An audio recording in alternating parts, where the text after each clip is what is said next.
Hello friends, I did what everyone asked. I write the name of the manga. In a few seconds, I wish you pleasant viewing. The next day, the protagonist arrived at the hospital and was met by reporters. They asked him if he was the upstart from China that everyone was talking about. Reporters asked Ye Yutian realistically decided to challenge the country's famed cosmetic surgery N. The media workers told the protagonist to prepare for his inevitable defeat.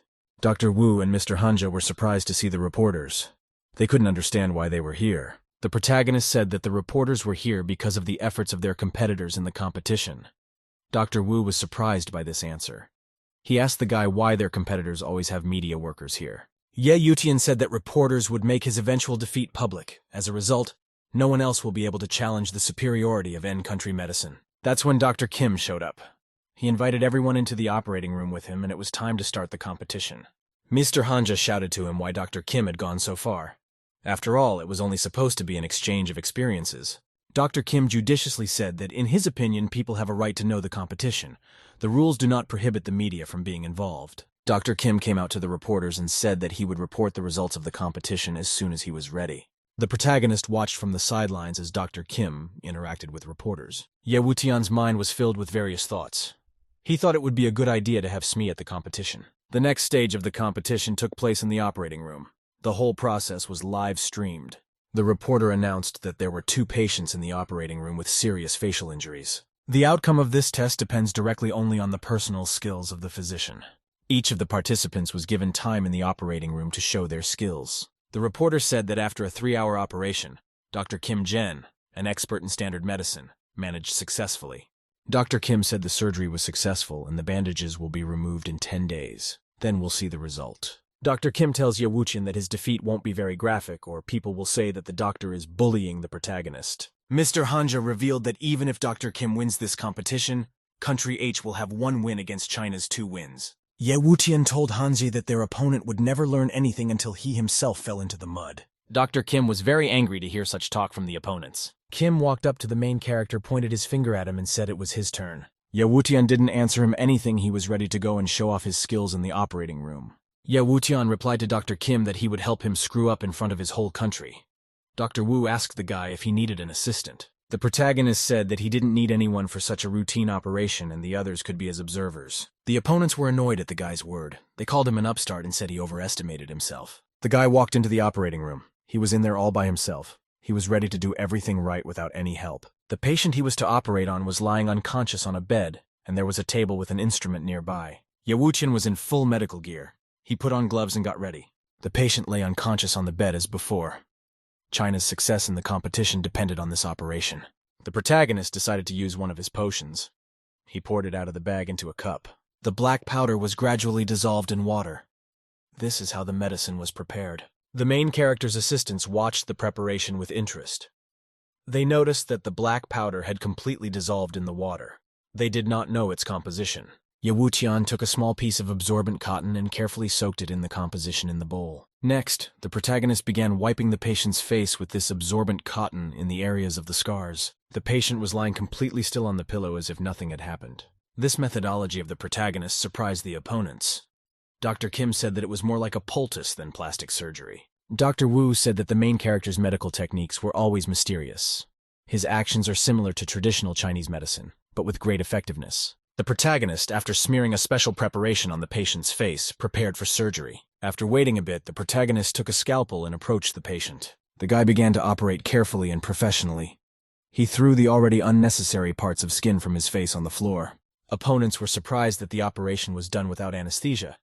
The patient was completely unresponsive. They realized that the powder in the bowl was an anesthetic. After the operation, Ye Wuqian took flaps of bandages and began to wrap the patient's face. At the end of the operation, the patient continued to lie quietly wrapped on the bed. After the operation, Ye Wuqian said that the patient's bandage could be removed the day after tomorrow. Dr. Kim laughed. He couldn't believe that the procedure could be done so quickly. Kim didn't believe the guy could successfully finish everything in 5 minutes, and the patient would have recovered in 3 days. Ye Wuqian decided that he didn't want to fight with Dr. Kim. He decided to wait for the results of the competition. Soon 3 days passed. Many reporters came to the hospital, including journalists from H country and foreign media. Everyone was waiting for the results of the operation. All reporters were interested in the topic that a foreign young man from China decided to challenge the country's cosmetic surgery.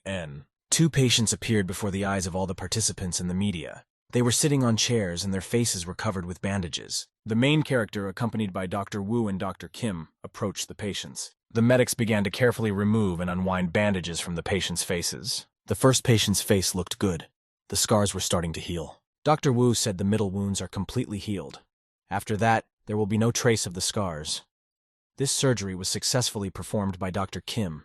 Dr. Kim cheerfully said it was just a routine surgery for him. Here, Dr. Kim added that he was interested to see how Ye Wuqian was able to perform his surgery. The guy didn't say anything back to him. He walked over to his patient. The protagonist began to carefully unwind the bandages from the patient's face. After he took off the bandages, everyone around him was surprised. They couldn't believe their eyes. The people around her could not believe that it could be possible for a girl to be completely scarless. Dr. Kim was the most indignant of all. He couldn't understand how Ye Wuqian had successfully performed a major facial surgery so quickly. The representatives of Country H could not believe that scars could heal in 3 days. It seemed unreal to them. This outcome of the operation completely stunned the doctor judge, and he called it a total rout. Dr. Kim felt broken. He realized that it was the end. The cosmetic industry of Country H had failed. The protagonist told his rivals that thanks to the reporters they called here, the whole world would know about their humiliation. The referee doctor told one of the doctors to make sure that the information about the defeat did not reach the media. The doctor immediately ran to carry out his supervisor's instructions. The protagonist noticed this. Gritting his teeth, a physician judge said the medical experience won China. The Chinese representatives were very happy. He all thanked the main character. Dr. Wu told the protagonist that they would celebrate their victory well today. The current visit to Country H for the Chinese doctors brought them a great victory. That night they partied till they dropped. Zhou Huaichang repeatedly thanked the protagonist during the sumptuous dinner. On behalf of himself, Wei Junzi sent a separate request to Ye Wuqian. He had a health problem. The protagonist recorded that Wei Junzi was suffering from kidney failure. He promised to write him a prescription. Wei Junzi was very happy. He was glad that thanks to the treatment, his wife would no longer kick him out of bed. Wei Junzi went on and on thanking the protagonist. Dr. Wu was also very happy. The next day, the protagonist and representatives of the losing country arrived at the movie studio. At the same time, Dr. Kim Zheng kept his word to Ye Wuqian and starred in a movie. When Dr. Kim saw the actor he was going to be cast with, he knew something was wrong. The protagonist replied to Dr. Kim that he would not let him enjoy himself, and that he should not count on the cute girl. Ye Wuqian himself personally commanded the shooting and supervised the entire process. Late one night, the protagonist was sitting in his hotel room at home. Ye Wuqian sat on the bed and deeply reflected on all the events of the past day. He was reminiscing about the last shoot. He couldn't believe how energetic that guy was. Ye Wuqian decided never to do that kind of filming again. The guy looked at his phone. He remembered that Ouyang Xinyue hadn't called him since the last time they met, as if nothing had happened between them. He wanted to talk to the girl again. He just didn't know if he should call her himself. Eventually, he decided he was a man and couldn't wait for a woman to work up the courage. After that, he dialed her number confidently. He listened to the dial tone. After waiting a bit, the guy disconnected the phone and realized that the girl wasn't answering. Just then, the door opened and Dr. Wu walked into the room. He looked angry and pissed off. He looked at the protagonist and said someone has no shame or conscience. The main character was very shocked by such a change. He asked his colleagues what had happened. His colleague told him that Country H had faked the results of the competition and announced that they had won the plastic surgery competition. Ye Wuqian could not understand how this could happen and how the losers could win. A colleague explained to him that the rivals took the lead at the conference and said they had won. They bribed the patients treated by the protagonist to say that Dr. Kim Zheng had won. The protagonist clarified whether Country H had officially won in the current exchange. The colleague replied that it did not. Their colleagues are not that unscrupulous. Dr. Wu was very angry. He didn't understand how such people could treat people and claim that they had won after a defeat. Ye Wuqian hesitated and said that the representatives of Country H could not let their national medicine lose. The protagonist addressed his colleague as Secretary Zhou and added that he could turn things around. Secretary Zhou liked those words. He realized that the protagonist was not so simple. Ye Wuqian said that if all business was finished, he would return to China. Zhou replied that they would do the rest themselves. The main character boarded an airplane and flew to his place back in China. After landing, Ye Wuqian thought to himself that he still couldn't get used to flying on an ancient, broken airplane. He decided to himself that if he had the opportunity, he would use other modes of transportation as much as possible. At the airport, he was met by his girlfriend Chung Kexin. He happily told her he was back. Ye Wuqian hugged his familiar girl. They hadn't seen each other for a long time and missed each other a lot. Chang grabbed his hand and led him behind her. She said she wanted to show him something. Then they got into the girl's car and drove to the company building. As the ride ended, they arrived at a large and tall skyscraper. The main character was very impressed with this building. It was a company office. Entering the skyscraper, the guy saw the inscription of Tianxin Hongyan Group Company. Cheng asked the guy if he liked the company. She clarified that he is now the head and director of the company. Ye Wutian was greatly amazed. He couldn't believe that this company belonged to him. After a bit of thought, he realized that the company name consisted of his name and the girl's name. He hugged Chung Kexin and told her cheerfully that he liked it a lot. He asked her why they were doing all this. The girl answered him modestly and frankly, then she wants to see him grow and how he becomes a wealthy man. The guy looked at the financial document the girl had given him. He realized that it was probably all of her savings. Ye Wuqian said, "I said with confidence in my voice that I would definitely pay her back." Chang felt a little sad. She asked the guy why he treated her like a stranger. The protagonist told her confidently that she was never a stranger to him. The guy answered her with inspiration. Then he will create a paradise on earth for the girl for her. He also promised to create a business empire. Chang told him happily that the company was already registered to him, so it's up to him. The protagonist entered the office and noticed that the company is well organized, but lacks equipment. $10 million is not enough to set up production. Cheng said if 10 million wasn't enough, she had more. The guy replied that he didn't need the money. He could handle it himself. Chung told him that there were still unresolved issues at the company. She got ready to leave. The guy thought to himself that he couldn't call Ouyang Xinyue right now. In the end, he could only rely on Situwei. He thought of Sita, and the image of the enchanting beauty surfaced in his mind.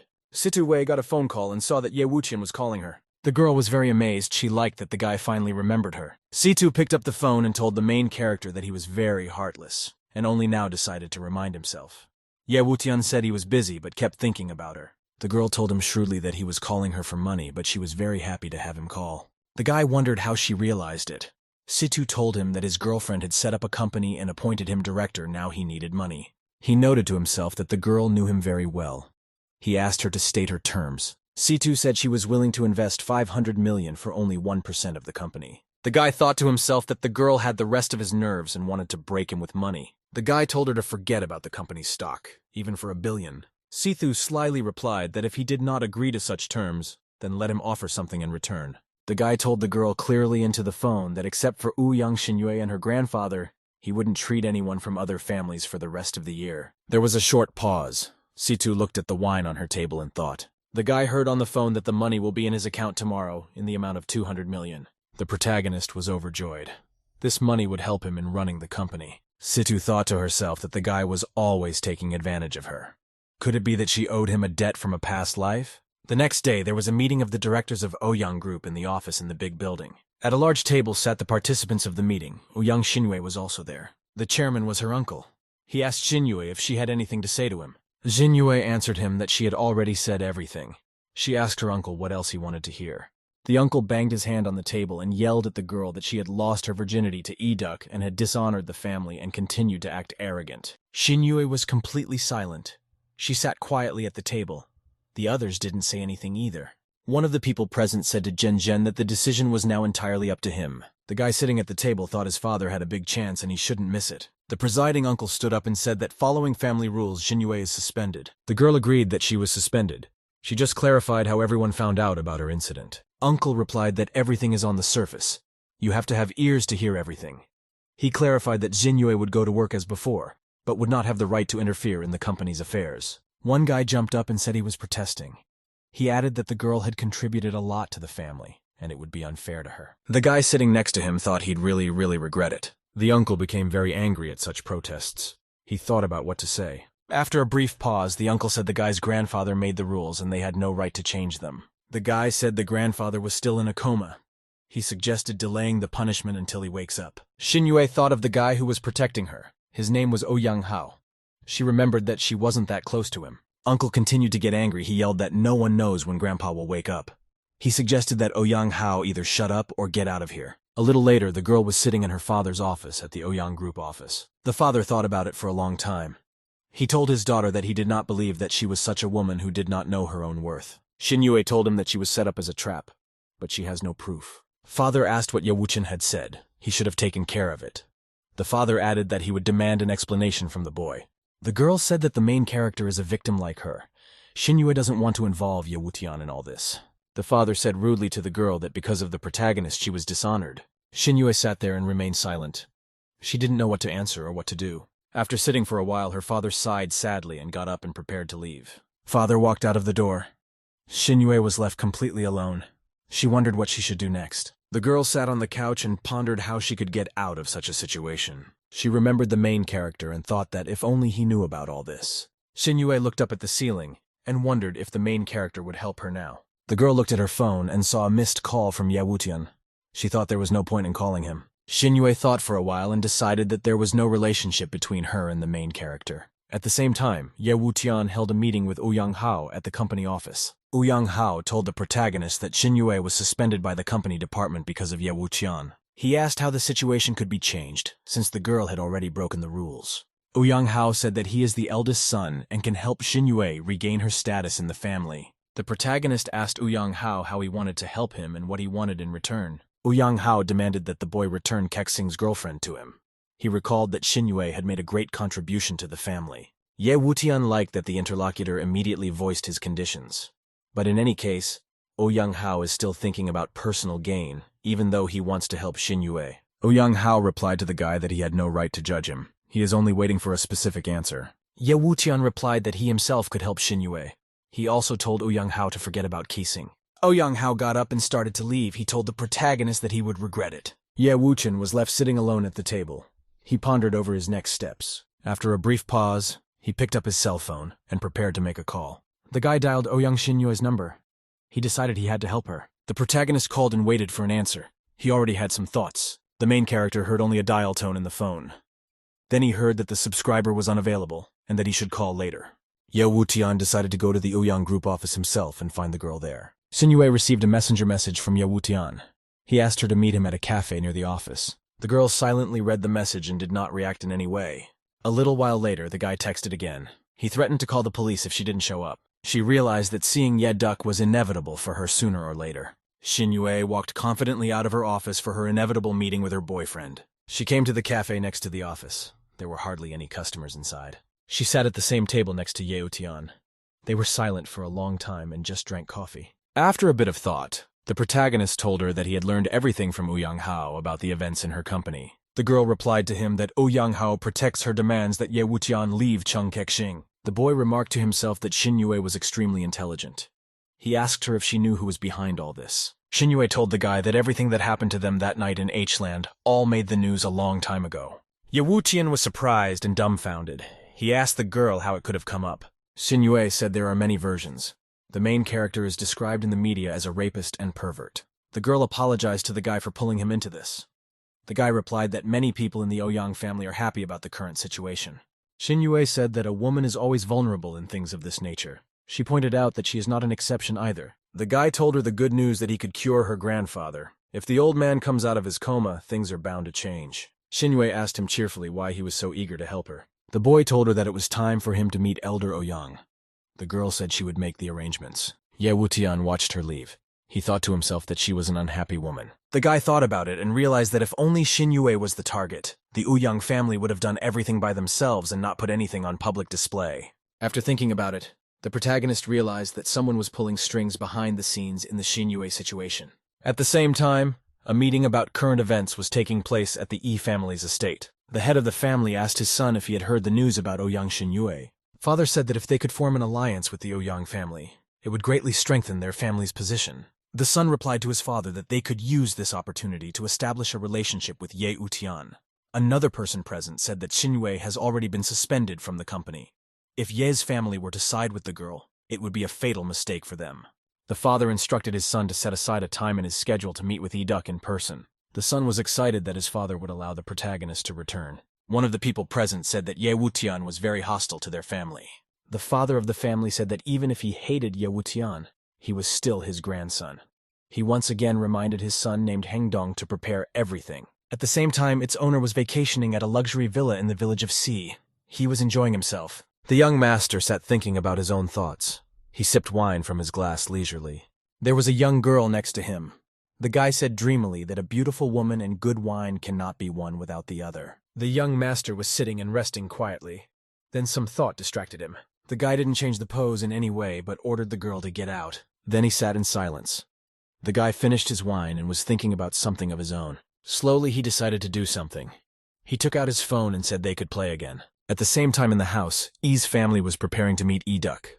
He arrived. The father of the family, along with other members of the family, stood near the door. One of the family members thought that the protagonist hated the Ye family. He didn't understand why the protagonist came to meet the family elder.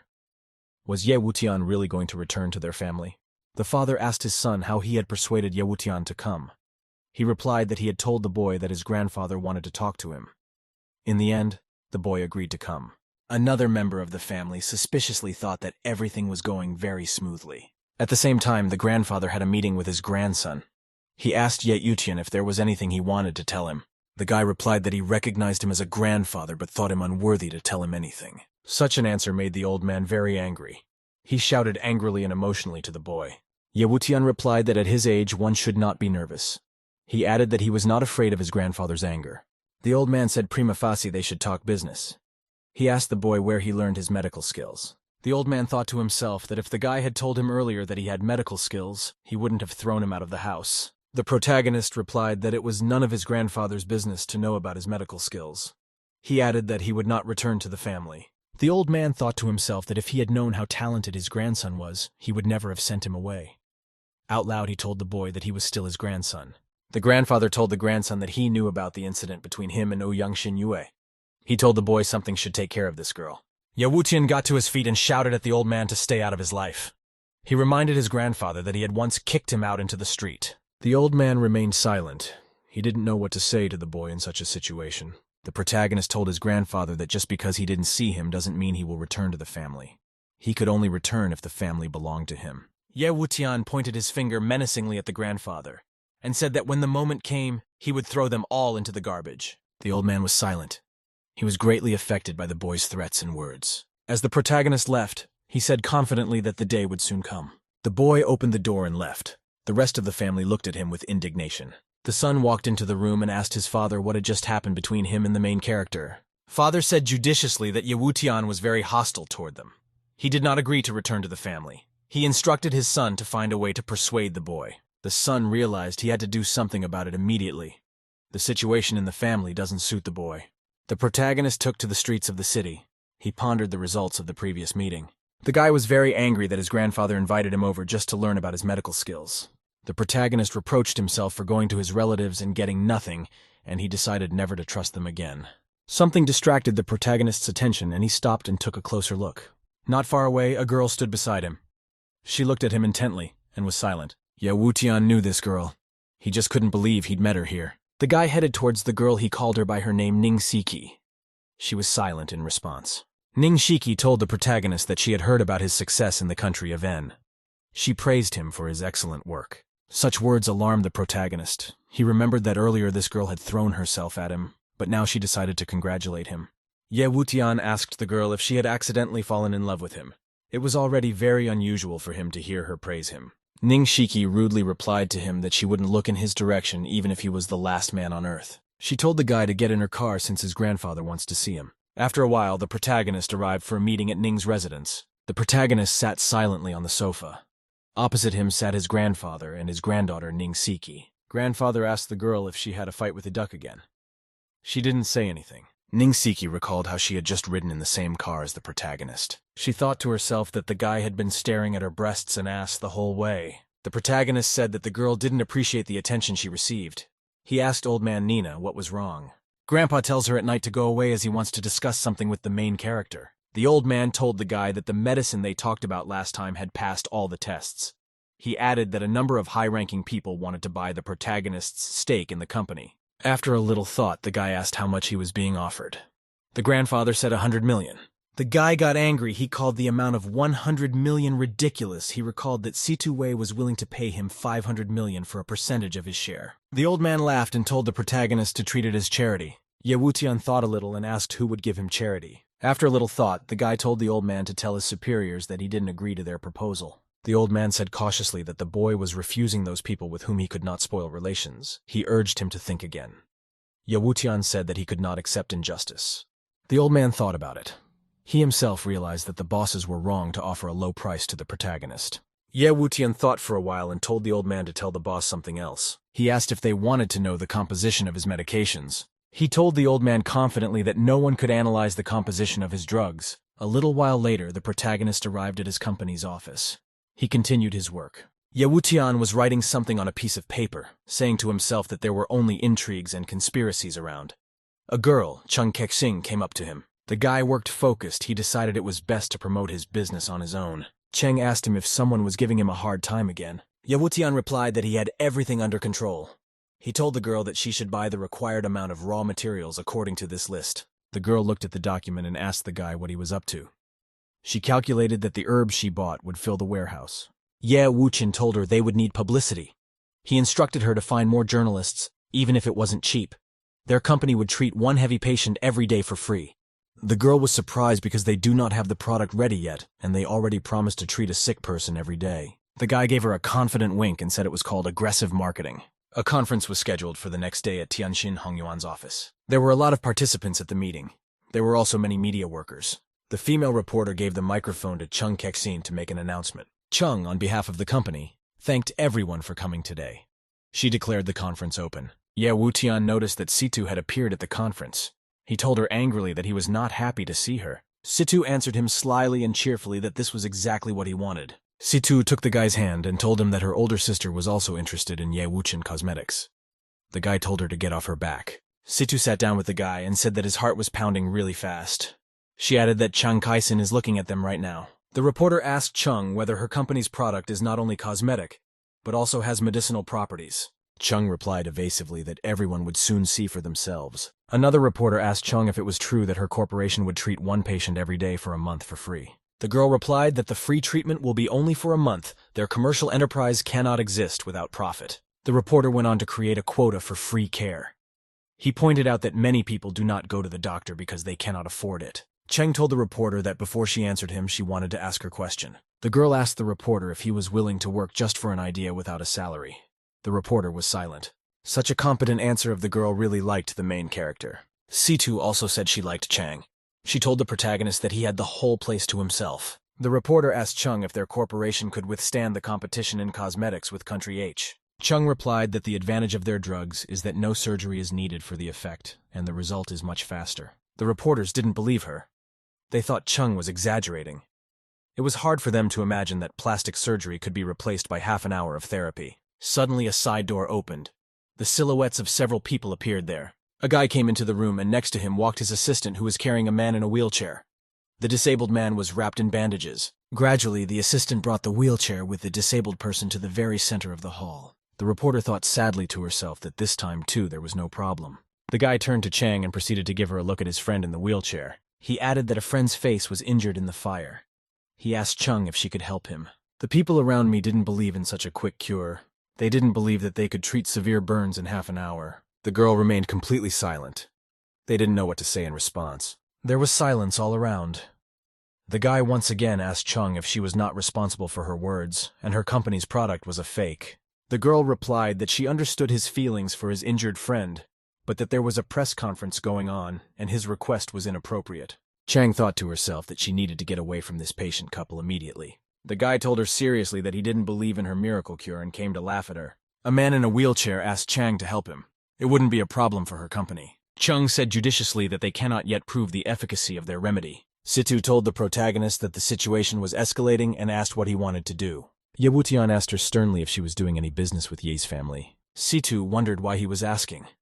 The boy told her that she'd better break off all business with the family before it's too late, or she'll get it too. Situ told the protagonist that he was angry. She promised to take his warnings seriously. The reporters were discussing among themselves the dialogue between Chang and the guy who came in.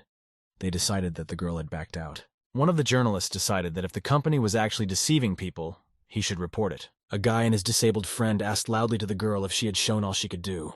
That's when the guy noticed Ye Yutian and asked him how much longer he was going to hide behind the girl.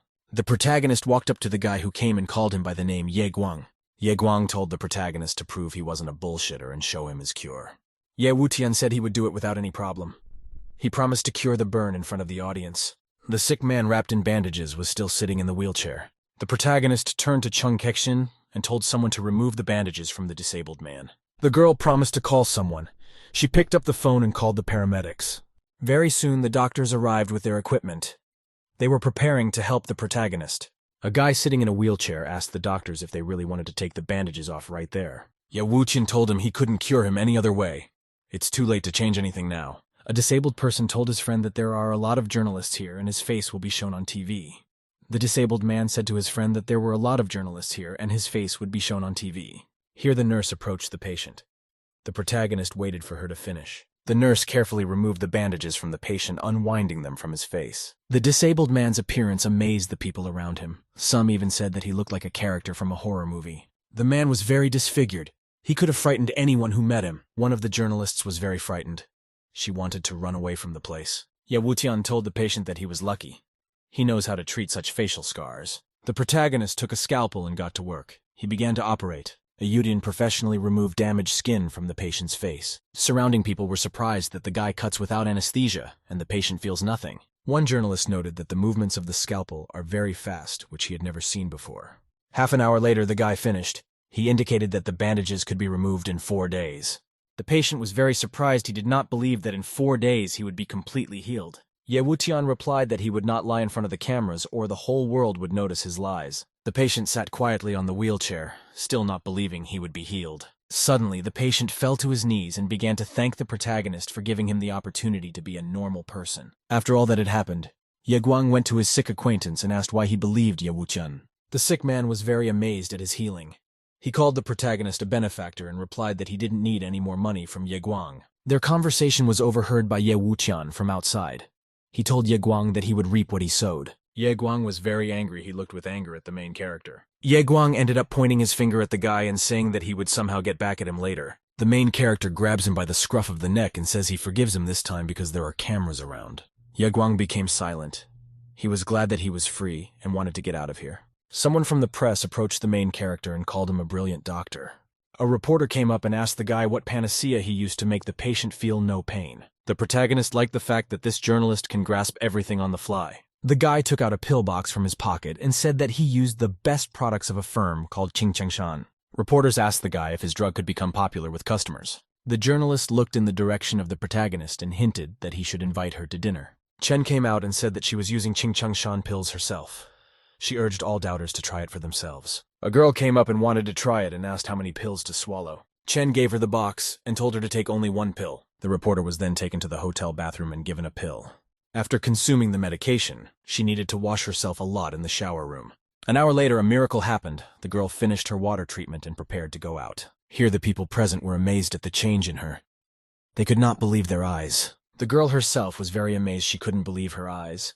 Her face was perfectly clean. The journalists were most excited and decided to record the healing process in detail. One of the people present decided that Qingchengshan pills would turn the world upside down. Thanks to a competent PR campaign, Tianjin Hongyuan Manufacturing Corporation has become a household name. There were constant advertisements on TV, and the drug was called unique without any analogs in the world. One of Ye Wuqian's relatives was very happy to see him on TV. Ye Guang was sitting next to me.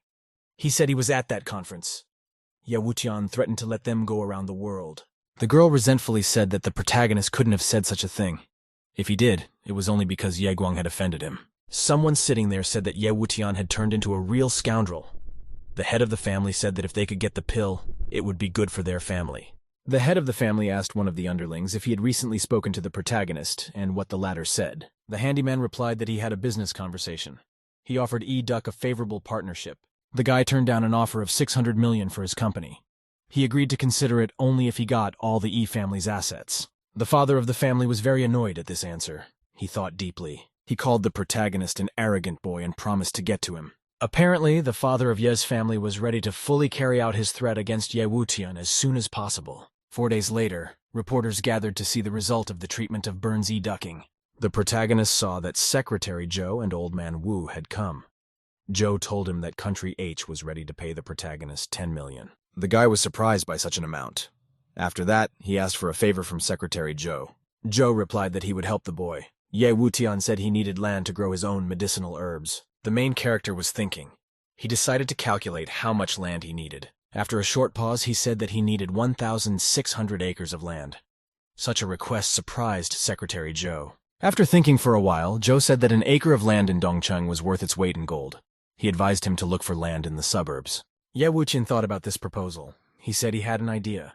Dr. Wu clarified with the protagonist whether he used the same drug in H country and for Cheng Xiaomei's transformation. The guy confirmed what he said. He said that they will remove the bandages now. Chung Kwesine said that today was a very important day for their company. She thanked everyone here. She said they had already seen the effectiveness of their medication a couple days ago. The girl said that Ching Chung Shan is more than just cosmetics. All the reporters were really waiting. They were preparing to capture the moment when the bandage was removed. Photographers were preparing to photograph every detail so as not to miss a single frame. Chung told the nurse to remove the bandages from the sick patient. The nurse began to carefully and gradually unwind the patient's face. Everyone saw a young and healthy man. They couldn't believe it was the same man as 4 days ago. All the reporters were very surprised and shouted that it was an unreal miracle. Cheng Kissing added that her company has taken its first step towards global recognition. Dr. Wu said the main character impressed him. He suggested what would happen if his drug was mass-produced. Ye Wutian answered him that from that moment on, his company would become world-famous. After the past healing press conference, the news traveled the front pages of the world's media. In the end, the world's attention was only on Tianxin Hongyuan Company. It was believed that the invention of the pill would go down in history. For China, the invention was a major revolution in cosmetology. The invention began to be massively and successfully used by medical professionals everywhere. Very quickly, China overtook a number of competing countries and became a leader in this field. Ye Wutian was called the father of charms due to his success in inventing the pill. One journalist was glad that with Duck, she would never lack for interesting stories. One of the main character's girlfriends was glad he was so universally famous. Another of his acquaintances was always excited to read news about Ye Wutian. Sita was also happy. She thought to herself that she liked the main character more and more. The positive stories about Ye Wutian did not please only the girl Shiki. She showed her grandfather a newspaper about the main character. The grandfather asked his granddaughter why she keeps talking about Ye Wutian lately. Ziqi replied judiciously that she was simply looking out for his weak spot. After a little thought, her grandfather told her to invite the main character over to his place. The old man wondered how the protagonist had stirred up the water this time. The business in Tianxin Hongyuan was going very well, and there were many orders. There were times when a customer called, and due to the large number of orders, it was difficult to determine the time when his order would be fulfilled. People called en masse and ordered the miracle remedy even in bulk. Chung Kwesine asked the guy when he would set a price for his drug. The company received calls from hospitals and entrepreneurs who wanted to buy a share of the profits. Ye Wutian said thoughtfully that they were in no hurry to go anywhere. He said that they should wait until the customers were hungry. The protagonist hugged the girl and said that the more the customers were willing to pay, the higher their profits would be. After a little thought, the guy said we should wait for potential buyers to start drooling. Then he got a message on his phone.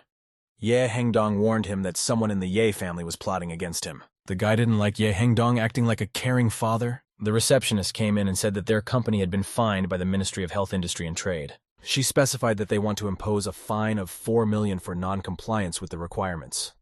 Also, the license will be revoked until the re-inspection. Ye Wutian took the secretary's papers and told her to go back to her seat. The secretary left and closed the door behind her. The guy pondered the solution to the problem. Chung Kwesine was outraged and shouted so loudly that even the workers in the next room could hear. Chung yelled that they hadn't started selling yet, and they were already being fined and shut down. Chang said that the company would not survive this, and that someone was definitely behind it. The guy calmed her down and said he had it all covered. The main character came to the door and said he would take a walk and let the girl stay in charge. Chung told him that he treats this company as a part-time job, even though he is a director. Cheng went into the workroom and told all the female employees that they were all on paid vacation from today. Chung thought to herself that the protagonist had better hurry up. A guy was walking down the street and he saw a lot of people going about their business. Ye Wutian thought to himself that he knew that flies stick to honey, but he didn't expect them to fly so quickly. Suddenly a car stopped in front of him. It was a large jeep. Shichi looked at him from the cabin. She told the protagonist to get in because her grandfather wanted to see him. She proudly thought to herself that this guy had a lot of courage. Ye Wutian looked into the cabin and told Shichi to act more feminine. He compared her to a dock worker. Shichi told him to behave like a gentleman. She accused him of being disloyal. The guy replied that he would not behave like a gentleman since the girl was not his wife. Seikii told him back that she would not be feminine since he is not her husband yet. During the trip, the protagonist kept persistently arguing with the girl Shichi. The guy said he would only treat her nicely after she became his wife. The girl rudely told him she wouldn't marry him. He can't play the gentleman. Suddenly the girl thought deeply and intensely. She was silent. The car stopped abruptly when she pressed the brake pedal with all her might. The girl rudely and sharply answered the guy that no one would want to be his wife. After that, they arrived at Ning's residence to meet the protagonist and grandfather. The old man was quietly practicing calligraphy when Ye Wutian walked in. Grandpa looked at the main character and saw that he was angry. He asked him what was wrong. Ye Wuqian pointed at the girl and said that she had driven all the way so fast that he was almost twisted. Shiki replied that the guy was exaggerating. After thinking for a while, the old man said that she should get along with the main character. Then he asked the girl to go, as he had something to discuss with E-Duck. The girl was angry. She left the room and slammed the door behind her. She remained standing outside the door. Suki wondered what was wrong with the main character. She hoped that he was serious about asking her to marry him. The girl wondered if the main character was courting her. She remembered that she had a fiancé. The girl sat on the floor and wondered if what the protagonist was saying to her was serious. She remembered that Ye Wuqian wasn't someone who refused to go back on his word. The old man was practicing calligraphy at this time. He was concentrating on drawing hieroglyphics. He wrote out one character on a piece of paper and told the main character that it was for him. The guy asked his grandfather what it meant. The old man told him that he greatly underestimated the resonance of his pill. He added that any country would like to have such a medicine. After a little thought, the old man asked the boy how he was going to defend his invention. Ye Wuqian thought hard and seriously. He had never thought of such things before. Grandpa pointed out that the protagonist needs to think about his personal safety. He recommended that the guy should not rush with pills, but take care of the rear. The protagonist said his pills will be on sale any day now. The old man pointed out to the boy that he didn't have the patience to listen to his advice. He said that the desire to get everything at once rarely leads to good. After some thought, the guy agreed that he could not guarantee either the safety of the drugs or his own life. The old man said that the guy should agree to his offer, and as long as he was under the cover of the Ministry of Defense, no one would touch him. The boy promised to think about it. The old man told him not to hesitate to answer. He also asked if he could help him with his company's problems. Ye Wuqian said it was nothing important. He promised to deal with Ye's family with his own hands. The old man thought to himself that the guy was very unpredictable, and that he would get a lot of bumps in the road. The next day, the management of the company where Xinyue worked asked her to return to her duties. Zhenren told Xinyue that they conferred amicably and decided not to remove her from the family's affairs. They recognized the past decision as unfair. Zhenren smiled at his daughter and wished her good luck from the bottom of his heart. Xinyue was left sitting alone and placed her hands on the table, crossing them. The girl looked at her father incredulously. He walked away with his hands folded behind his back. Xinyue didn't like it. She had always been an eyesore to them. After reaching their goal, the family immediately brought her back. The girl decided that they were clearly plotting something against her. Yuqian frowned as he sat on the couch in front of him. He came to the conclusion that Ningpeng was right, and he would not be able to fight off the huge number of people wanting to get their hands on the Qingchangshan pills alone. At the same time, Wuqian understood that the old man's offer was very dangerous and he couldn't sign a contract with the Ministry of Defense. They would just get rid of him. Chung Kexin ran into the office and said that there was an incident in the Ye family. A young man asked what else had gone wrong with them. Chung replied that the shopping center they owned had burned down and the hotel had been vandalized. Wuqian took the remote control and turned on the TV. There was another news report on.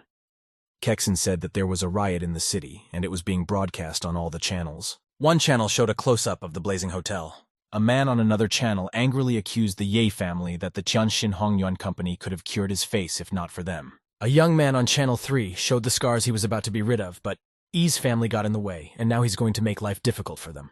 Wuqian watched the news and laughed. He didn't expect that the first move against the Ye family would be made by ordinary townspeople. Now he just cheered and watched his family crumble.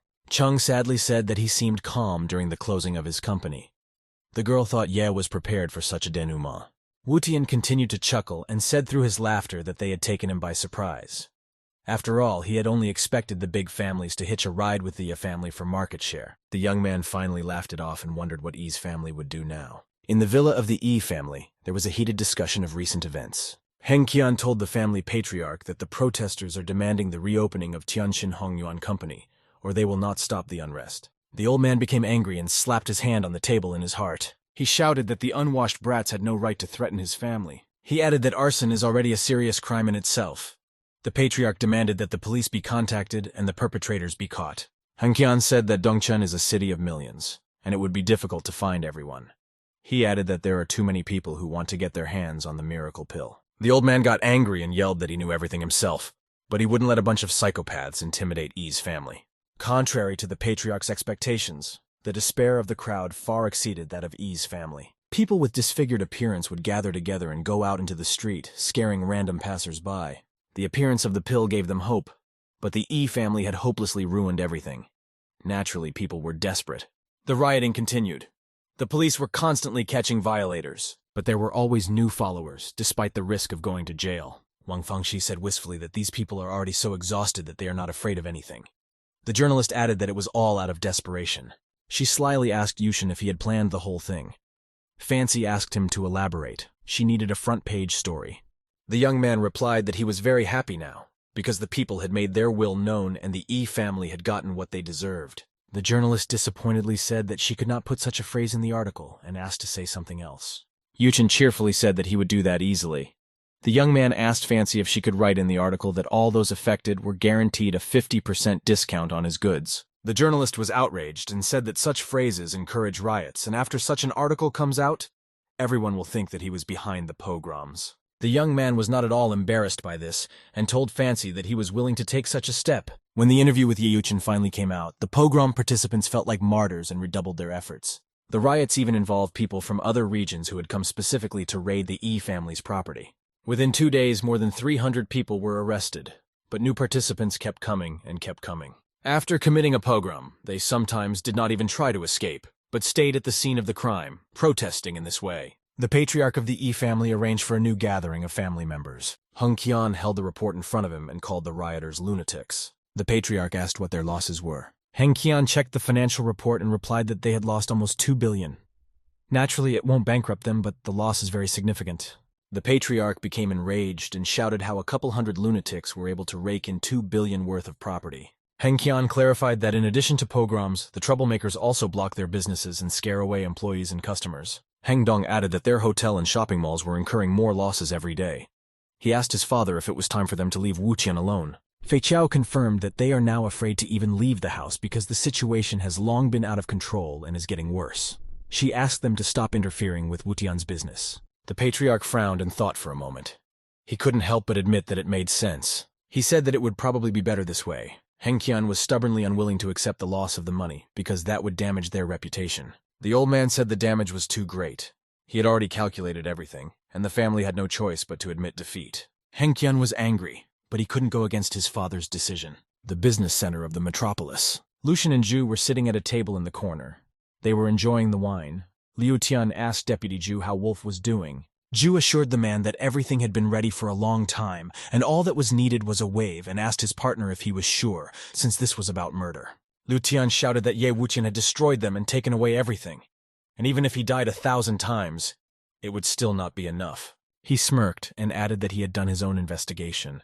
There was no one behind Utian, and they wouldn't grieve for him too much. Tianqin residential area. Uchan lay on the couch and watched the news. He was pleased that even the Yi family had been forced to retreat in front of the maddened mob and surrender. Chung Kexin asked Ye what price he would sell his medicine for, since it was time to put a price tag on it. Wu Tian lazily raised his index finger and said 100,000. The girl was very surprised and cried out that 100,000 yuan for one pill was too expensive and no one would buy. Wu Tian replied that plastic surgery in country H costs many times more. Especially if he didn't produce pills for the mass market, the price would be at least 300,000 yuan. Chung pointed out that even at a price of 100,000, it would be difficult to sell in large quantities, and many people would not be able to afford it. She suggested lowering the price. He replied that he had already taken care of this and deliberately weakened the medicine by categorizing the pills by quality into 3 categories. The lowest category medicines will have a price tag of 29,999 yuan. The medium quality medicine will go for 69,999. As for the maximum effect, this pill will be sold at an exclusive price of 99,999 yuan. Chung said it was up to Wu Tian, since he was in charge, and asked when Ye planned to start production. The young man asked her not to hurry, as they would still have time to do it. Chung said that after their conference and the riots in the city, the popularity of Qingchengshan medicines skyrocketed.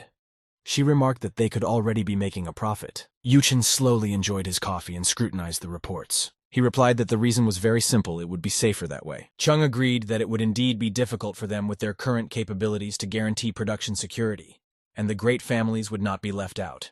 Kexin thought sadly that they had nothing to oppose these giants. Uchan seemed to sense her uncertainty and squeezed her hand tightly. Ye assured Chung that he would keep his promise and elevate Kexin to the top of her own financial empire. He asked her to just trust him. The girl shyly countered that she didn't need fame and fortune. She just wanted to help Yushin, that's all.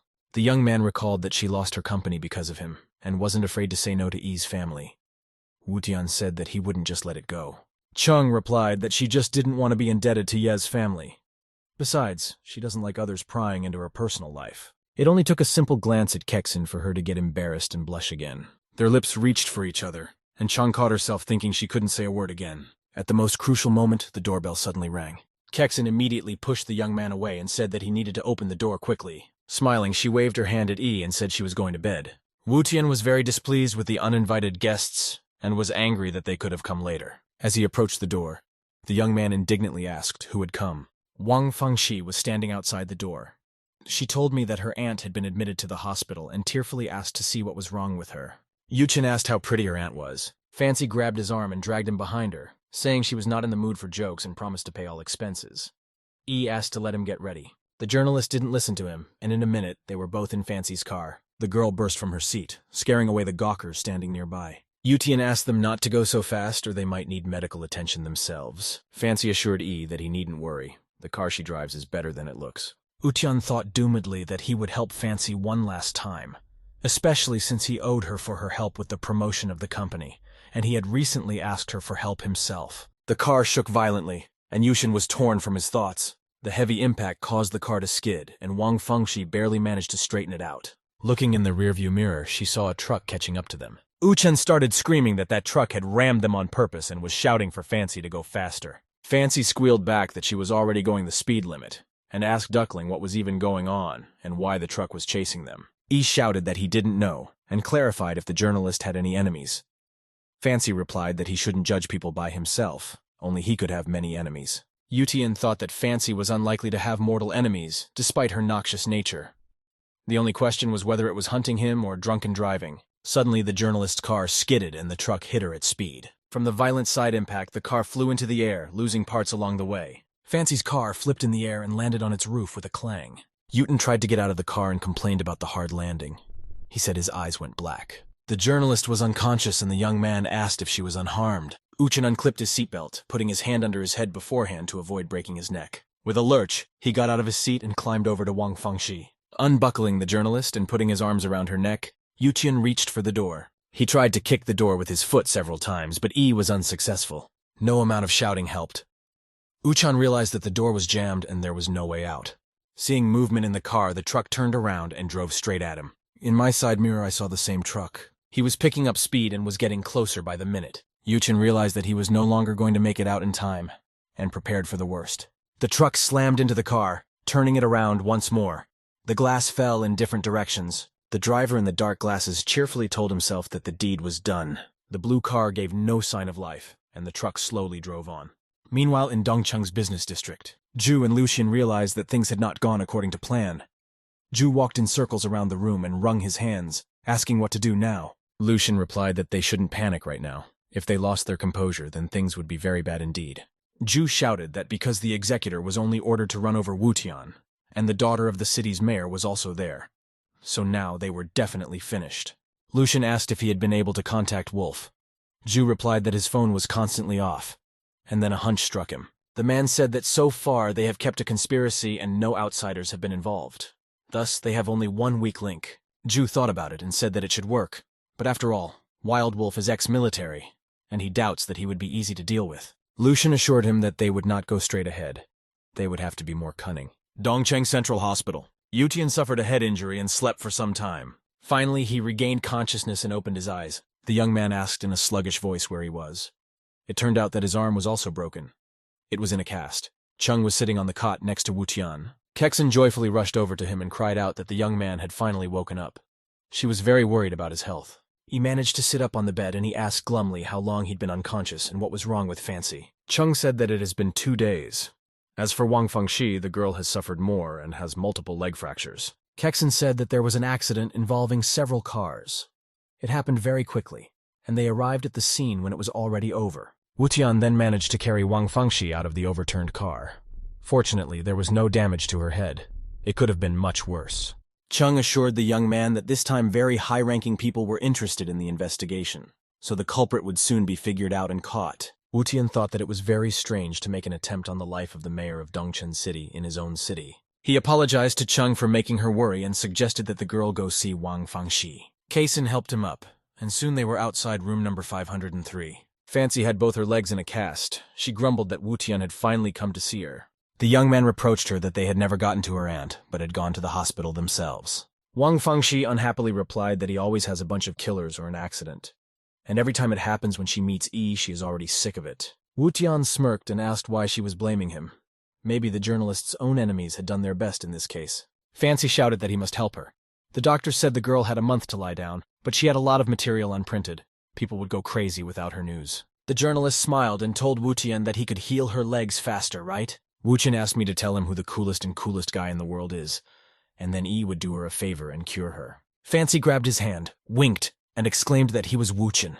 After all, he is the coolest, most awesome, nicest, most stylish and wonderful person in the world. The young man was satisfied with the praise and said she had her tongue set just right. The journalist showed him her tongue and said she almost choked while she was saying all that, so it was about time to start a quick healing. This scene made even Chung laugh. She smiled and thought that Wu-tian had almost died, but was already teasing the people around him. Suddenly the chamber door swung open. Zhang Xiaomei ran into the room. She shouted that she had heard that he had regained consciousness, and asked how he was feeling. Kexin looked at Ye anxiously. He sensed it and couldn't say a word, only thinking that it was an awkward situation. Wu-tian asked Chung what was wrong and why she was looking at him like that. Embodying innocence, the young man added that he had done nothing to be ashamed of, so there was nothing to be afraid of. Wu-tian thanked Captain Zhang for her concern and asked if she had managed to find out anything about those behind the incident. Xiaomei said that nothing is known yet, but they promised to catch the culprit as soon as possible. Zhang was very unhappy with the young man's behavior. He usually tried to flirt with her every chance he got, but in Chung's presence, he immediately clenched his hands. Wu-tian tilted his head slightly to avoid looking her in the eye and thanked Zhang. He said he had no doubts about the quick capture of the culprit. However, Xiaomei quickly pulled herself together. Now she needed to close the case as soon as possible. They would surely be pressured from above. She asked the young man to describe the culprit. Xiaomei thought that the evidence collected at the accident scene showed that Wu-tian had saved the journalist's life. She was glad to see Ye acting like a man once in a while. Wu-tian replied that the intruder was wearing a cap and sunglasses, but he's not sure how the police would benefit from that data. Just then, Situ Wei rushed into the room and asked how Ye was feeling. Sita was the only thing Utanu needed here. She hugged him and said that Ye was fine on his feet. Fancy wondered how many mistresses this duckling could have. Wei affectionately asked if Yi was hurting anywhere. She said that all it took was one word, and her little sister would take care of him. Cheng was finally fed up with this, and she wedged herself between Wu-tian and Situ. Kexin blocked Wei's path and pushed her back, marking her territory. She looked firmly at her rival. Sith had to look away. Dongcheng's Central Hospital. Chung thanked Madame Situ for showing concern for Ye Wu-tian's health. Wei explained that Kexin misunderstood her. Wu-tian is her dear brother. She said resentfully that the little sister was just worried about her little brother. Nothing wrong with that. Kexin turned to Wu-tian and demanded clarification. The young man hesitated and said that he and Wei were just acquaintances and nothing more. Zhang Xiaomei asked Situ Wei why he had actually come. Situ replied that she didn't have to report to her every time she wanted to check on someone in the hospital and asked if the police had found the killer. Zhang bowed her head and replied that they were working on it. Situ pulled out her phone and dialed the number she needed. Calling the caller Uncle Lee, she said that Wu-tian was her friend, and she would really appreciate it if they caught the culprit as soon as possible. Zhang immediately thought that she was referring to Uncle Lee as the head of Shu's police department. Situ replied into the phone that he is not her boyfriend. He and Wu-tian are just friends. Kexin and Xiaomei frowned. They seemed to be experiencing the same feelings. They looked at Wu-tian at the same time and thought that Situ was only adding fuel to the fire. The door rattled open. Sitsi appeared on the doorstep and shouted that the pervert had finally woken up. She asked how he was feeling. Everyone present froze. Another girl came to Wu-tian's side. Yi asked Mrs. Ning not to call him a pervert, at least today. He thanked her for the visit and asked her to tell Ping that he would visit him in the next few days. She said resentfully that Grandpa had nothing to do with it, and she had only come because she wanted to visit him herself. Wu-chun smirked and reminded Sitsi that she hated him. He couldn't figure out what the girl was up to this time. Usiki folded her hands behind her back and said quietly, "You used to annoy her a lot, it's true. But things have changed a bit now, and she herself doesn't know." Sitsi blushed and reminded Wu-tian that he himself had promised to take her as his wife, and now she didn't know what to think. Wu-tian turned white and reproached himself for not keeping his mouth shut. He blanched and told Chiki that everything in his life was very complicated. All the girls reacted differently to the new fling. Chung asked Ye if he really liked Chiki that much.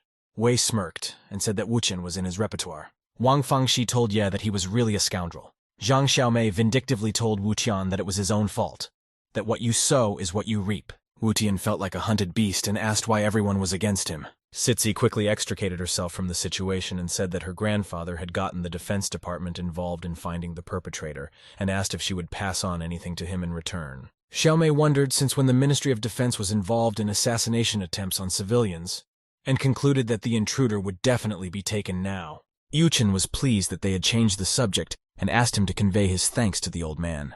Someone's heels clattered quickly down the corridor. Ouyang Xinyue appeared in the open door. Wu Tian realized that things were very bad. It was hard for him to turn away before, but with Xinyue's appearance, he was definitely finished. While Wu Tian was looking at Xinyue with tension, feverishly coming up with a new excuse on the fly, Chung revealed that Mrs. Ouyang had visited him twice while he was unconscious. She added that Xinyue did absolutely nothing, just standing there and silently looking at the young man. She was very worried about him. After waiting for her turn, Ouyang Xinyue walked over to Wu Tian. She looked at him with a sad gaze. Xinyue asked the young man if he was doing well. Uchan was a little shocked at the crowd of girls he knew, and so he didn't answer her right away. Yi thanked her for worrying about him. Xinyue replied that he didn't have to worry. The girl had already sent someone to deal with what had happened, so they would catch the intruder soon. Ouyang Xinyue winked at Wu Tian, smiled and waved goodbye. The girl said she had to go. If Wu Tian needed help, he knew who to call. With a proud gait, Xinyue left the room. The young man thought that it had been a long time, but he still didn't know how to behave with this woman. Situ Wei moved closer to Wu Tian and whispered in his ear that Brother Ye cared for Xinyue. Wu Tian replied to the girl that she herself had not forgotten him. Situ blushed and smiled shyly. She readily confirmed his words and said that she was always ready to take care of Uchian. Wei smiled slyly at Kexin and said that her little brother was a prankster. Cheng smirked back at her and said she trusted Wu Tian. He would still be her soulmate. Uchin put his hand to his chin with a frown. He gloomily watched the girls, who had returned to the subject of marriage and were already in charge of his future life. Footsteps rumbled in the hospital corridor. Someone was running quickly down the corridor. Another pair of boots appeared on the threshold. It was Wu Tianye's sister, Fei Qiao. She was the only one in the family who loved her brother fiercely and trusted everything he did. She came running as soon as she heard that he had woken up. Fei Qiao threw herself into Wu Tian's arms and asked what happened to his arm. The girl was very worried about her brother and wanted to make sure he wasn't badly hurt. Zhang Xiaomei was quite surprised to see Fei Qiao. She asked Cheng if Wu Tian couldn't establish a relationship with her family. Kexin replied that she doubted it very much. Uchian rudely pushed the girl away and asked why she had come. The young man said that he didn't need the Ye family's help. Fei could go and give them these words. The girl from smiling instantly turned into a confused girl. She couldn't understand why Wu Tian had insulted her, right in the middle of nowhere. Fei Qiao couldn't hold back her tears. She was very hurt. Through her sobs, she could barely say that she had come on her own, and the Ye family had absolutely nothing to do with it. Wu Chen recoiled from her and coldly said that in that case he thanked the girl. Her mission was over, and Fei could go home. The girl's face flushed with tears. She cried out that Wu Tian had always been her only brother, despite everything that had happened between her and the Ye family. Zhang Xiaomei gently took the sobbing girl by the shoulder and asked Wu Tian why he had driven his little sister to tears. Xiaomei tried to comfort Fei Qiao and said that she shouldn't pay attention to this insensitive jerk. After all, he absolutely acts like this with everyone. Wu Shen heard him being accused of being selfish. Zhang was telling the girl that he was an ungrateful chump and turned his back on people. That got him on edge. Suddenly, Shiki's and Situe's phones rang at the same time. Shiki snatched the phone from her pocket with lightning speed. Situ, on the other hand, wouldn't even let go of her phone. After quickly talking to the caller, Sitsi became more serious and promised to be there soon. Situe's conversation was even shorter. The girl told her interlocutor that she was on her way out. Her face also changed and took on strong-willed features. Simultaneously finishing their conversation, the girls reported to everyone else in the room that the interested parties had found the suspect. At this time, only Waner, an ordinary student with no special connections, was unaware of Ye Wuqian's incident. She was absorbed in her studies. Clear day, a large yellow 3-story country villa with a spacious garage.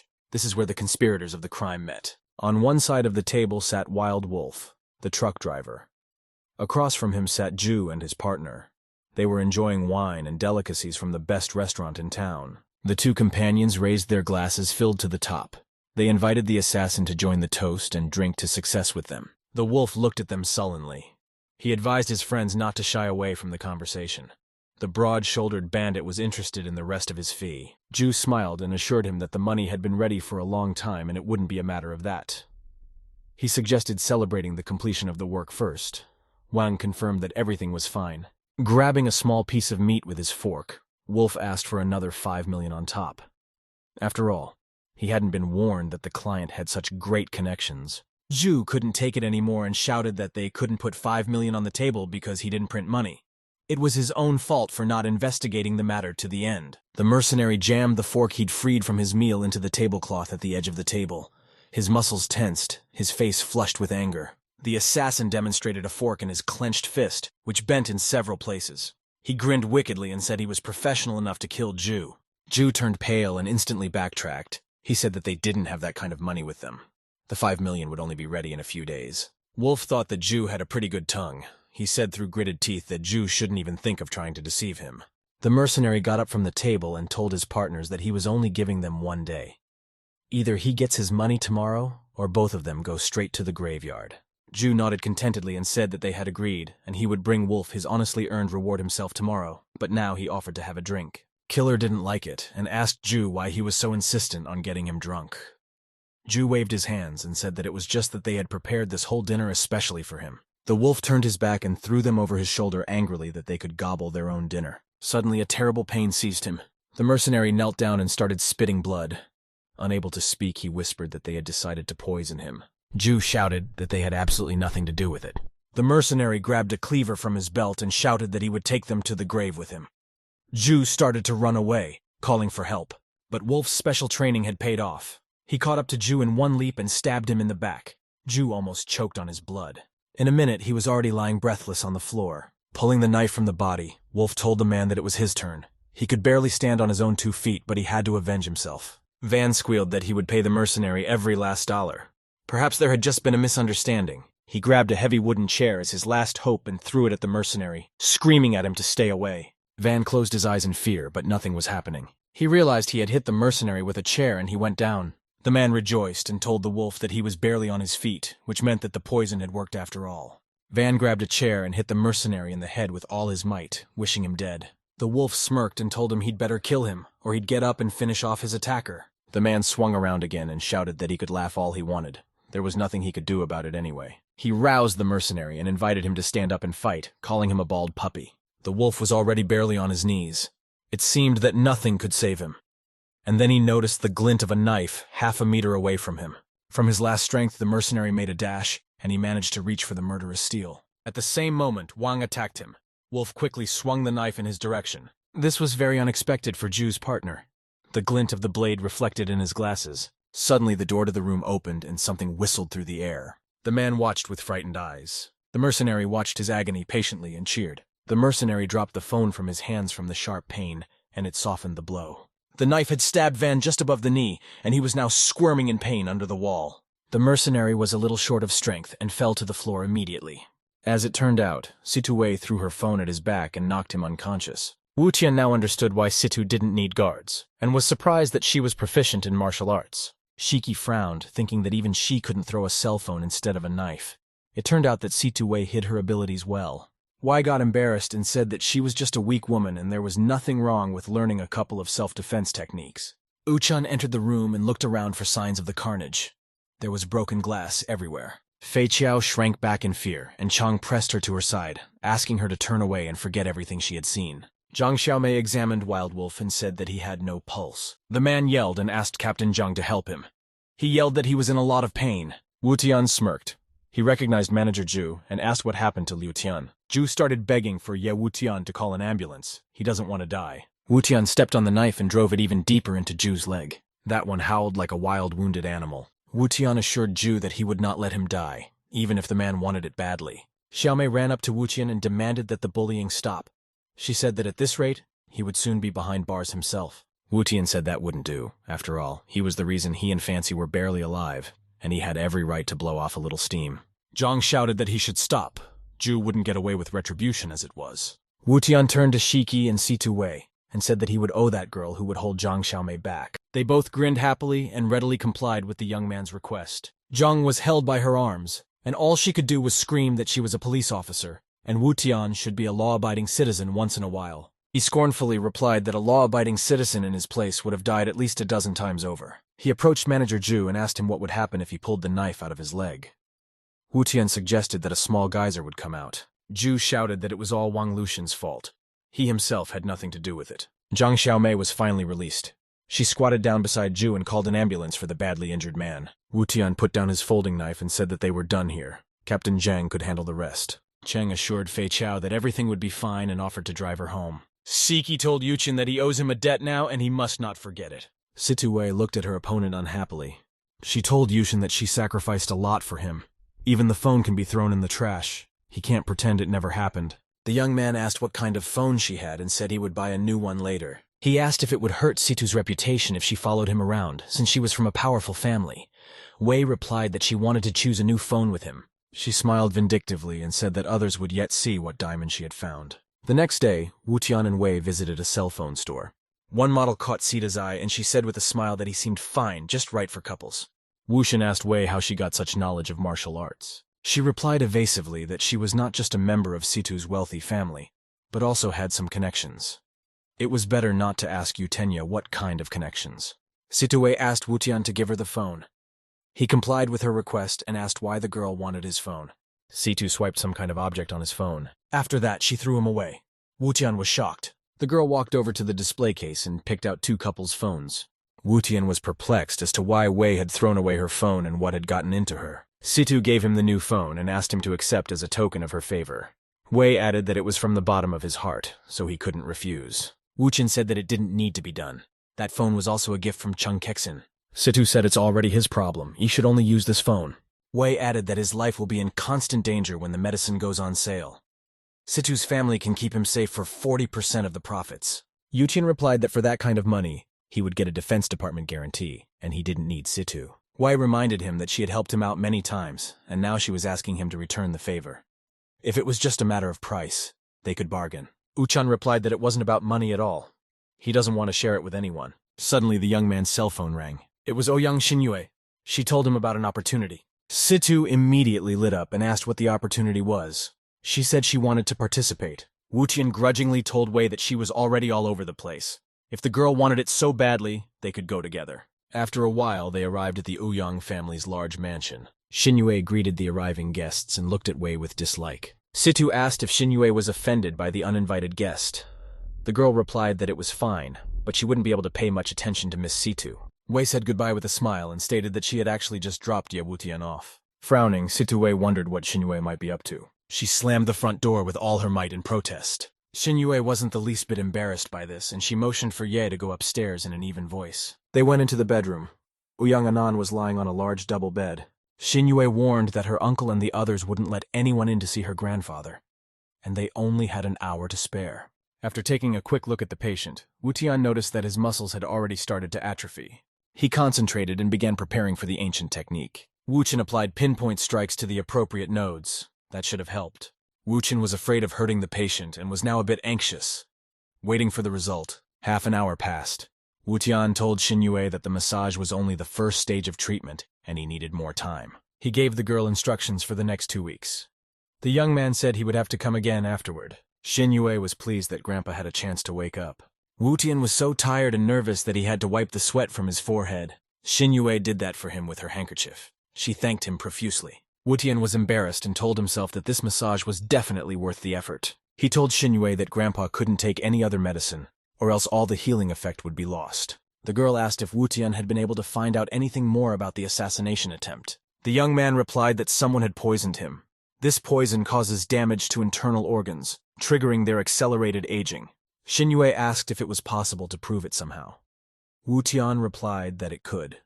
He clarified whether the girl herself was ready for the evidence to lead her to the Ouyang family.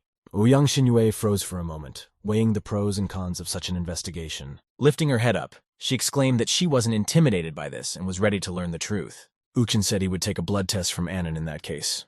The result would be ready in a couple of days. Suddenly, someone behind his back laughed and said that he didn't expect Wutian to sneak in for a date with Xinyue. It was Zhenren. He brought Xianyu and some policemen with him. Zhenren said that the lovebirds had chosen an inappropriate place to coo. Zhenren looked at his niece. She turned pale. Hiding the girl behind his back, Wutian said that in such matters, The most important thing is not where, but with whom. Genrin laughed and said that he had nothing to be embarrassed about, and an old man like himself would only be envious. Wu Tian looked at him carefully and said that he could give him 10 years off if he was interested. Genrin was surprised that the young man could do such a thing. Xinyue couldn't understand what Wu Tian was up to this time. Wu Tian explained that if someone could create a drug that could age a person, he could perform the reverse operation. Genrin asked what he was implying. The young man replied that some people have very little conscience. Even the last mongrel would not bite its own parent. The girl smiled and noted to herself that Wu Tian could scratch his tongue. Genrin squealed, wondering if Xinyue had brought him here. The girl replied that she had asked Wu Tian to examine the patriarch. Genrin called her rudely and yelled that no one enters the room without his permission. Xinyu replied that she was just very worried about her grandfather. The uncle kept yelling that they were all worried, but it was no use. He was still in a coma. And until Anan gets better, he is the head of the family. Changing his tone, Genrin said, Anan is already at an advanced age. Dr. Zhang is doing his best, and no one should interfere with his treatment. Xinyue realized that it was Dr. Zhang who had poisoned Grandpa, if Wu Tian's guess was correct. Wu Tian smirked and thought that Genrin wasn't watching his words at all. He asked the man why he was suddenly so agitated, and if he was hiding something from everyone. Genrin got angry and asked why he even cared. Wu Tian replied that he was just an ordinary guy who didn't like things like cruelty and ingratitude. The young man added that he has no patience for the types who go easy on their heads. This finally pissed Genrin off, and he ordered Wu Tian out the door immediately. The bodyguards immediately rushed towards Wu Tian. Xinyue stepped forward and hid Wu Tian at her back. She ordered the guards not to touch the young man. He was her friend. Xianyu mockingly said that the girl and Wu Tian just started dating and Xinyue is already covering him with her breasts. This is how they can gain power over the Ouyang family. Xinyue shouted that Ouyang Xianyu was not concerned with her personal matters. Xiangyu was angry that the girl raised her voice at him and swung around. The girl instinctively recoiled to the side in fear. Genrin's bodyguards were surprised. Everything happened very quickly. Wu Tian suddenly intercepted Xianyu's hand and clasped it. He shrieked that Xinyue was doing everything for his grandfather, and he had no right to slander his sister. Xianyu indignantly turned to the guards and asked why they were staring. One of the policemen said that there was something wrong with his arm. Xianyu looked at his hand. It was covered in red spots and nodules appeared on the back of his hand. The young man was frightened and asked what Wu Tian had done to his hand. Xianyu yelled and demanded that a doctor be called soon. Wu Tian began to quietly back away, and Xianyu demanded that he stop. He roared that Wu Tian had poisoned him, and told his father that the young man should give him the antidote as soon as possible. Genrin ordered him to shut up and told him that Xiangyu had messed up enough as it was. He bowed his head to the couple and apologized for his son and what he was trying to do. Genrin begged for Xiangyu's forgiveness. Wu Tian disdainfully said, even the temporary head of the Ouyang family himself bows to him. Unfortunately, there is nothing he can do. Wu Tian stated that he really disliked Xianyu and that said it all. Genrin exclaimed and asked what the young man wanted then. Wu Tian demanded Xianyu to fall on his knees in front of Xinyue and apologize in person. Otherwise, he might lose his hand. Genrin stated that the young man had forced him himself, and now Wu Tian would not be able to leave this house. The bodyguards drew their weapons. They quickly surrounded the young man in a tight ring and pointed their pistols at him. Xinyue blocked Wu Tian once again with her body and shouted for them not to even think of messing with him. Wu Tian said that he directly felt important and said that Xianyu had less than an hour left. Then the blood poisoning would start. Xiangyu wailed for Ye to give him the antidote, or else he wouldn't get out of here alive. Genrin said that Xianyu would rather lose one arm than his life. Besides, Xianyu is not his only son. Wu Tian stated that he had been visiting Situ before visiting Ouyang.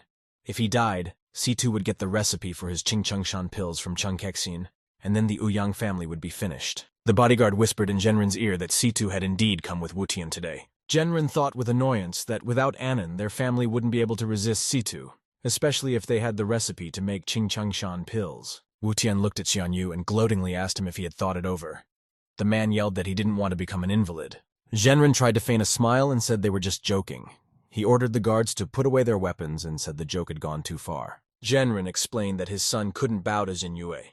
The family structure would be disrupted, and asked to settle on something else. Wu Tian laughed and said that so-and-so would agree to relent if no outsider came into the room with Anan for 3 months. Genrin happily agreed that for those 3 months, Xinyue would take care of Grandpa by herself. Wu Tian carelessly tossed an envelope of powder to one of the bodyguards. He said that all he had to do was apply it to his hand, and it would go away. Wu Tian and Genrin said goodbye.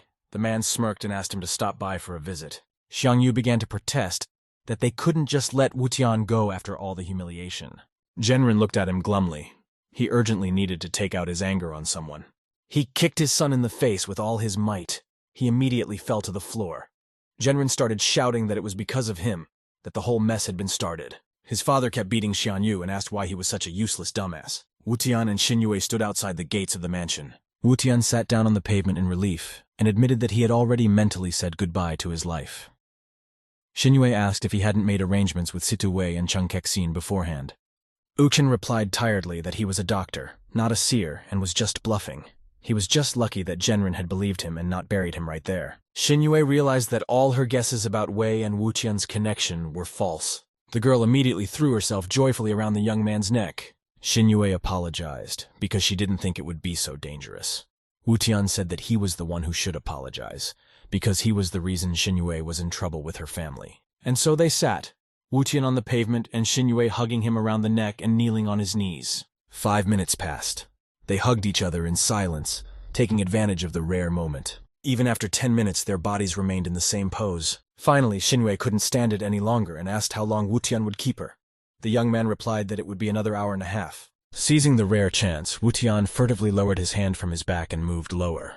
Xinyue's eyes immediately changed in surprise. She instantly recoiled and cried out, wondering why Wutian was getting so handsy. He joked that he was just checking to see if she had lost weight, and everything seemed fine. Xinyue glared angrily at him and demanded that he keep his hands to himself from now on. Wutian said he would be in touch and asked her not to ignore his calls anymore. The girl didn't answer him anything and waved her hand from behind.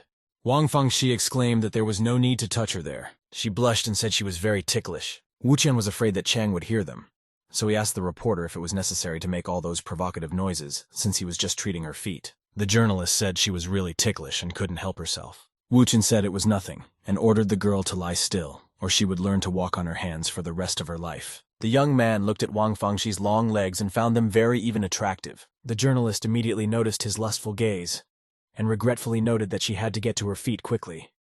Otherwise, Wutian would have flown off the bed by now. The young man said he applied the ointment. She should not get her feet wet and try to walk for at least 1 week. The journalist asked how she should then take a shower. Duckling readily volunteered to help her and said he was good at back soaping. Fancy immediately kicked him with her foot and shouted out that the attempt counted. Unfortunately, from the blow, the journalist moved something on her leg and a crunch was heard. Wang Fangxi grimaced in pain, and Wutian rebuked the girl for asking her not to move unnecessarily. She shrieked that a week was too long and asked if the great doctor couldn't cut it down a couple more days. Wutian asked her not to flatter her. It was a bad influence on him. The young man asked her where she got her harmfulness from. Fancy confessed that he had taught her everything. Wutian said he was joking, and actually 3 days should be enough. The journalist happily threw herself on his neck and said that she suspected him of lying. She was very pleased that she would soon be back on her feet. A voice was heard outside the chamber door. The mayor of the city wondered what had amused his daughter. He opened the door and asked to tell his father so he could laugh himself. Wang Fangxi excitedly asked him what he was doing here. Wutian didn't expect to see the mayor of Dongcheng City in the hospital either. The mayor asked the reporter to introduce her boyfriend. Fancy objected that Wutian was only an attending physician. The mayor laughed and said that was fine too, and could help reduce medical expenses. Wang Fangxi blushed and exclaimed that there was nothing between them, and she was being serious. The mayor noted that his daughter had always had a feisty temper, and this was the first time he had seen her embarrassed. The mayor asked the young man to introduce himself. Wutian introduced himself to Secretary Wang and gave him a polite handshake. Wang's face immediately changed.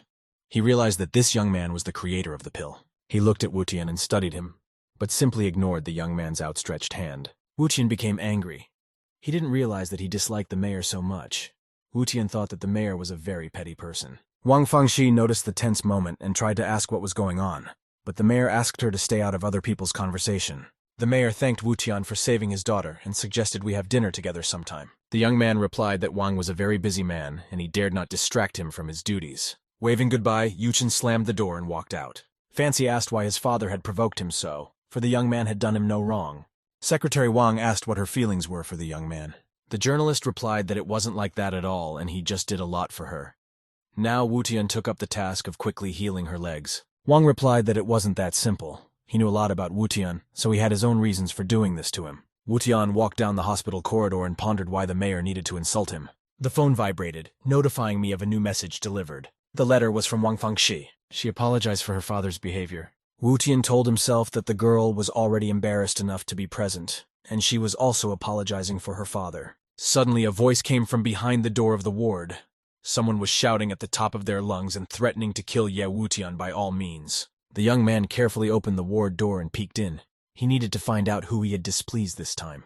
Liu Fu was hysterical and threatening Wutian, while his mother Luo Shenyu stood by his side. She asked the young man to calm down and sleep a little longer. Wutian opened the door fully and stepped into the room. Lo asked Dr. E why he had come.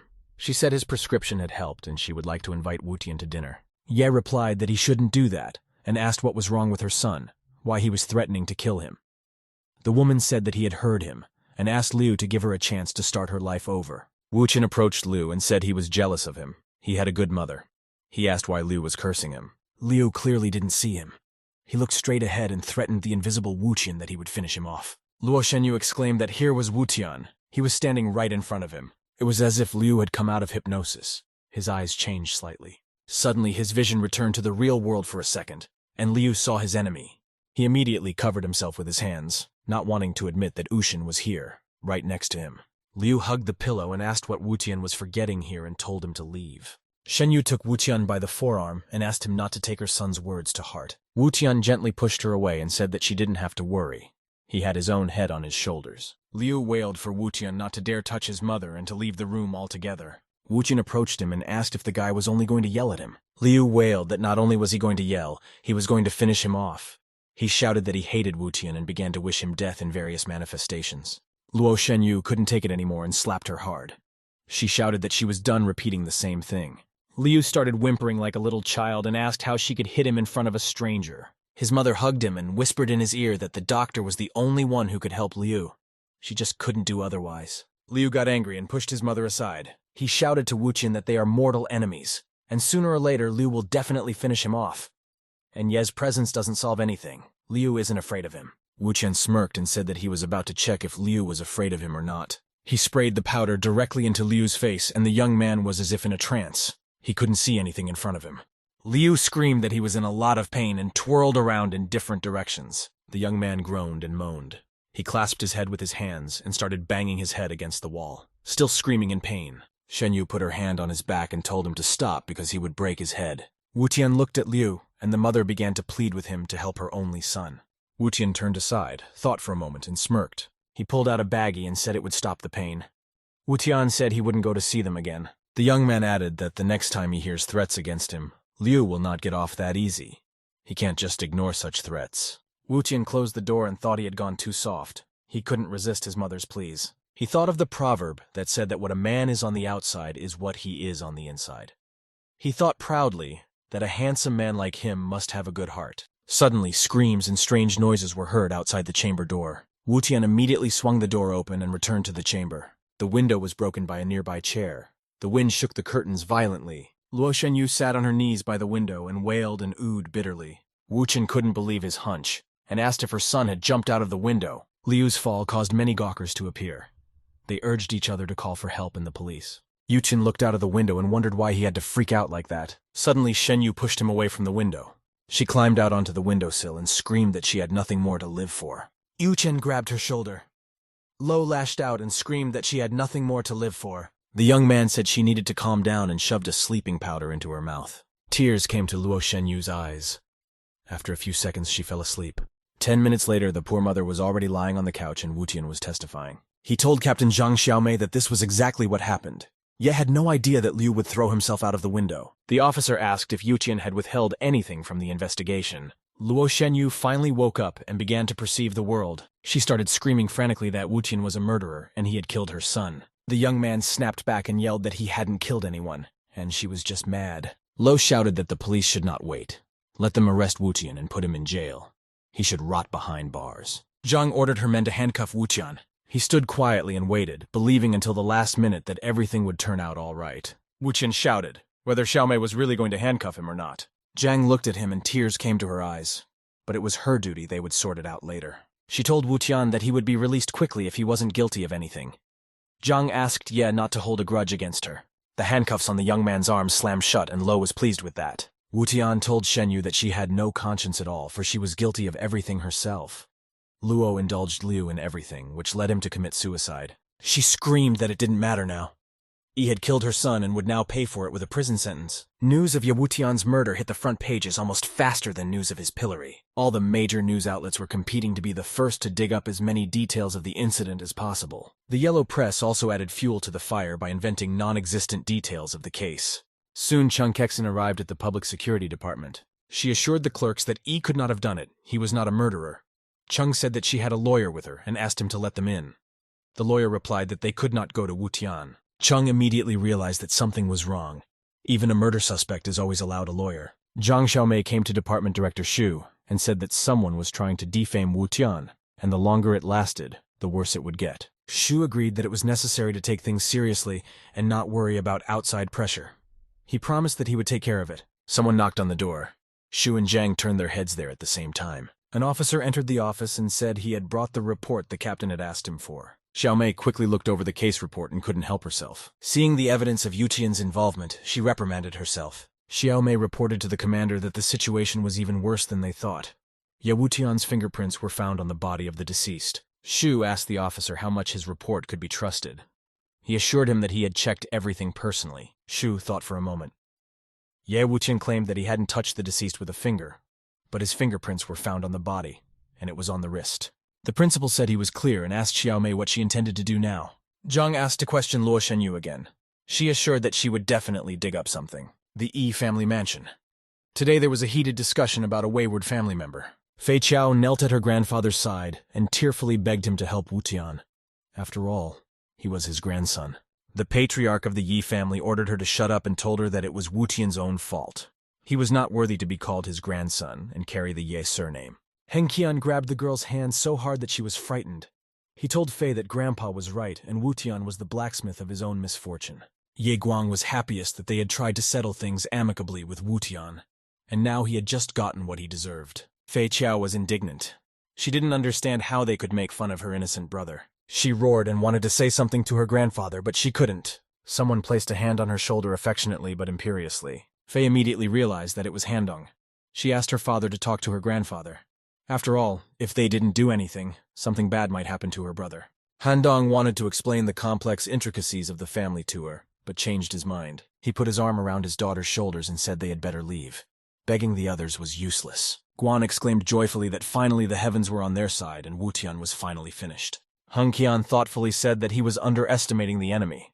As long as he had the secret of the medicine, there would always be someone to help him get out of prison. Guan exclaimed that it was impossible. He checked personally, and all the evidence points to Ye Wutian. The law would not be on his side. Heng Qian told his son that the law doesn't count. Only money decides everything in this world. There is a loophole in every law, and the more money there is, the wider the loophole. He added that it didn't matter which family would try to get him out. It could be Ouyang or Ning, but they will definitely get Uqiang out. At this time in the interrogation, Luo Shenyu pretended to be an innocent angel and shed a sea of tears. Without saying anything thick, she only repeated that Wutian was a murderer and had killed her poor boy. Zhang Xiaomei told her sternly that she was just fine, and the surveillance camera showed it. But as soon as the officer walked in, the woman burst into tears.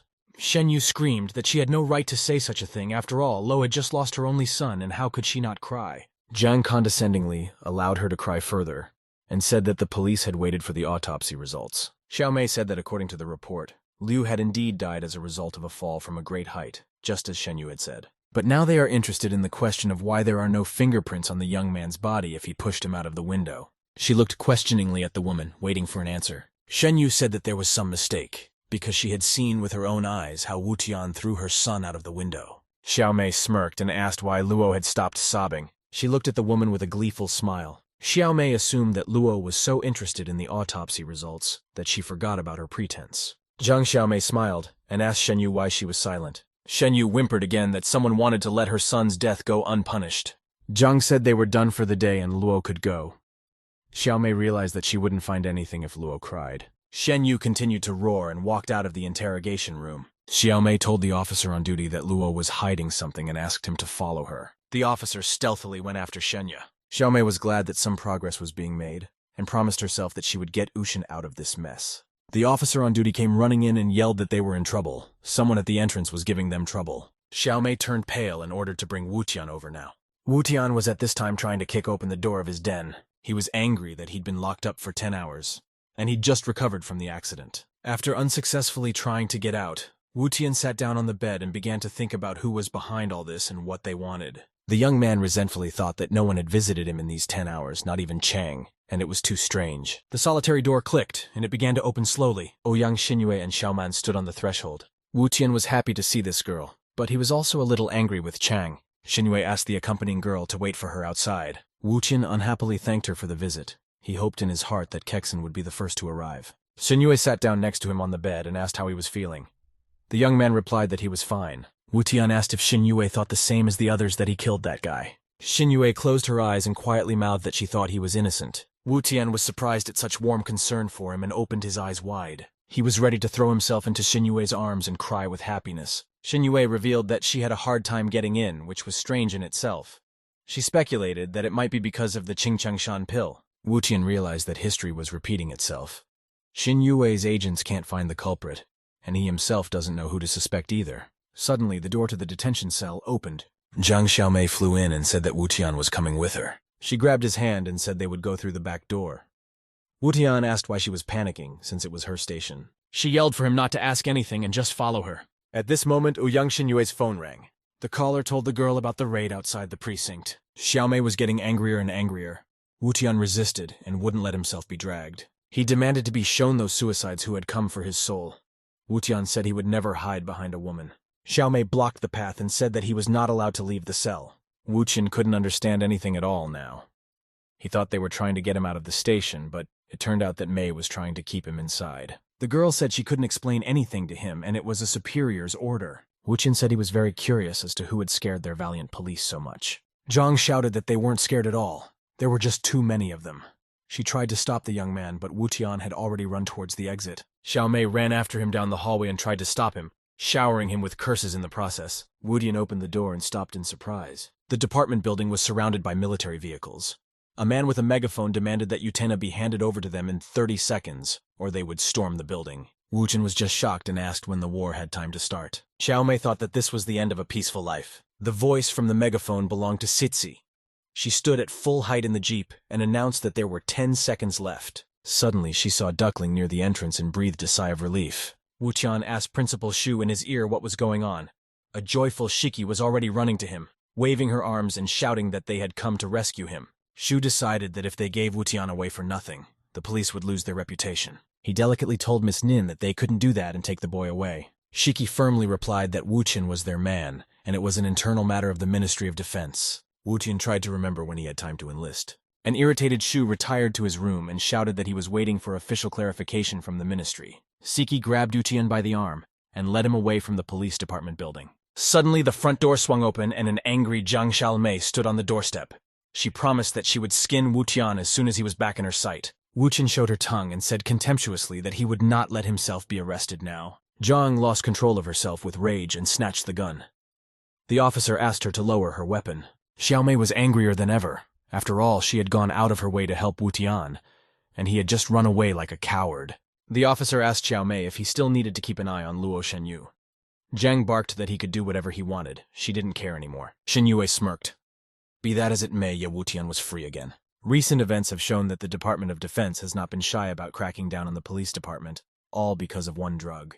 Xiaoman asked Xinyue if she should continue investigating. Xinyue told her to keep digging, but noticed that the result was no longer that important. Man thought there was no need to interfere since the Defense Ministry had already snatched Wu Tian away from under their noses. It's evening, Ningpeng's big mansion. Wu Tian gritted his teeth and had to admit that he was grateful for the old man's intervention. Ning was pleased that Wu Tian appreciated his efforts a little and asked how he had been. Wu Tian replied that everything was fine. He was only worried that Peng might get into trouble. Ning assured him that there was nothing he couldn't handle. The young man asked if Peng happened to know who was trying so hard to get rid of him. The old man said that he would have reported if he had known. He assured me that he would get the information very soon. Wu Tian smirked and thought that the enemy had burrowed so deep that even Ning couldn't see him. Ye decided that it would be too boring otherwise. Old man Ning said they had to lie, and they told the police he was a soldier. He offered to join the army for real. That way, it would be easier for them to protect the guy. Peng began to describe the advantages of the army, and said that every young man dreams of becoming a mighty warrior. Besides, with the support of the ministry, no one would be able to touch him. Wu Tian smiled and asked not to be tempted. He valued his freedom, and there were many different restrictions in the army. The young man asked Peng when his evil granddaughter's wedding was. The old man asked for what purpose Wu Tian was inquiring and if he wanted to interfere. Wu Tian was embarrassed and replied that it was nothing of the sort. It's just that Sitsi really helped him out today and he'd like to return the favor. Wu Tian remembered Shiki and was embarrassed. Today she was so cool, strong, and beautiful. Ning smiled and asked why Wu Tian wanted to repay Shiki. After all, old man Ning had sent her, so Wu Tian owed a favor to Peng himself. Wu Tian said that since this was the case, he wouldn't beat around the bush either. The young man asked what kind of man Shiki's fiancé was. He offered to marry Shiki himself. The old man couldn't make out anything, whether it was that this young man liked Shiki, or whether he had jokes like this. Wu Tian asked Peng who he would choose, him or Shiki's fiancé. Old man Ning said that he would stick to neutrality at a time like this. Peng added that there was no need to play with his granddaughter's feelings. Despite Wu Tian's favor to the Ning family, the old man would just smear him. Uchan assured Peng that he had nothing to worry about. He was a one-woman man. The old man grumbled that he trusted Uchian no more than he trusted ghosts. One of the bodyguards ran into the office with a report. He whispered something in the old man's ear, and Peng said indignantly that he would take all the blame. Wuqian said that Ning didn't need to get involved. He could handle his own problems. The old man replied that the young man was the patron of the Ning family and would help him. Wuqian thought warmly that the old man knew how to pay for kindness. Peng said he would be away for a while. He asked the young man not to sit idly by and find out how his fingerprints ended up on Qian Shuhong's body. The old man warned Wuqian that Luo Shenyu was a very suspicious person. The young man thought for a moment. Luo Shenyu loved her son so much that she was willing to kill Qian Shuhong in order to put Wuqian away. Shiki excitedly asked where her grandfather was going at this late hour. Peng replied that he was going for a short walk and suggested that his granddaughter talk to the young man for the time being. The old man exclaimed without turning around that it was not good to tease the old man at all. Wuqian asked Shiki where she had gotten herself into trouble again. She angrily replied that he was always the one in trouble and asked what Ye was talking to his grandfather about. Wuqian pathetically replied that he had asked for her old man's blessing. Shiki was a little confused and asked if Wuqian was joking. He said it was true. The girl blushed and wondered if Wuqian really liked her. But it was too late anyway, and she had a fiancé.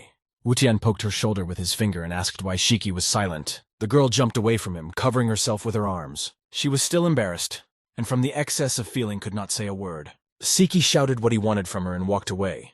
Wuqian realized that he had overreacted. It suddenly came to him that he was alone in the house. Ning Peng and Shiki are gone, and now there is no one to take him back. Wuqian approached one of the bodyguards and asked for a ride home. He replied that he was on duty and could not do so. Wuqian walked on foot and told himself that it was his own fault. He shouldn't have encouraged Tsitsi. The old man had settled in a remote place. No stores, no cabs, and the telephone was dead. A klaxon sounded from behind. Wuqian turned around in surprise. A red sports car quickly pulled up to him. At the wheel of the two-seater car was a girl. She made a virtuoso circle on the spot and stopped in front of Wuqian. The beautiful stranger clarified that the young man was most likely Ye Wuqian. Wuqian instantly noted that the girl looked juicy and mature. Not even Situ Wei was her equal. Wuqian replied that it was he, bowed gallantly, and said that he had not expected to be recognized by such a beautiful lady. The girl smiled and informed him that he could call her little sister. She offered to give Yushin a ride. The young man thanked him for his help and asked to be dropped off at the security office. The girl smiled and said he was pretty outgoing. As soon as Wuqian closed the door behind him, the car tore off, quickly gaining speed. Wuqian said he didn't know the girl and clarified how she knew him. She explained that it's hard not to know the name of the creator of the beauty pill. She's not giving him a ride for free. The girl remarked that she was very fond of beauty. She worked hard to give him a ride, and it would be unfair not to thank her in return. Wuqian said that she was beautiful even without the pill, and after using it, she would just blow everyone away with her beauty. The girl pointed out that she doesn't like dodgy people and said she knows about 3 kinds of pills. She asked if Wuqian would give her the lowest level. The young man replied that he could give her a discount for a better one, but it would still cost money. The car suddenly slowed down. Wuqian asked why the girl had stopped the car. She asked if he was sure he wanted to charge her. After all, it was still a long way from the city, and people were rarely seen here. Wuqian squeezed out a smile and acknowledged that she had won. Soon the red car was racing down the deserted highway toward the tunnel. Wuqian thought that there was clearly something wrong with the girl.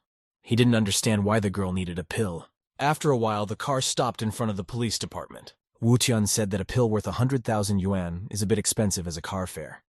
He added that it was fate and asked the girl to introduce herself. Having gotten what she wanted, the driver snorted contemptuously and said that, in case they met again on the road, she would believe in fate. Wuqian shouted that he wouldn't be late when the time came, and the girl rolled off into the night. The young man began to reproach himself. How could one lose 100,000 yuan on the spot? The girl driver meanwhile dialed someone's number and reported that the goods were in place. Chung Kexin finally managed to break through to the security bureau. To her utmost surprise, Zhang Xiaomei reported that Wu Tian had been pulled out by the military. Zhang said that Wu Tian had dishonored the security bureau. If he came here again, he would be in trouble. As if on cue, Wu Tian appeared in the doorway and cheerfully asked the girls why they were so grumpy. Kexin couldn't say a word, and just threw herself on his neck. She was very happy that the young man was alive and well. Wu Tian regretfully thought that he had made poor Chung worry again. Kexin cried and asked if he was hurt. Wu Tian smiled and replied that with his talents, no one could hurt him. Zhang Riley said that he could flirt with 4 women of the main families at the same time and ditch the security bureau.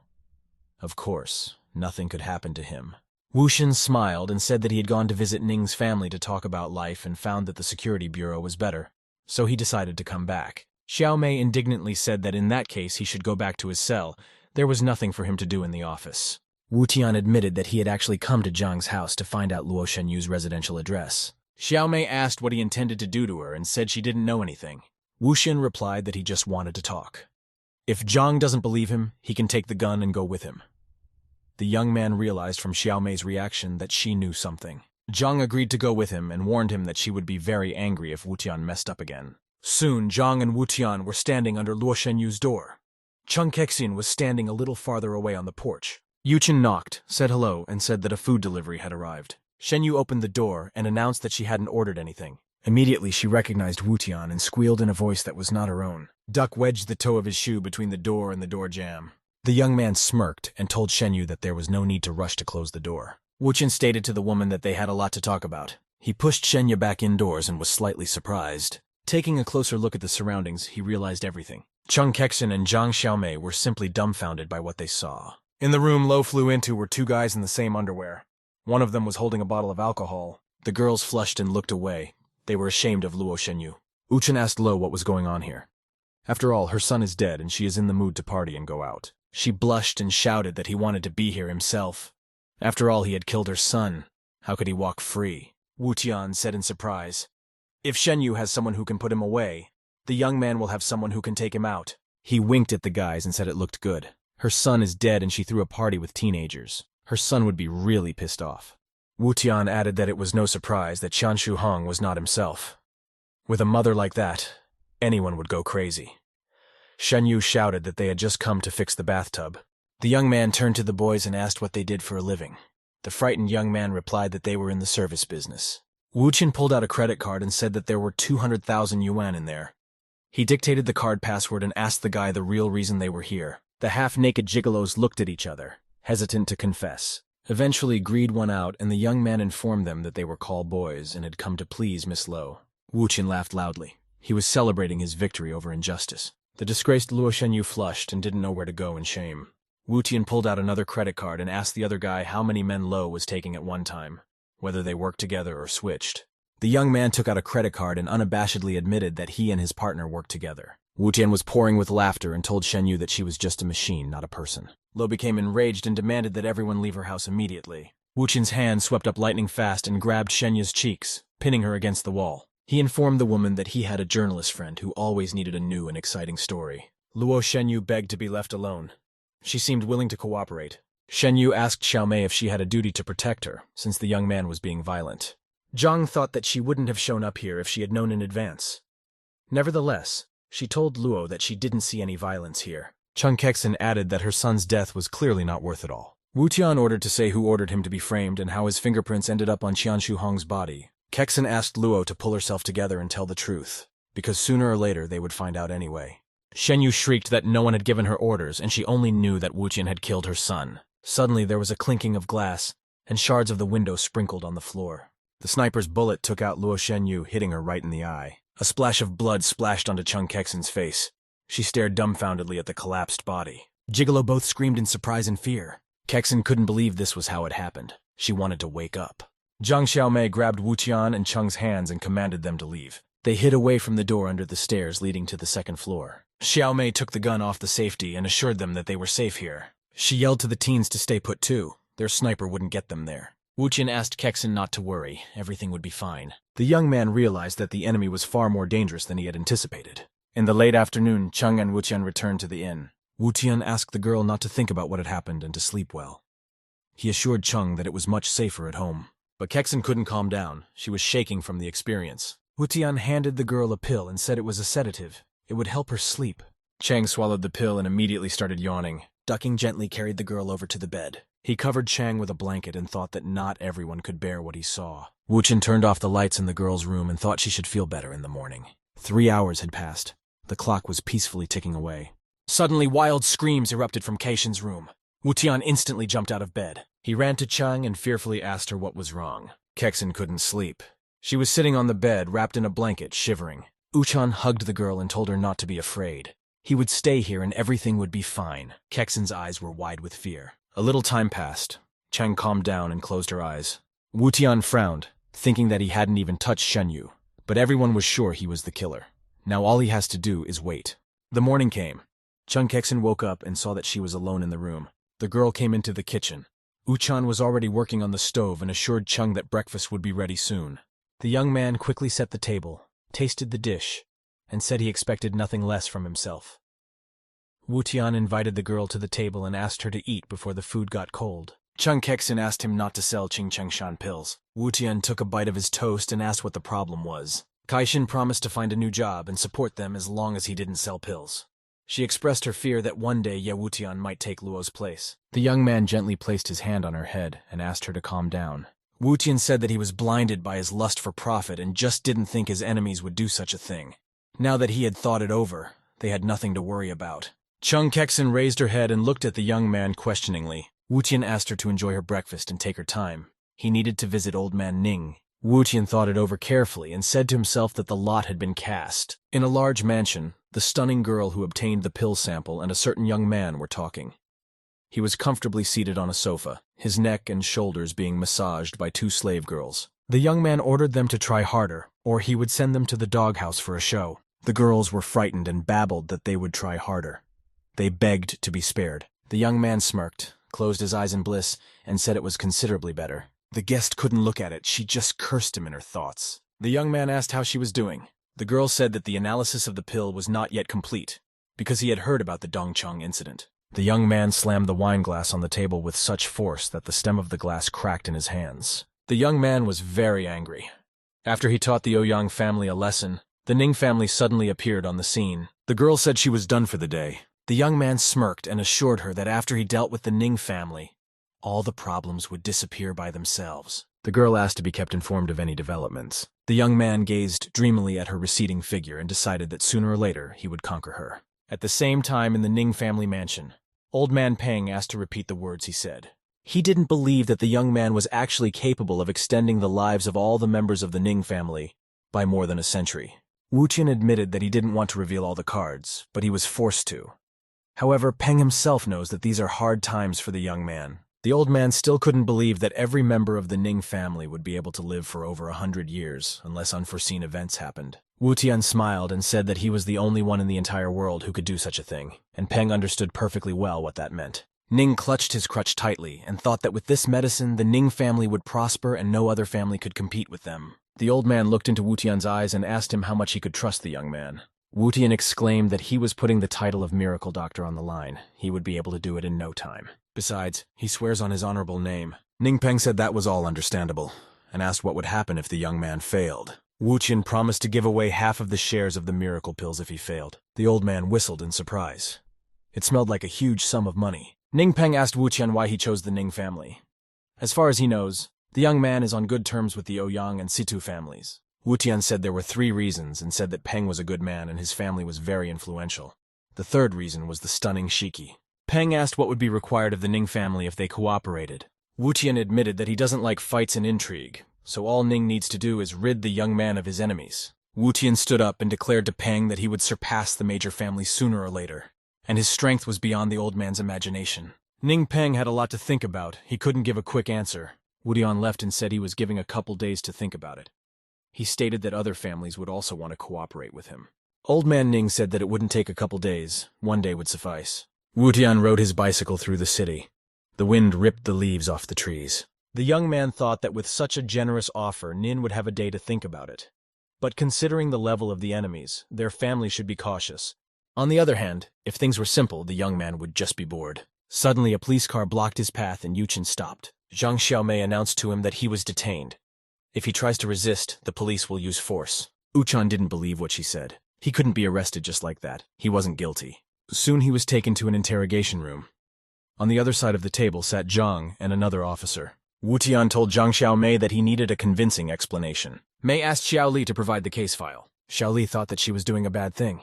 The whole precinct knows that she and Wu Tian are feuding, and there was no reason to set him up. Xiaomei shouted that she had repeatedly asked for less trouble. Luo's assassin turned up to confess and claimed that Wu Tian had hired him.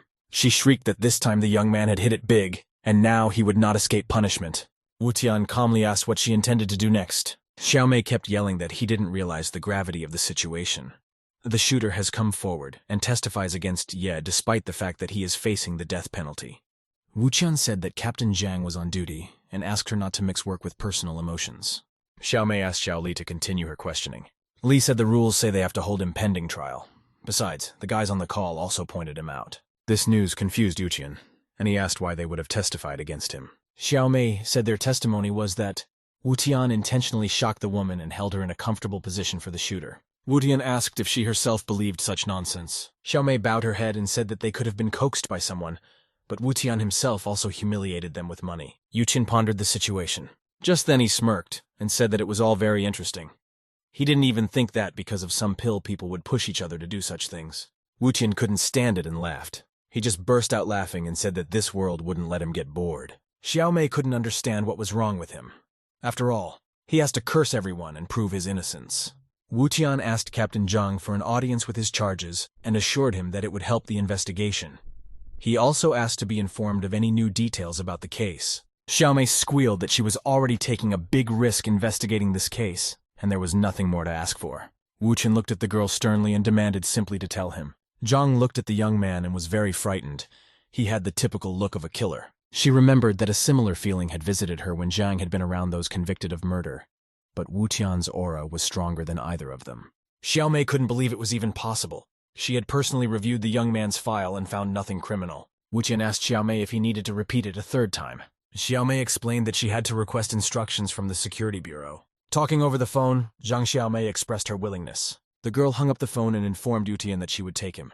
They soon arrived at the prison and stopped outside one of the solitary confinement cells. Zhang said that this was Zhao Fengnai, the assassin. She asked Wu Tian to do without any nonsense. Wu Tian walked into the cell and asked Zhao why he was setting him up. Keeler replied that he was just telling the truth. Wu Tian said it's okay, they can leave. Xiaomei was surprised. Wu Tian explained that he was a law-abiding citizen and could not extract confessions by force. The girl asked if he could do without violence at all. Wu Tian assured that he just wanted to know who wanted to kill him before he himself died.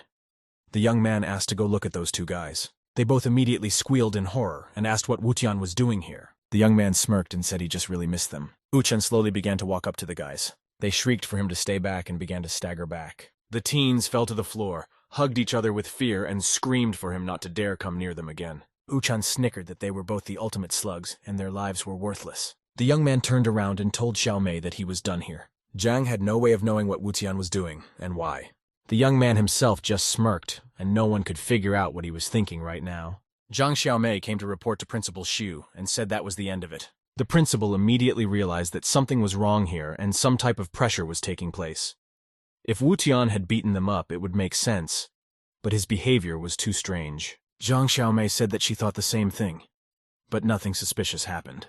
Director Xu said that only one thing is clear: Wu Tian wants to be taken out. Xiaomei recalled that first Qian Shu Hong, then Luo Shenyu, and now the gunner had been added as well. The director asked Xiaomei to calm down and work only on the basis of evidence and no other way. He added that information about the shooter was spreading at fire speed. Because of Qian Shu Hong and Luo Shengyu, Ye Wuchen was in big trouble, so killing Luo Shengyu made sense. The mass media simply drowned Yushin in filth and vices. Xiaomei said that journalists first sucked up to him and nicknamed him the father of pills, but now the wind has blown the other way. Xu replied that this is how the world works, and as long as the situation entertains them, it will continue. 12 hours before the trial, a knock sounded in Wang Fengxi's apartment. The journalist came out and asked who had come. Fei Qiao roared under her apartment and whined that Wu Tian had been arrested for murder. Fancy said she already knew. She invited the girl to sit down and calm down. Wang Fengxi turned around and looked at her father. He was serenely looking through the newspaper. Fei Qiao was so worried about her brother that she clutched at the hem of her dress and squeezed her fingers. She said through her tears that although Wu Tian was a jerk, he had a good heart, and he definitely couldn't kill anyone. Fancy said she believed in him too. Fancy slammed the door of her room. The girl went downstairs and called out to her father. Seeing that his daughter had approached him, the mayor warned that he would not be able to help Ye Wutian. She shouted that Wutian had saved her life and made the whole country famous, and why couldn't the city's mayor help him? Father calmly replied that the law would acquit Wutian if he was innocent. Otherwise, he would be punished, and there was nothing she could do. It's 10 hours until the trial. Ning family villa. Peng's son told his father that Wutian's terms were incredibly generous, and he didn't want to miss the chance. He asked what the old man thought about it. Peng replied that they had to cooperate with outside forces, but there were great risks involved. Mistakes of this kind could crush their entire family. The man said he didn't think so, and in case of a mistake, Ning's family should be able to defend themselves. Peng asked if Siki was aware of the latest developments. The man replied that last night she popped out all red and headed toward the military station. Peng asked his son if Shiki was still engaged. He clarified what the old man meant. The old man replied that they were still young and could chafe. As long as Ye Wutian was able to overcome difficulties, they could cooperate with him. The man puzzledly asked what would happen if Wutian failed this time. Peng replied that the young man had become part of the Ning family, and that was another reason to cooperate with him. The old man wanted to believe that this guy could surprise him, or at least give him confidence that he had made the right choice. 8 hours to trial. Chung Kexin's house. Ouyang Hao came to her, and the girl asked him the purpose of his visit. Hao asked if she had heard that Wutian had been arrested again. Chung replied that she was sure he had been framed. He added that Wutian is not as simple as he seems. She can't know what he's really like. Chung asked Hao what he meant. Ouyang handed her a folder of papers and said that he got them completely by accident. Kexin asked what it was and opened the bag of papers. The girl was very, very surprised. The package contained photos compromising Wuqian and Xinyue's relationship. Chang turned pale. She didn't want to believe this abomination.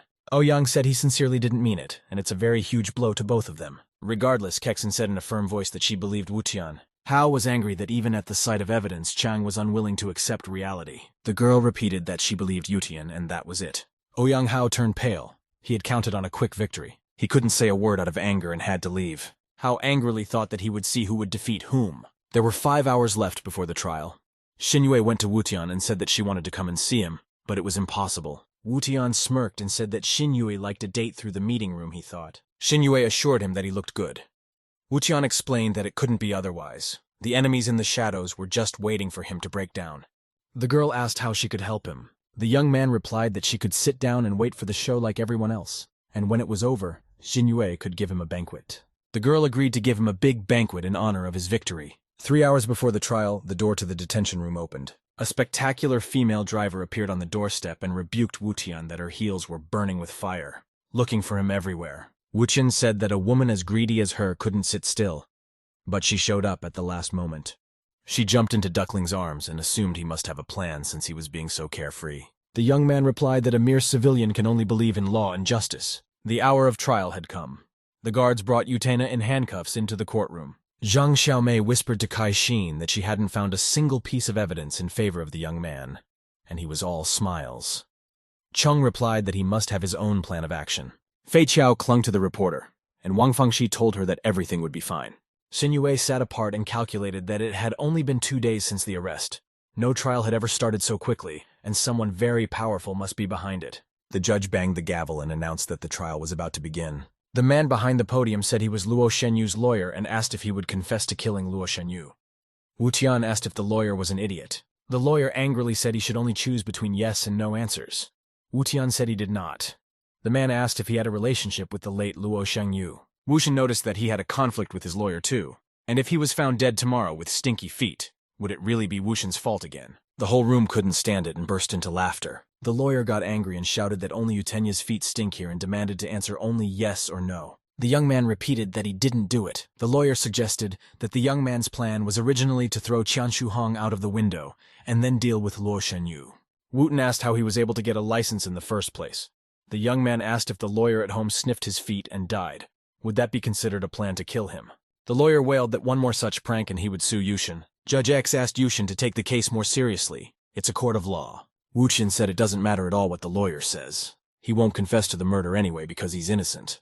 The lawyer smirked and said he'd find a fix for him. The lawyer approached the gunman and asked several questions about the case, particularly his type of activity, name, and connection to Luo Shengyu. The man replied that his name was Zhao Fengnai. He has been working as a professional hitman for 10 years. Luo Shengyu was his target, and the man killed her. Journalists marveled at his cold-bloodedness and the fact that he talked about the murder like it was his cup of tea. The lawyer cheerfully asked him how he killed Luo Shengyu and why. He had already closed the case for himself. Fengnai said he shot her in the head from an apartment window across the street from her house. Someone gave him 200,000 yuan for her head. The lawyer asked who ordered him to kill Luo Shengyu and asked if that person was present in the courtroom. Fengnai said the man is now in the audience. The reporters stirred. The denouement was near and the murderer was about to give up the customer. All 4 girls sat and cried. They realized that everything was too smoothly constructed. The lawyer asked Fanny to show the hall the murderer's client. The killer started to raise his hand. He started to say a phrase about the man who had hired him to kill him and couldn't finish it. Wu Tian looked at him, and Fengnai cut off the phrase halfway through and didn't finish it. His hand also didn't reach Wu Tian. The lawyer shouted and demanded to show his employer who had paid him to kill Luo Shengyu. The man tried to speak but couldn't get a word out. His hand froze. Suddenly, blood spurted from the corner of Fanny's mouth and he coughed. The man began to spurt blood and cry out in terrible pain. The killer's consciousness faded, and he immediately collapsed to the floor. Someone asked for an ambulance. Wu Tian smirked and thought that the best way to solve the problem was to poison the problem itself. The lawyer exclaimed that they had a dead body in court. The policeman stated that he did not understand how he could have died so suddenly. Someone called for a doctor. A medical team ran out immediately. The doctor groped him and said it was a specific case of death, needed to be studied in more detail. Zhang Xiaomei doubted that a key witness in the case had died so easily. The lawyer grudgingly said that Yuqin was lucky, but it was too early to rejoice because there were 2 other witnesses in the case. A policeman ran into the hall and shouted that they had a problem. Those 2 witnesses were also dead. The lawyer was in complete shock. The death of 3 witnesses at once could not but arouse suspicion. Zhang Xiaomei began to suspect something. After all, Wu Tian had requested a meeting with the witnesses earlier. Judge X announced that due to the unexpected deaths of 3 key witnesses, the case was adjourned for reconsideration. There was a horrible shriek, and the cell phone shattered. That wasn't enough for the rich young man, so he trashed the coffee table as well. The young man continued to spew curses, and the slave girls decided to remove the shards of glass from the floor. He looked angrily at the girls and shouted who asked them to clean the room. The young man kicked the nearest girl. Both of them trembled with fear and begged for forgiveness. The young man said he was upset. He added that he was very upset. The young man took a knife from the table, its blade reflecting the frightened faces of the girls. They were all begging to be spared. The young man smiled gloatingly and offered to have a little fun. The death of the witnesses shocked many people. The incident made people believe in a higher power, as if God himself had helped Ye Yutina avoid the disaster. Other people believed that there were more sinister forces behind it that were backing Ye Wutian. Crescent nightclub. Ye Wutian's closest friends were invited to the banquet. The culprit took a drink from the bottle and said happily that he no longer had to stay in the detention room. Zhang Xiaomei objected that their room was up to all standards and there was nothing to complain about. Wu Qin laughed that he had gibbered too much and punished himself with a shot or 2. Suddenly someone knocked on the premises. Many people appeared on the doorstep. They all congratulated Yutian. One man said they would have a chance to get to know each other better at the banquet. Wu Qin asked Xinyue who all these people were. The girl replied that they probably wanted to befriend him, and Ye could do as he wished. Wu Tian stood up from the table with his bottle raised and proclaimed that all who came to the banquet were his guests, and invited everyone to drink together. Duck sat on the couch and mumbled nonsense, demanding a drink. All his girlfriends came to him when the young man was already snoring profusely. Xinyue said he was in no condition to get home and asked for permission to take care of Wu Tian since it was her establishment. Night had fallen. The moon rose high and came out from behind the clouds. Xinyue dragged Wu Tian to bed and lamented that he was heavy. He kept saying he was thirsty. She led Duckling to the bed and tossed him there, telling him he needed to sleep. Somehow, Wu Tian managed to grab her hand and didn't want to let go. He pulled Xinyue toward him and she fell right into Ye's arms. The girl was embarrassed and begged to be let go. Immediately, she realized that Yi was too strong and she could not escape. Xinyue calmed down finally and lay down on Wu Tianu's chest. She decided that what's to come is what's to go. Ning Peng read the news and couldn't help but laugh. Wu Tian had actually silenced 3 witnesses at once. His son noticed that he was becoming more and more interested in Wooten. He said he didn't even understand how the guy managed to pull it off. Peng said that he was not the only one interested in Ye Wutian. Many people are trying to approach him. The man asked if the Ouyang family's father was referring to Situ. Peng said that it was a disgrace to them. The families let the 2 adorable girls get close to the kid, but it's really unknown which one is more cunning. The man said that Ye Wutian is not just a doctor, and now the families will evaluate him in a different way. Peng said that this is the case, so they should get ahead of the competition. The old man asked me to invite Wutian to his place tomorrow. He wants to reward him well. New buildings in the city. It's morning. Xinyue barely waited for morning. Wutian sprawled out as he wished, and Xinyue had to lie under his back. The girl slept very badly throughout the night. She realized that Wutian was even sleeping in a nightmarish posture. Wutian was sleeping very soundly, and Xinyue knew that he was the one who had been exhausted from a few days in prison. She looked at him and smiled at the fact that Yi had a pretty face in her sleep. Suddenly the phone rang. The signal announced that someone was calling Master Yao Sheng. Xinyue remembered that Yi had his phone in his pants. It kept buzzing and ringing. The girl was fumbling under the blanket and couldn't find her phone. Wutian groaned through his sleep. Xinyue decided that Ye had stuck the phone too deep, and that's why she couldn't find it. Wutian muttered through his sleep that he didn't need to do that. Xinyue began to realize that she wasn't exactly fumbling for a phone, judging by its shape. A horrible guess flashed through her brain. The girl blushed and cried out that she could not have done it. Wutian began to mutter that she had to stop or he would break. Xinyue immediately yanked her hand away and didn't know where to go in shame. Wutian woke up and asked what would happen if she broke it. Xinyue faded away and didn't know what to answer. Wutian smiled and assumed that she specifically wanted revenge for that long-ago incident. Xinyue grabbed a pillow and started hitting him. She called him a moron. Duck went to the kitchen and poured a full bowl of water. He washed his face well and said that since Xinyue took the initiative today, they were even. Xinyue resentfully said that Wutian should believe her. That was not at all what he thought. Wutian got a taste for it and declared that she wasn't the only girl who craved his body. Xinyue warned that one more word on the subject, and he would be very sorry. Wutian realized the joke was over and promised not to bring it up again. Xinyue offered to talk about the case. She said Wutian needs to hire some bodyguards. Their opponents are secretive, and Ye needs to keep himself safe. Wutian said that they can only play dirty.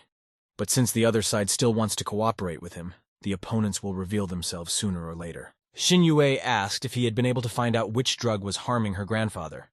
Wutian replied that he had a busy schedule and didn't have a chance to check. Xinyue smirked and stated that there was no need to check anything anymore. Wutian was surprised and asked why the girl had changed her mind. Xinyue replied that they wouldn't be able to find out anything. The Ouyang family can't be tainted. Wutian thought that it was very likely that the Ouyang family was involved. Even if they figured him out, this scandal would attract the attention of other families. Xinyue told Wutian that she should thank him anyway. Her grandfather was feeling much better. She asked if Anan would be able to get up. Wutian said he wouldn't have risked saying that before, but now he is confident. He asked the girl to take the time to thank him and said he had a big gift for her. Xinyue wondered what the big gift was. Genren was stunned. Wutian wants to give Xinyue 10% of the shares. In a private meeting of the Ouyang Xinyue family, Xinyue confirmed that Wutian intends to give her 10% of Qingchen pill shares. All the family members were very happy, because even Situ's family had offered huge money for 5% shares and were turned down. Genren rejoiced the most. He hoped to regain his position in the family and thanked Xinyue for a job well done. Xinyue recalled being stigmatized by her family when she lost her virginity to Wutian, and now they were all sucking up to her. Genren stated that 10% is a little low, but better than nothing. He asked whose idea it was. Xinyue assured that he offered her 10% of the shares and demanded nothing in return. There was a heated discussion around the table. Someone suggested that this was just the beginning. Xianyu suggested that his father buy a house for Wutian and let Xinyue and him live in it together, and then he would definitely give them more shares. Genren said he had already thought about it. Genren asked Xinyue if Wutian had said anything else. Xinyue shocked everyone with her answer. She said that the 10% would go to her personally and had nothing to do with the Ouyang family or their Ouyang company. Everyone turned pale. Genren sat frowning. Xinyue asked them what had happened to them. After all, it was good news. Genren resented and asked what Ye Wutian meant by this. Xinyue assured them that Wutian had no plans to join their family from the beginning. It was all their fantasies. Genren thought it would be unfair if a huge amount of money fell into Xinyue's pocket alone, and asked to sign on behalf of the Ouyang family. Xinyue asked her to apologize and said she couldn't do that. Xiang Yu insulted the girl and said that she only gets money because she makes love to that skank. Xinyue looked at him and said that he wouldn't say anything like that again. Xiang Yu saw her serious intentions and decided to back off. Xinyue said she only reported the shares because they are one family, but not to discuss it at the table. The girl said goodbye and walked out of the house. Meanwhile, a gray car raced through the city, raising clouds of dust. Wutian asked Shiki what kind of surprise Elder Ning was talking about. She replied that Wutian would find out about everything on the spot and asked him not to call her that. The car slowed down and Sitsi said they had arrived. Opening the door, Wutian asked the girl why everything was so mysterious. He saw his surprise and marveled. They arrived at a large formation with many military personnel. A team of girls in green uniforms was lined up in front of him. When Wu Tian approached them, they shouted in unison to greet their commander. Wu Tian was very amazed that the soldiers addressed him as commander. The old man Ning came out and asked the protagonist if he was happy with his gift. The guy asked the old man if he was being serious and not joking around. The old man said that these soldiers were good on the battlefield.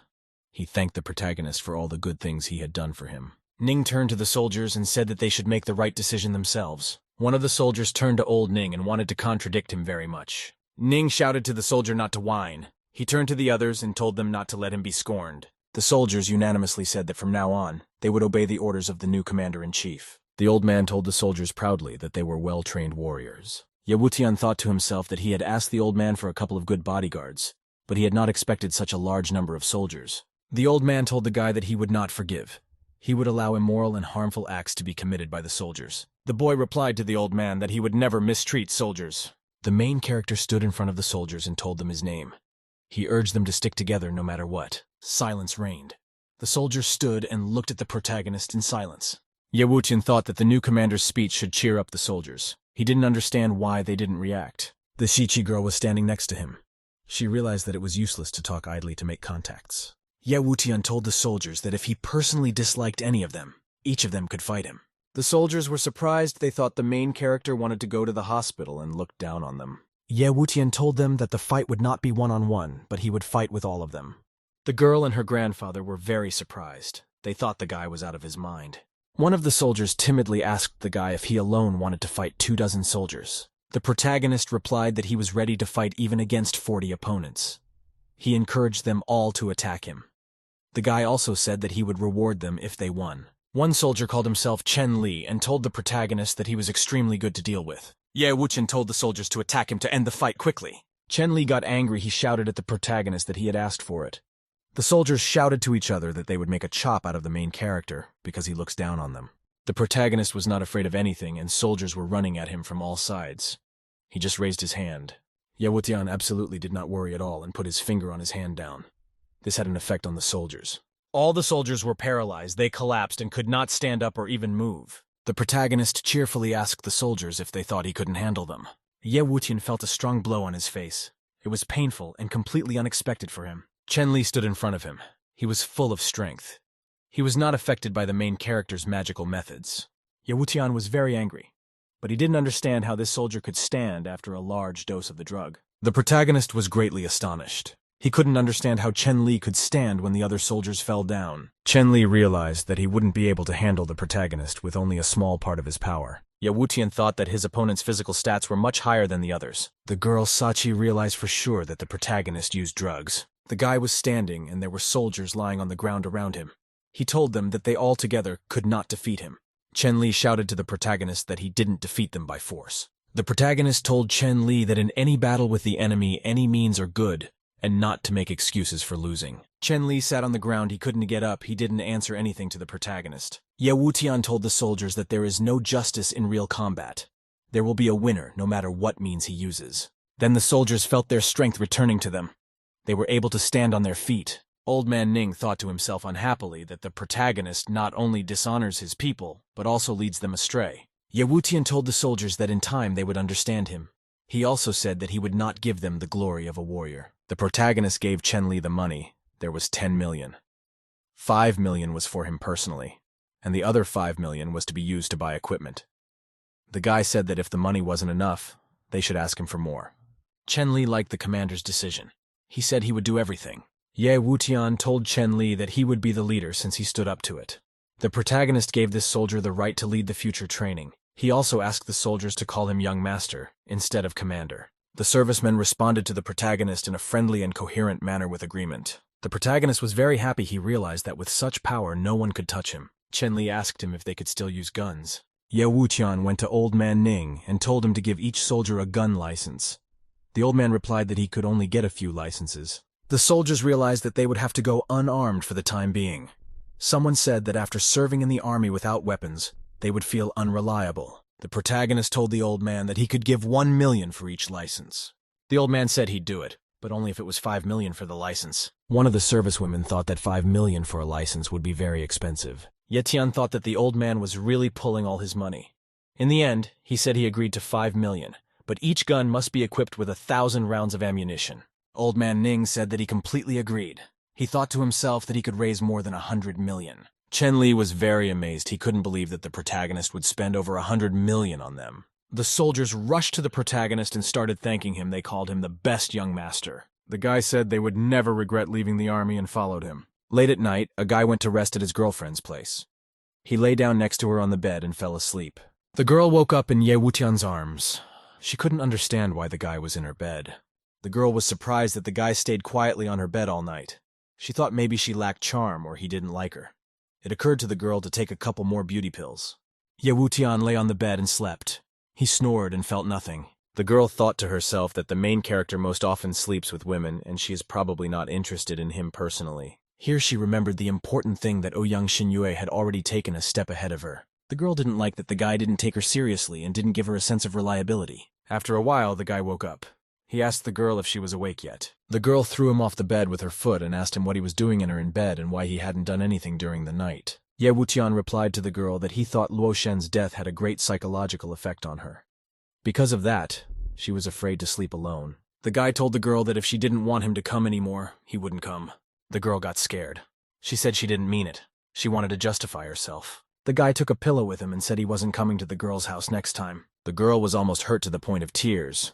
She grabbed a pillow and wanted to justify herself. She threw a pillow at the guy and said she wasn't mad at him for coming to her here. The next day, the guy visited the training ground of his soldiers. The boy came accompanied by his girlfriend. He explained to her that these are the soldiers Elder Ning gave him. These soldiers are completely reliable. The guy asked Chen Li how he and the soldiers were doing. The protagonist thought to himself that renting this place wasn't cheap, but it was convenient. Chen Li responded to the guy that he has some expense reports for rent and occupancy. The protagonist said the big expense was expected. He thought to himself that he should appreciate his guys. Ye Wutian told Chen Li to select a few of their guys to protect his girlfriend around the clock. From the line of soldiers came out voluntarily 2 girls. Their names were Zhuan Honglin and Sun Feng. Zhuan Honglin and Sun Feng came out and told the protagonist to make sure his girlfriend's safety was assured. Chen Li said that these girls have experience as bodyguards. The guy replied that he trusted his judgment. The main character's girlfriend, named Cheng Kexin, said that there was no need for her protection. The boyfriend replied that her safety is still at risk. Cheng Kexin asked her boyfriend not to call her miss since it's weird for her. Ye Wutian suggested to the girl to call her princess. She replied that it was even weirder for her. A guy asked his girlfriend what she would prefer to be called. The protagonist decided that 20 people were not enough for his plan. He asked Chen if he knew anyone else who had retired from the army. He asked Cheng how many people he needed. The guy said he needed 50 people to get started. All the people he wanted had to have good skills and a pleasant personality. Chen Li replied in agreement. He said he would bring him such people. Ye Wutian decided that the company would have little money left in its account because of the large expenditures for raw materials for Ching Chung pills and for the maintenance of soldiers. Finally, the boy decided that today he had to do something daring. He went to Situe's house. A guy knocked on her door. She went to the door to answer it. The girl opened the door and was amazed. The guy brought her a huge bouquet of flowers. Ye Wutian wished her good morning and called her beautiful. She was very surprised. The girl asked him if he had really come to see her of his own accord, or if he was short of money again. Ye Wutian told the girl that he couldn't hide anything from her. Situ said guessingly that the guy has hired a lot of bodyguards and plans to sell Ching Chung pills. That's why he has a lot of expenses. The guy told the girl he knew everything. He asked her for his salary for being her personal doctor. Situ agreed to pay him right away. She took out the money. The girl told the guy that if he was short of money, she would always help him. She asked him why he gave 10% of Xinyue's shares. She accused him of being biased. The guy replied to Situ that Ouyang Xinyue is simply his woman. Situ reminded the guy that she had helped him in all the incidents, yet he had always been cold to her. Situ suggested to the guy that he give her some shares. She said she would buy them with her own money. The guy thought about it. Eventually, he told Sita that he couldn't promise her anything. The girl almost tearfully clarified whether he would really do that after all she had done to him. Ye Wutian thought of this girl as a cunning fox. Suddenly, the guy's cell phone rang in his pocket. It distracted him. A girl he knows called. She tearfully told him that Grandpa E had been beaten up and that the lobsters and everything else had been robbed too. The boy was stunned by this news. He realized that he had to act immediately. Ye Wutian snapped out of his seat. He told the girl that they had urgent business and would talk later. The door slammed behind the protagonist. Situ said to herself that he didn't want to give her even a small part of it. After waiting for a while, Situ picked up the phone and said it was time to start the second plan. At this time, a guy and a girl were driving a car very fast. He asked her what was wrong. The girl said that she got a call from Hu Tzu saying that someone wanted to steal lobster from them and that Grandpa wouldn't let them. Grandpa ended up getting beaten up. After a while, they arrived at the house. The beaten grandfather was there. The granddaughter ran into the room together with the main character. The old man was lying on the bed. Grandpa apologized to the protagonist for the stolen lobsters. The boy saw Hu Tzu standing next to him. He apologized and said that he couldn't protect his grandfather and didn't save the lobsters. Ye Wuqian told Grandpa that he would first cure him, and then the old man could say whatever he wanted. An hour later, the old man was still asleep on the bed. The treatment process continued. The girl asked the guy how the grandfather was doing. He told her that the old man would soon get back on his feet. He told the girl to leave while he wanted to discuss something with Hu Tzu. The protagonist asked Huzi who did it for such a purpose and how many people came here. Huzi replied that the attackers were hooligans from the neighboring village, more than 20 of them, and their leader's name was Wang Shun. In all, nearly 100 lobsters were stolen. Ye Wuqian thought to himself what kind of hooligans they might be. It was interesting to him. The protagonist gave Hu Tzu a pill and told him to dissolve it in water and treat the wound. He thanked him. A little later, 2 military vehicles pulled up to the mansion where the protagonist was. It was the girl Chung Kasin. Her bodyguards were with her. She asked the guy how the situation was. Ye Wuqian said it was okay and asked the girl why she was here. Chung said she was worried about the guy. She asked if they had called the police. Hu Tzu said it's all useless. The police are related to Wang Shun. The protagonist realized it was time to act. He called Chung Li. Ye Wuqian told him to leave 2 guys here for observation and the rest were to go with him. The next moment they were driving fast down the road in military jeeps. Hu Tzu told the whole story to Chen Li. He replied that barren lands breed cunning people. Chen Li shouted angrily at the hooligans that they would have a good time. Chung Kasin, sitting in the car, said that dissemination of information in poor areas is difficult. One of the bodyguard girls said that after she joined Ye Wuqian's service, she planned to do some miscellaneous work like killing business rivals. Those words didn't sit well with the guy. He realized that his image in the minds of the bodyguards was very bad. Very soon the protagonist, accompanied by his subordinates, arrived at the Wangkan village committee. After arriving, Ye Wuqian and Li Cheng went to the door of the village head's building. The mayor of Wangkun, named Wang Tuozi, asked them who they were and what they wanted. He urged them to obey the law. Ye Wuqian told the mayor that a resident of his town named Wang Shun had stolen lobsters from him and cleaned people's wounds. He demanded that Wang Shun come to him. The mayor then responded that his son is a good and decent guy. The main character told the mayor that if he thought he was lying, he could get his son here. The mayor said he would call Wang Shun immediately. Then he got worried when he saw people near the protagonist. Ye Wuqian heard a voice from outside. Someone was asking who was looking for Shun. A group of hooligans came up and asked why they wanted to disturb Shun. They asked the protagonist and his friends if they knew where they had come and who owned the territory. One of the hooligans approached Chung Kasin. He asked the guests why they had brought such a nice girl here. In the next instant, one of Chung's guards punched the bully in the face with all her might. The bodyguard told him that if he ever stared at that lady again, he'd lose a few more teeth. The hooligans were scared, and they thought they had messed with the wrong people. One of the hooligans said that their opponents were very powerful. Another said that the guests could not do anything on their territory. Ye Wuqian approached the leader of the hooligans, stepped on him with his foot, and asked where Wang Shun was. The bully replied that he was very scared. He said that Shun had gone to the city and said he would earn some money while he was still away. The mayor came out of the gate. He said he had called Wang Shun and said he would be here soon. Ye Wuqian told the mayor to admire the beaten friend of his decent son. The mayor was outraged. He shouted at the hooligans that they had come to embarrass him. The boy wondered if Mayor Tuotsu was blatantly lying. He didn't understand why he was doing it. The battered bully said he didn't want to be bullied. He asked the mayor to help him. The mayor responded to past visitors that he is the head of the village and they will not intimidate him. The mayor further added that he, as the head of this village, would restore justice. The hooligans rejoiced at these words. The hooligans pulled out knives and said decisively that they would take over. The protagonist wasn't afraid. He told Chen whether to deal with the bullies in 10 minutes. Chen Li, along with the female bodyguards, said that 3 minutes would be enough for them. The female bodyguards began to beat the hooligans vigorously with their feet and hands. The hooligans couldn't do anything even with knives.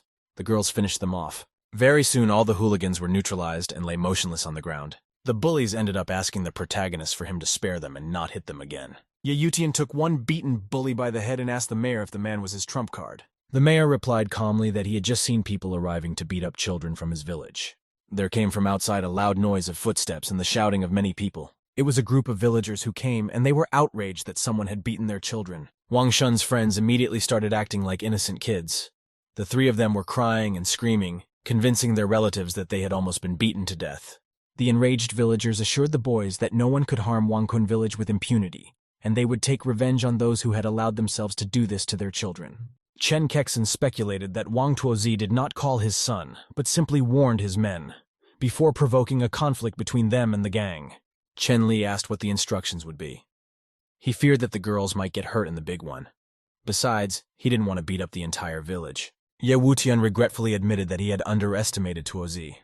After all, he clearly wants to further inflame relations with the villagers, and they should not respond to their provocations. The leader of the hooligans, sobbing, pointed the villagers to Dr. Ye's team and exclaimed that it was those outsiders who had stormed into the village and beaten them to a bloody pulp. The angry residents lashed out at the outsiders and started yelling that those guys were always polite and well-meaning, and they had just come and intimidated them to death. Ye Wutian frowned and introduced himself. He told the residents the truth about the stolen lobsters and the beaten people, and asked if they thought what he did was wrong. All three of them started making excuses, saying that the young man was making things up. They couldn't beat up grown men. Wang Shun was a decent man. He would never do such a thing. The peasants ran out of patience and rushed at the strangers with pitchforks and shovels. They started shouting that Ye Wutian was lying, and that such a thing could not have happened. Suddenly, a growing roar of engines was heard in the distance, and a minute later, several men on motorcycles approached the house of the village head. The first to jump off his bike was Wang Shun. He shouted happily to his father that he was able to sell dozens of lobsters and had earned tens of thousands. They were in for a nice dinner tonight. Wang Tuozi panicked and irritatedly thought that his son had chosen a very bad time for his return, and now there would definitely be no conflict. Wang Shun seemed to have only now noticed that there were many people gathered near the courtyard. He was surprised to see the menacing villagers threatening the uninvited guests. Wang Shun approached his father and asked who all these people were and why they had come here. He had a look of genuine amazement on his face. Ye Wutian smiled at the peasants and said that they had seen everything for themselves, so he thought it was pointless to continue arguing. The truth had come out. The peasants were only now beginning to suspect bad things. A woman asked Shun if he had stolen someone else's lobsters. One of the men turned pale and asked if it was true. Wang Tuozi put his hand on Wang Shun's shoulder reassuringly and suggested that he had bought the lobsters himself in the city, rather than stealing them. The young man incomprehensively tried to understand what his father meant. At last the boy understood the hint. He realized what Wang Tuozi was hinting at, and he immediately cheered up and looked proudly at the outsiders. After scratching his head, Wang Shun smiled at his fellow villagers and said that he had bought up all those lobsters from the fishermen in town. Of course, he had no thought of robbing anyone. The villagers who had trusted Utina again turned against him and shouted that he was an impudent deceiver and that they would not leave the village alive and unharmed. Chung Kexin hid behind the young man's back. The girl was worried that things had gone too far. Ye Wutian reassured her and said that there was nothing to be afraid of because Chung Li and the others had come with them. Ye Wutian tried one last time to break up amicably. He held his hands up peacefully and assured the villagers that he wasn't going to cause any unnecessary trouble for anyone. One of the men looked lustfully at Chen Kaishin and said that she was very pretty. He suggested that she go inside and talk privately for a while. This was the last straw for Wutian. The enraged young man shouted that they had brought this on themselves and ordered Chen Li to break the legs of all those insolent people. The bodyguard was just waiting for this.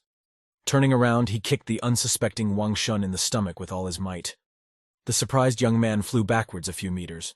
Before he realized what had happened, Chen Li was next to him and kicked his leg a little below the kneecap. The bone crunched loudly, breaking in several places. Wang Shun wailed loudly. Tears streamed from his frightened eyes. He grabbed his knee as if it would do something to help him. Only now did Wang Tuozi realize that these people were not joking, and he turned pale. He was beginning to regret having started to deny everything. The village head was scared for his son and called out to him. Sun Feng offered to give the fake gangsters a little beating. Zhuang Henglin's fists were also itchy, and she happily agreed to beat up those little rascals. Cutting through the air with a whoosh, Sun Feng's heavy boot slammed into the face of one of Wang Shun's comrades and turned his head slightly. Teeth spilled out of his mouth. Zhuang Hengling ran up to the other guy and hit him in the face with all her might with her fist. The young man lost his balance and fell down. His eyes reflected fear. The peasants began to resent the strangers beating the locals in front of their eyes. The woman shouted that the men should respond by beating the intruders to death. A loud pistol shot sobered the angry crowd, and they drew back fearfully. None of them wanted to die because of a prank by the locals. A light smoke was dispersing from Chen Li's gun. The young man explained that they were not going to harm innocent people. He hoped they could keep calm and keep their distance. The woman, who a moment ago had been riling up her fellow villagers and calling for the strangers to be beaten to death, was now shaking with fear and screaming that they had a real gun. Ye Wutian asked if they could now calm down and have a normal conversation with him. The man with the pitchfork estimated that a gun license costs a lot of money. Meanwhile, Wang Shun couldn't find a place to sit because of his broken leg and turned from side to side, screaming wildly. He begged for someone to take him to the hospital. Wang Tuozi was stubbornly unwilling to admit his son's mistake and shouted that having a gun didn't solve anything, and they wouldn't be able to get rid of the villagers so easily. The woman cheered up and shouted that they could shoot the whole village and urged her fellow villagers to smash the cars in which the strangers had come. Chen Li asked Ye what they should do now. Wutian replied that there was no need to fight unnecessarily because all these village scum were just being used. Chen Li thought with satisfaction that he really didn't want to shoot innocent people. Apparently his boss is actually a sensible person. Meanwhile, Ye Wutian put a hand on Chen Li's shoulder and winked conspiratorially. He promised to show something more effective than firearms. He peacefully put his hands up and asked that his car not be broken.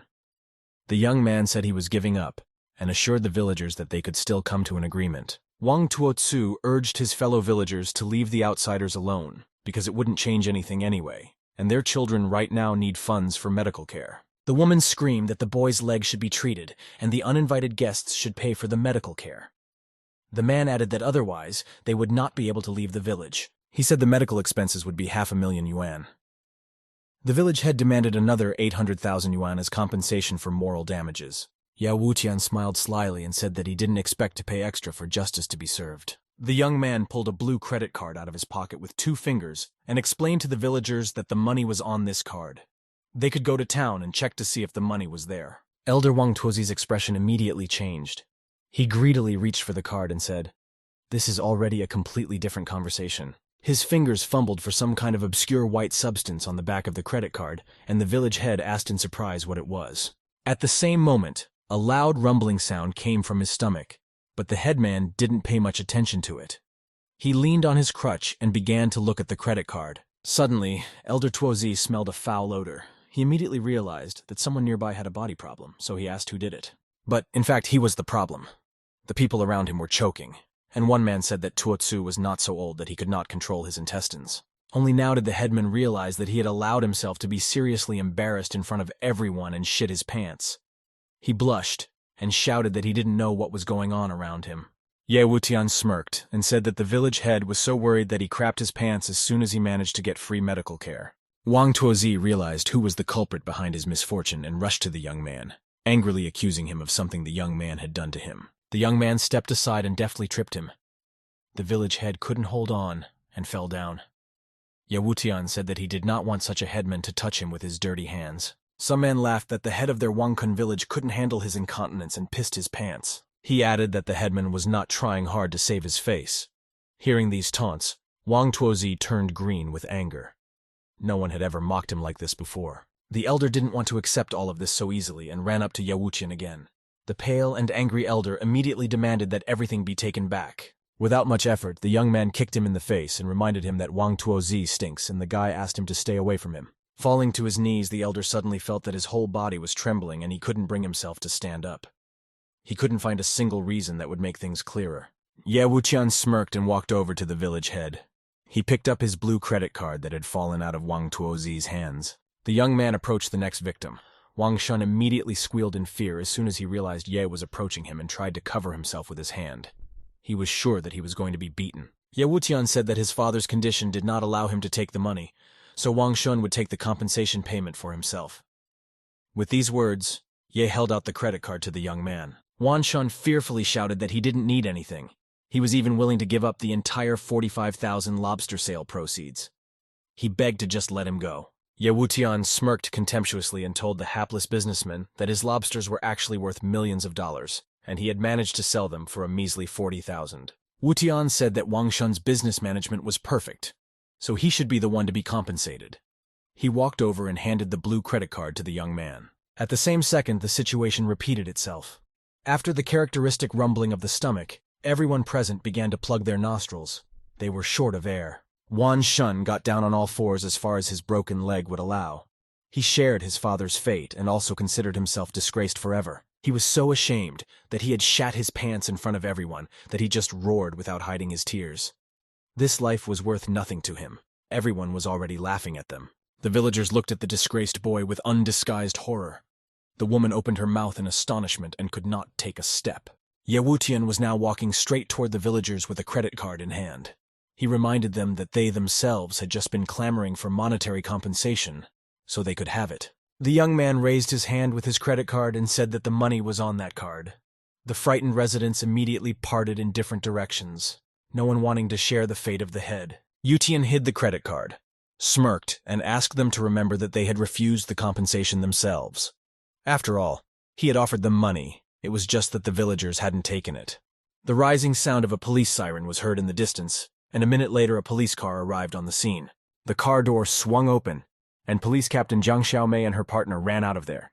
He left the entire case to her and modestly accompanied the girl. The villagers were happy that the police had finally arrived. The woman regained her voice and shouted that those criminals must be apprehended. They were breaking children's legs. Jiang Xiaomei looked at Ye Wutian and Chen Kaixin carefully. Then she shifted her gaze to the crowd, threatening them with pitchforks and shovels, and asked what was going on here. Ye Wutian explained that these people stole his lobsters, beat up his student and Wang Er's grandfather. He reminded Xiaomei that this area was beyond the control of the police, and asked why she was here. The girl said that they had received information about a city dweller, Ye Wutian, who was causing trouble in the village, so she came to see if he happened to be here. Xiaomei couldn't stand it anymore, and began to yell that he hadn't had time to get free, and was already looking for trouble again. She reminded him that he was being secretly watched. Ye Wutian smirked and said that he was done here. She could call the ambulance and send those creeps away. The young man felt that he had fairly chosen the punishment for those guys. Xiaomei exhaled and angrily said that she was already calling the ambulance anyway, and Ye Wutian should tell her absolutely everything that happened here. After 10 minutes, Xiaomei finished writing down his statement, and rebuked that even so, he should have called the police and waited for her to handle it all herself. The young man showed her the farm equipment scattered along the road and explained to the girl that they would lose a lot of people if they waited for the police to arrive. Jiang Xiaomei realized that Ye Wutian was right. She frowned and told the officer to also interview the victims and listen to their version of what happened. At that moment, the phone in the girl's pocket rang annoyingly. She immediately reached for it and answered the caller. Jiang Xiaomei listened to her interlocutor and turned pale. Her eyes were filled with genuine horror. She didn't believe it and asked the speaker again. Jiang Xiaomei hung up the phone and looked at the young man carefully. Ye Wutian asked what was wrong with her, since he was actually passing as a victim here. The captain pondered what she had heard over the phone and said thoughtfully that in this case he was indeed an innocent victim. Naturally, the confused young man couldn't understand what Xiaomei meant, and he asked the girl to tell him everything in detail. An ambulance convoy was injured in a recent road accident. 10 dead and 7 injured were found, and traces of Ye Wutian's involvement were found in the dump truck that caused the accident. Upon hearing this shocking news, Ye Wutian and Chen Kaixin froze in horror. Tears were streaming down the girl's cheeks. This was too cruel an act, no matter who did it. Xiaomei assumed that it was a premeditated assassination. The enemies were clearly targeting Ye Wutian. It was most likely the same person who had tried to kill him before. The young man immediately rushed to his SUV with an arrow and called out to Chen Li and Chen Kexin. He said that they needed to arrive at the scene as soon as possible. The car doors slammed shut and the 2 jeeps, accompanied by a police car, rushed to the scene of the accident. Ye Wutian realized that the man had been following him and knew absolutely everything about the young man. It seemed that he had deliberately provoked that conflict with the fishing village. Remembering the brazen bandits, the young man guessed that his enemies, having studied his methods and personality, had purposely spread rumors among Wang Shun's comrades. The lobsters were guarded by only 2 men, which is why poor old man Van Er ended up in a hospital bed after the beating. A frightened Li Wan Er calls Ye Wutian. Thus, he is cunningly lured back to the fishing village and provokes a series of events. After analyzing all of this, the young man couldn't help but admit that Wang Tuozi was very shrewd and could be at the head of the entire criminal plot. Chen Li realized that they were being set up by someone and offered old man Ning's help. Ye Wutian replied that there was no need to do that yet. They would try to handle it themselves. They were driving very fast and slowed down after only a few minutes near the scene of the accident. The picture was a terrible sight. The ambulance was overturned on its side, all the windows smashed out. The ambulance was overturned on its side with all the windows smashed out. In the other car, A female paramedic was screaming for help. A patient was lying in the intensive care vehicle, and a doctor was giving her first aid. A dump truck lay nearby, flipped over on its side by the violent impact. Screams could be heard from all sides, begging for help. One of the police officers tried to turn the vehicle over. Jiang Xiaomei and Ye Wutian and their group arrived on the scene and were frozen in horror. It was simply unimaginable, and no one could look at it calmly. Ye Wutian angrily thought that there was no need to do this. Innocent people had been hurt. The young man ran as fast as he could to the scene of the accident. Ye Wutian shouted to Chen Li and Sun Feng, who were rushing after him, that they should find everyone alive as soon as possible. They couldn't let them die. The young man asked Chen Kexin to dissolve all the pills the girl had with her in water, and then apply this viscous mixture to the patient's wounds. The first priority was to save the people. Chen Kexin listened to the young man and ran in the other direction with Zhan Henling. The girl was determined. She would do her best. Ye Wutian warned Xiaomei that the ambulance should not be called, because someone else might get hurt, especially people who are very badly injured and a regular ambulance can't help them anymore. The officer was surprised at how quickly and accurately Ye Wutian gave orders. The girl asked him to call her if the young man needed anything. The first thing Ye Wutian did was to run over to the emergency vehicle, which had fallen on its side. The leg of one of the doctors had been crushed by the weight of the vehicle, and he was moaning in a pool of his own blood, begging for help. The young man crouched down beside him and asked him not to say anything more and to save his strength. He began to perform the ritual of treatment. The patient clenched his teeth and tried not to moan. The young man tried his best to heal him quickly. Ye Wutian felt uncomfortable when he saw everything. After all, it was really because of him that all these innocent people had suffered. Jiang Xiaomei was giving orders to an officer at this moment. She shouted that they needed clear pictures. Not a single clue in this case could be missed. The girl thought that someone must hate Ye Wutian very much to set him up so badly for the third time using harsh methods. She realized that with such capabilities, Ye Wutian could have been killed a long time ago, not just framed. They were probably dealing with a psycho who was just playing around with Ye Wutian. 3 hours had passed since they had arrived at the scene of the accident. The exhausted Ye Wutian sat in the middle of the road, breathing heavily. His clothes were splattered with the blood of the rescued patients. Jiang Xiaomei handed him a bottle of water and said that she was impressed. After all, the young man had previously assured her that he couldn't save people, but only produced pills. The young man gratefully took the bottle from her hands and smiled. He asked the girl if she believed that people were actually born good from the beginning. Jiang Xiaomei pondered over his words. She had nothing to object to the young man, so the officer simply remained silent. The girl knew that he would explain everything now. Ye Wutian unscrewed the cork from the bottle and began to drink the water greedily. The water spilled past his lips in thin streams, but the young man didn't care. He was too tired. After dispensing with the contents of the bottle, Ye Wutian threw away the empty container and said that there was absolutely no need for him to become a doctor if he could help the whole world. After all, a big disaster just happened today, and that's the only reason he helped these people. But Ye Wutian is not going to position himself as a doctor. Xiaomei took out another bottle with the image of a red cross on it and began to pour a lot of water on her hands. The girl looked very sad and had her own thoughts. Ye Wutian was surprised and asked what the vial was and why Jiang Xiaomei was doing this. After all, she hadn't gotten into any trouble and clearly didn't need any help. The girl replied that it was an antiseptic. She often gets her hands dirty, so she carries it with her. Xiaomei gently took the young man's hand and applied the antiseptic to the damaged areas. Ye Wutian was touched by the girl's attentiveness and asked why Jiang Xiaomei cared about him. He was just doing his job, and was therefore genuinely surprised at Xiaomei's show of kindness. Jiang Xiaomei immediately blushed like a boiled cancer. This conversation was getting dangerous, and she shouted out whether the young man would wash his hands or if he didn't need to. Ye Wutian put his hands up and peacefully replied that he would wash his hands naturally and put them at the girl's disposal. Xiaomei calmed down a bit and let off some steam. At this moment, Chen Kexin came up to them from the back with a bottle of water. She almost roared when she saw her Ye Wutian laughing with Captain Jiang Xiaomei. Gritting her teeth in anger, Kexin thought that Ye Wutian was very quick to find common ground with everyone, especially since she and Jiang Xiaomei were more like a couple, unfortunately. Ye Wutian meanwhile put up his bloody hands, and Jiang Xiaomei began to pour antiseptic on them liberally. The young man washed them well, and they didn't look so horrible now. Wiping his hands, Wutian asked what evidence in the dump truck was in question.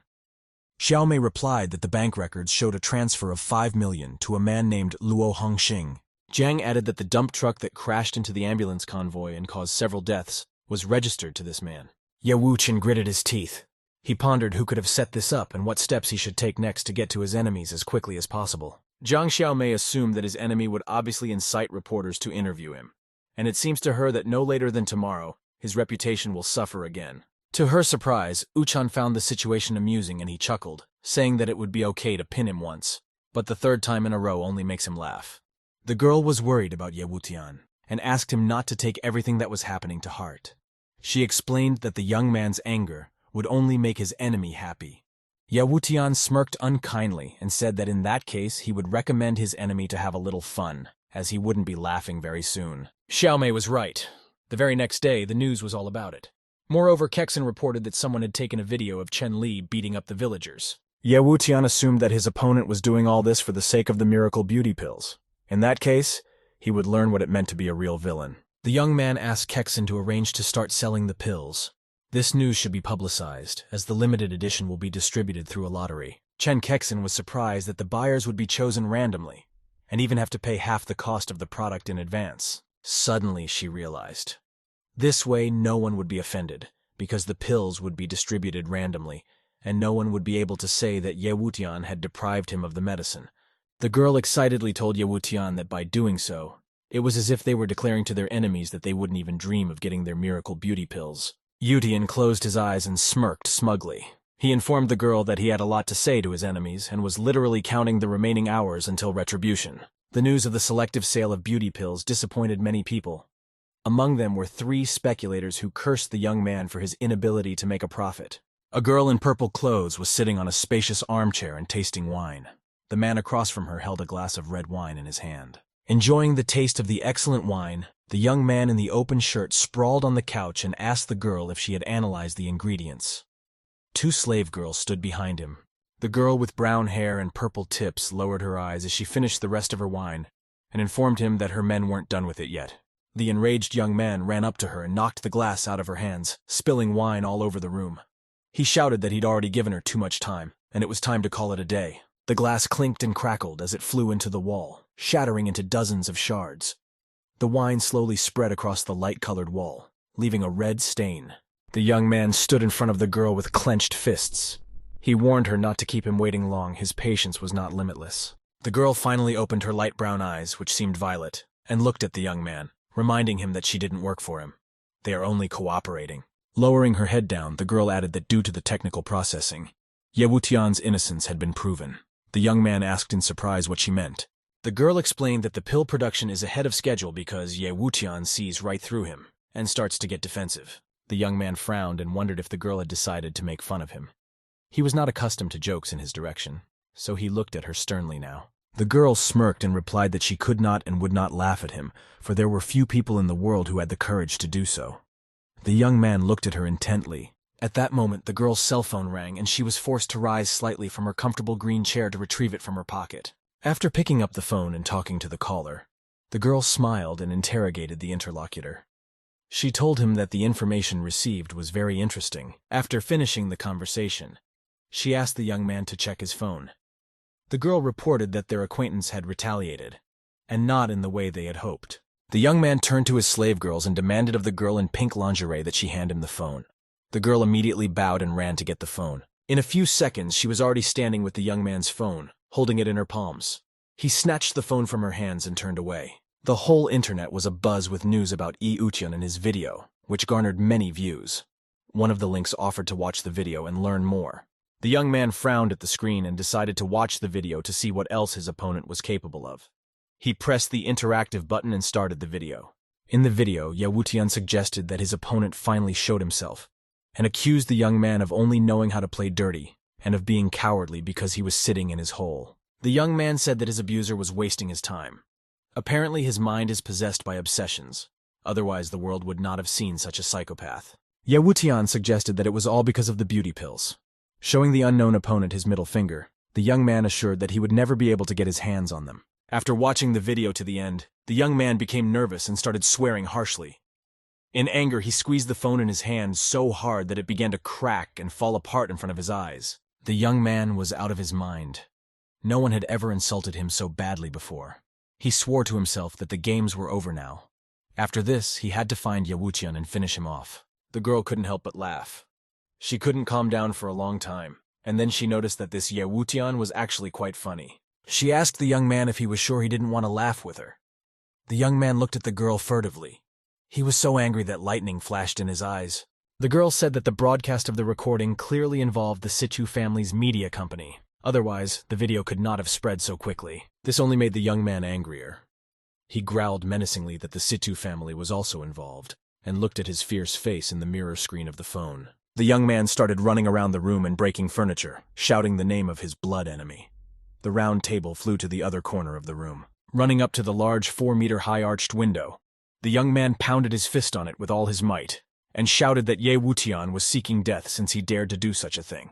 Despite the fact that the window was made of shatterproof glass, it began to crack and crumble right before our eyes. The slaves clung to each other fearfully. The young man immediately ran to another window and repeated the procedure, shouting that he would definitely find and kill Ye Wutian. The glass rang loudly, shattering into thousands of shards.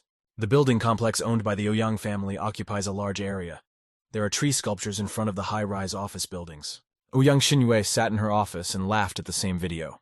She found it very funny that Ye Wutian had actually made a public statement over the internet. One of her staff members entered the office and reported that the media company that released the video to the web is actually owned by the Situ family. Xinyue immediately became sad. This explained a lot of things. The powerful Situ family could afford to run a few minutes' worth of commercials across the country. Situe beat her to it and helped Ye Wutian with the roller, though the young man might as well have turned to her. In the evening of that day, Ye Wutian arrived to visit Situe. He stood in her room and looked around the penthouse. The girl herself was nowhere to be seen, which surprised the young man. Suddenly, a girl's voice sounded behind him. Ye Wutian turned around and saw Sita wearing a short black negligee. She looked at the young man slyly. Ye Wutian was embarrassed and asked Situe what was wrong and why she was looking at him like that. The young man couldn't understand what she wanted, as her revealing outfit was driving him crazy. Situ lifted the hem of her clothes slightly, and asked with a smile if the young man wanted to see what color her underwear was. A flushed Ye Wutian offered to get straight to the point, and said that he had only come to thank the girl for her favor. Situ continued to tease the young man and said she wouldn't let him watch. She offered to guess the color of her underwear, and then she would accept Ye Uchan's apology. The young man agreed to play with her and said he would try to guess, but asked her to prompt him if it proved too difficult for him. Situe put her index finger to her lips and said languorously that the young man could try his hand at their game. Ye Wutian couldn't help but admit that the girl had very beautiful legs. The mere thought of the black stockings that Situe could wear with this outfit made him blush. The young man lifted the hem of his negligee a little and said that he really didn't mind looking, but if he saw more than he should, it wasn't his fault. Ye Wutian asked if the guessing attempt would count if he saw the color of the underwear directly. The girl blushed and said she would only let him see it after he guessed the color. The young man's throat was dry from emotion, and he swallowed convulsively. There was nothing to do because otherwise Situe would not accept his apology. The girl gently put her hand on his shoulder, and Ye Wutian said that she had suggested such a game herself. He assumed that Situ had white lace underwear. Situe laughed and admitted that she very rarely wore white-colored underwear. Ye Wutian saw that she liked this game. She even closed her eyes in pleasure. He wanted to get this over with quickly, and the young man assumed that the girl had black lace underwear on under her dress. Situ reacted instantly and replied that the young man had failed to guess again. Her eyes were still closed, as if she was giving him a chance to peek. Ye Wutian hesitated with the color choice for a long time, and finally suggested that the girl should be wearing pink lace lingerie today. Situe opened her eyes and said that he was wrong again. She didn't have to wear lacy lingerie. Ye Wutian gave up and lowered his head. He invited the girl to tell the right answer herself. The girl immediately jumped up from her seat on the sofa and moved so close to the young man that he could kiss her if he wanted to. Ye Wutian didn't realize what was happening to her. Situe blushed and languidly whispered in his ear that all his choices were wrong. The only correct answer was that she was not wearing underwear today. As a result, Ye Wutian's earthly body once again couldn't withstand the temptations, and he suffered a nosebleed. Situe grinned gloatingly. She was satisfied with her game. Clasping his nose with his hand, the young man exclaimed that his patience had a limit, and Situe should behave more carefully with him playing such provocative games. The girl smiled and informed him that it would be difficult for the young man to overpower her. She offered to talk about business, and asked if he was satisfied with the results of her activities. Ye Wutian smirked and said that he was already imagining the face of that person who had watched his video message, and promised to definitely return the favor. Situ sadly reported that at least the young man had a conscience. Her media company, on the other hand, suffered retaliation and almost closed down. This news stunned the young man, and he cried out in surprise at what could have happened to her company. Ye Wutian did not yet know what forces were involved in his game. The young man was upset that Situ Wei had lost his company because of him as soon as the video of him appeared on the web. Before that, he had no idea of the power of his enemy. Situ closed her eyes and pretended not to worry. She said it was just a loss of face and nothing to worry about. Anyway, it was all over now. Ye Wutian worriedly asked who could have done this to her and who might be behind it all. The girl smiled and rubbed her cheek affectionately. Situ explained that there was no need to worry about her. Ye Wutian couldn't do anything anyway. He hadn't grown to that level yet. The young man said thoughtfully that he did not want to be indebted to Situ Wei, as she had helped him many times. He took the girl's hand and asked how he could repay her for her kindness. Situ Wei smiled dazzlingly and replied to the young man that she was only interested in his beauty pills right now. But he wouldn't give them anyway, so none of that mattered. Ye Wutian thought puzzledly and exclaimed that it was within his power to extend the life of any member of the Situ family by another century. That was all he could offer right now. The girl was surprised and immediately stopped smiling. Her eyes opened wide in amazement. Situ wondered if she had misheard because it sounded more like a joke. Ye Wutian looked at the girl completely seriously and confirmed that he could do it before it was too late, and all her family members were alive. Situ Wei still couldn't believe his words. She froze in surprise, her chin held up thoughtfully. Her common sense told her that it was simply impossible. Nevertheless, Situ turned around and exclaimed on the run that she needed to hurry back home. Too much had happened in one day. Since Situ's house was far away, the young man offered to book a plane ticket for her. The girl laughed and replied that she had her own plane and that all flights were booked. Ye Wutian was getting more and more surprised. He asked why there were no free flights and what caused the popularity of their destination. Turning around over her shoulder, Situ Wei gave the young man one of her dazzling smiles and said that the effects of his beauty pills were far greater than he realized. Since Situ Wei had run away and said goodbye, the young man had nothing else to do there, so he headed to his old friend's house. Peng Ning lived in a large country mansion. He was happy to see the guy, but he knew he had a lot of work to do, so he asked about the purpose of his visit, because Ye Wutian was supposed to be busy with the medicine. The young man asked Peng how his investigation was going, and if they had managed to get on the trail of the man who had thwarted his plans several times already. Ning Peng immediately turned gloomy. At his powerful level, he knew that person's name. But the old man had no right to interfere or give Ye Wutian his name. Ning sternly said that the young man should not dwell on it. He should better continue to build up his own strength. Sometimes patience was more important than anything else. Sitting on the comfortable sofa, Ye Wutian pondered. 2 people from different strong families had advised him to back off, and that unknown person who was beyond him was even more interesting. Ning said he'd better think about his beauty pills. They are so popular that foreign players have also started to act. Already dozens of spies have been caught. The young man didn't expect to hear this, and jumped up from the sofa when he heard about foreign spies. He asked the old man in surprise if he was sure. Ning Peng explained that this is the reason why he keeps telling the young man about the pills. Many governments are pressuring China in hopes of exporting the pills to their countries. The old man added that there are many spies in the country. He himself does not know how to identify them, but he is sure that they have all come for his beauty pills. Peng asked if the young man had noticed the large influx of people to Dongcheng from other provinces, especially foreigners. The old man said that among those spies who had been caught, most of them were Japanese.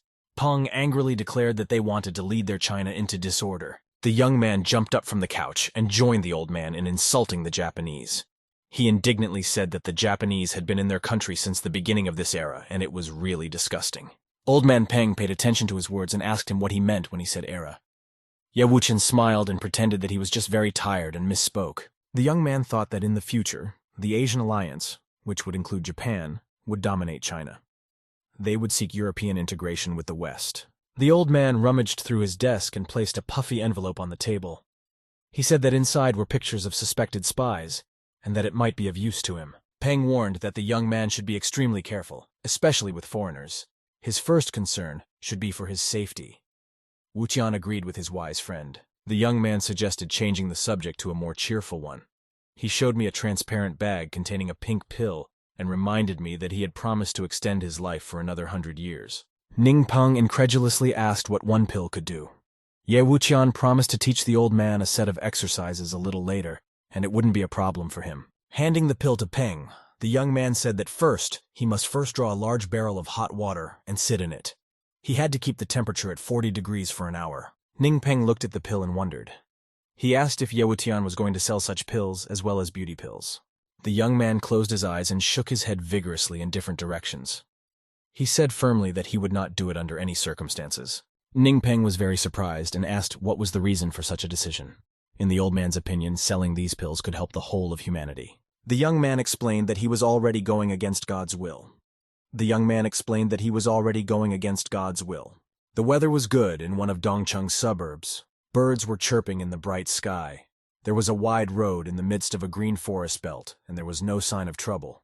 At one moment, several police crews led by Jiang Xiaomei arrived at the small, inconspicuous house. They jumped out of their vehicles and surrounded the building. With the safety off, the captain gave the order to storm the cabin. The soldiers immediately rushed in that direction. With a powerful kick of her foot, Jiang Xiaomei broke the lock of the door and kicked it open with a terrifying rumble. Behind her were the fighters ready to open fire if necessary. The captain shouted to the man named Luo Hongxing that he was arrested, and resistance was useless. She was very angry. It was because of him that many people were hurt. The room was a terrible sight, with plaster missing in places and only a wooden plank instead of a bed and a small table. Lo said they had arrived earlier than he had expected. The unshaven man put the uneaten cucumber aside and raised his hands in the air. Luo Hongxing said that they didn't have to worry. He wasn't going to resist the authorities. Jiang Xiaomei quickly pulled out the handcuffs from behind her belt and slammed the metal bracelets on the suspect's wrists with lightning speed. The girl recalled that he had been responsible for many deaths among doctors and civilians while framing Ye Wutian. The captain asked who was the person who ordered the crime. Luo Hongxing smiled and replied that Ye Wutian was the one who ordered him to do it, and the man was very grateful to him for this opportunity to kill people. His arrest was worth it. His eyes were running like a madman's. Hongxin shouted that they could throw him in jail. He was already ready for that. He had nothing to lose for a long time now. Jiang Xiaomei listened to him calmly. She had seen a lot of things during her years as a police officer, and it was not the first time she had heard this kind of shouting. Turning to the fighters, the girl orders everyone out of the room. She forbids entering the room, whatever they might hear. The officers were a little puzzled by such an order, but orders are orders. And the surprised soldiers, one by one, began to leave the building. As soon as the door slammed loudly behind the last of them, there was a terrible rumbling and cracking sound in the house. Xiaomei's blows made the whole house shake. After kicking the man once again in the face, the girl screamed that those doctors were innocent people and saved many lives. She was hammering him so hard that she knocked his knuckles to blood. Jiang Xiaomei yelled that all those doctors had families with children, and it would be hard for them to survive now. Luo Hongxing was on all fours. A lot of blood had already come out of his mouth. He smiled and asked me to hit him even harder, because it was wonderful to feel such pain. Soon a beaten Luo Hongxing was sitting in the interrogation room. Even though he had almost lost an eye, he still kept smiling, and Jiang Xiaomei walked out of the room. She called Li Shuang over and explained that that man's case was very important. He had to be watched closely because of his tendency to masochism. Besides, we can't let him commit suicide. As she walked down the corridor, Jiang Xiaomei thought about the fact that Ye Wutian was uninvolved in opening the bank account. He would soon be cleared of all suspicions. Police Chief Xu thanked the captain for her hard work. Jiang Xiaomei replied that it wasn't hard at all and asked if anything suspicious had happened. The boss said that she had an assignment to escort a person. It's one of Jiang Xiaomei's acquaintances. A short time later, a police motorcade escorting the truck raced through the city with the roar of sirens. At the head of the convoy was a shiny sports car. The people of the city looked back at the column in amazement. One young man said that even the governor himself had not been escorted with such honor. One of the men remarked that the boys were wrong. Today is the day of the beauty pill sale, and the truck is full of them. The other man said it was a huge amount of money. The armored silver car was carrying Ye Wutian, as the man had assumed. He was accompanied by his bodyguard Jiang Xiaomei. The girl told the young man on the way that she had managed to capture Luo Hongxin. If everything went well, Ye Wutian would soon be cleared of suspicion. The young man smiled and said the girl worked hard and deserved a kiss. He reached for her, but Xiaomei pushed him away and told him to watch his tongue. She was at work. Uchan said resentfully that his lips were hurting and needed to be kissed to heal them. He reminded him that a bodyguard has a duty to protect his target. Jiang Xiaomei asked to remind her in the sales office in front of Chen Kaixin. She promised that she would take care of him then. The young man's heart instantly squeezed. The girl smiled and offered to call her affectionately baby in front of Chen Kaixin instead of formally addressing the captain. Let Kaixin know how close they were to each other. Wutian turned pale at the mere thought of their meeting and said that it was impossible for now. A little later, he would definitely persuade Kaixin to let Jiang Xiaomei become his concubine. The angry girl hit Ye Wutian with her fist with all her might, and he banged his head into the reinforced glass. Although the young man managed to put his hands out, he earned a bump. Tianjin Trading Group occupied a huge complex in the center of the city, consisting of many covered pavilions arranged in a circle. Inside it was a stadium. A large awning was put up there today. The pretty anchorwoman said she was happy to welcome everyone who had come here from all corners of the country and those watching on air. Several policemen stood in front of her, guarding against the crowd. The girl exclaimed that today was a special day, and she greeted everyone on behalf of the Tianjin Group. Camera lenses clicked from all sides. Cameramen, one after another, quickly adjusted their equipment. The girl in the purple dress continued to open the party. One of the men among the audience realized with amazement that representatives of China's most famous TV stations had come to the event. Ye Wutian and Chen Kaixin watched from afar. The young man was surprised to say that the girl had managed to completely fill the 80,000-seat stadium. Kexin smiled and said that it was quite an expected reaction after a public conference. She added that she did not aim to choose the biggest stadium in the city. The presenter continued to whet the audience's appetite and said that the boxes behind her back were full of beauty pills. The drawing of the pills was linked to the number of the audience's seat. The girl exclaimed that they were starting to sell the first batch of pills in the amount of 10,000 units. Multicolored pieces of paper flew into the air like streamers. The audience rose joyfully from their seats. All of them raised their hands in excitement and welcomed the beginning of the sales. Everyone wanted to get one of the beauty pills. Ye Wutian remembered his long and painstaking labor to create those 10,000 pills. Only now, looking at the excitement around the pills, did the young man realize that his efforts had not been in vain. Xiaomei grudgingly remarked that he would make $1 billion on the sale of 10,000 pills. The girl demanded to buy her dinner, since she works for a few thousand. Ye Wutian turned to Xiaomei and smiled. He said that the girl had nothing to worry about since he would take care of her for the rest of her life. Jiang Xiaomei immediately blushed and turned away from the young man. She shouted that absolutely no one would believe such nonsense. Tens of thousands of people came to the stadium to get at least one pill. There was a catastrophic shortage of police officers to maintain order. The whole country was watching the broadcast from the stadium where representatives from the provinces and other countries had gathered. Situ Wei watched the broadcast thoughtfully while enjoying her wine. Journalist Wang Fengxi watched the broadcast with rapt attention, plugging headphones into her phone and lying on her bed. There was another girl among those who were closely following the live broadcast. She was sitting at a computer. Her face was hidden under a mask and a hood. Her left arm was bandaged. Within 2 hours, all 10,000 pills were sold. In addition, Chen Kexin gave away 50 pills for free to keep up the interest, and sales broke out with renewed vigor. The stadium was very lively. All the stands were roaring enthusiastically. The patriarch of the Ye family stood in one of the front rows, followed by his son Heng Dong and his daughter Fei Chao. The girl was very pleased, and she pointed out to her father that there were not enough beauty pills for everyone. The man smiled and replied that her brother had come up with a good idea. The father of the Yi family frowned more and more every minute, and reproached himself for kicking the young man out of his family. Because of this mistake, he didn't know how to face his relatives. The patriarch couldn't contain his emotions and angrily slammed his fist on the podium, cursing the circumstances and the fact that his feckless relative was able to reach such heights. The Ouyang family was also in the stadium. Xinhui thought warmly of Wutian, happy that no one would dare to underestimate him now. The bidding was finally completed and the spectators left the stadium, where only the empty tent that had recently sold a miracle beauty and body product remained. Chen Kexin happily said that they had sold all the pills so quickly she just couldn't believe it. After all, she used to have to drink with her customers to make deals. Ye Wutian recalled that he had promised to create a business empire for her and said that this was only the first step. He asked the girl to visit Ouyang Xinhui and give her 10% of the shares. A disgruntled Kexin declared that there was no need to postpone her promise and she would get right on it. She turned around and walked away. Ye Wutian said that they had finished their work here and could finally take a break. Suddenly, Jiang Xiaomei's cell phone rang. The girl anxiously picked up the phone. Lately, all the calls were related to something unpleasant. It turned out to be so this time. She kept shouting into the receiver and interrogating the person she was talking to.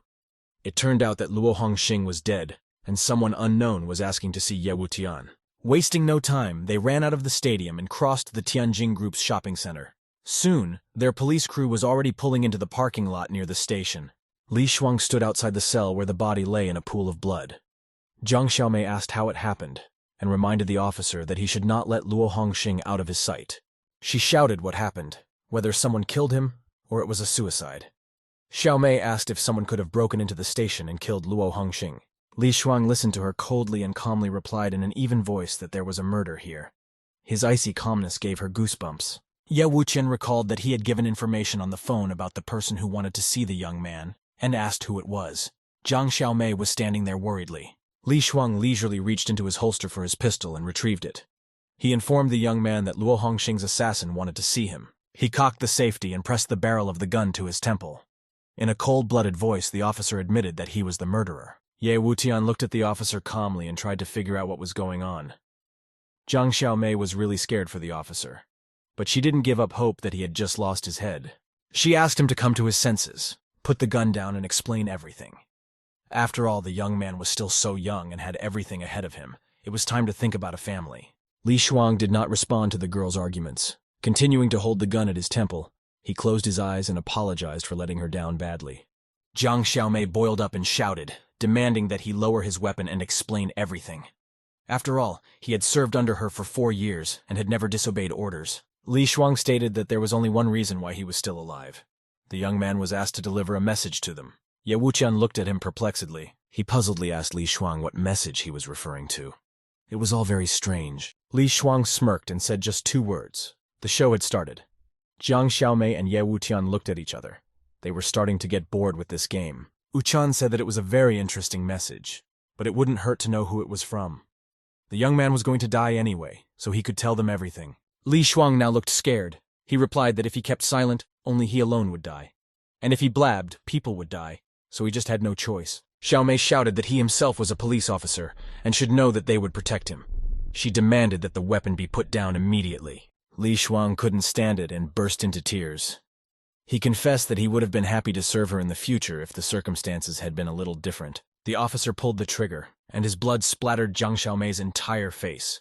The captain clenched her teeth tightly and berated herself for not being able to stop her best fighter. The gun fell out of the suicidal man's hand and resoundingly fell to the floor right into the pool of blood. Xiaomei stared at Li Shuang in shock, as if she couldn't believe that this could have happened. The girl moved closer to his body and stood over him for a while with clenched fists, trying to tell him all the things she hadn't had time to say in her lifetime. Xiaomei quietly muttered that Li Shuang had solved many cases together with her for 4 years. And all these 4 years, they had been each other's trustworthy companions. The captain couldn't take it anymore and burst into tears. Tears ran down her cheeks in streams.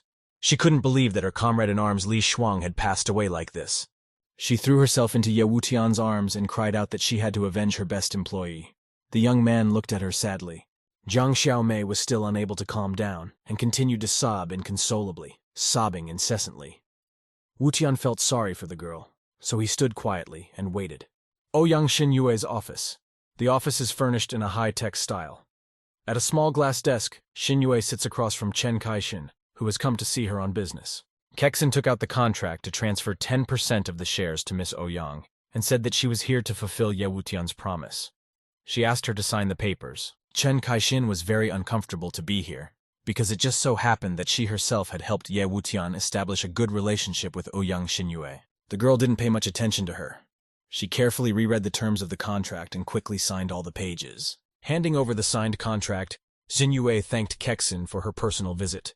She said she had been to the pill sales site and congratulated them on their success. Chen Kexin tried to smile at the girl and thanked Xinyue.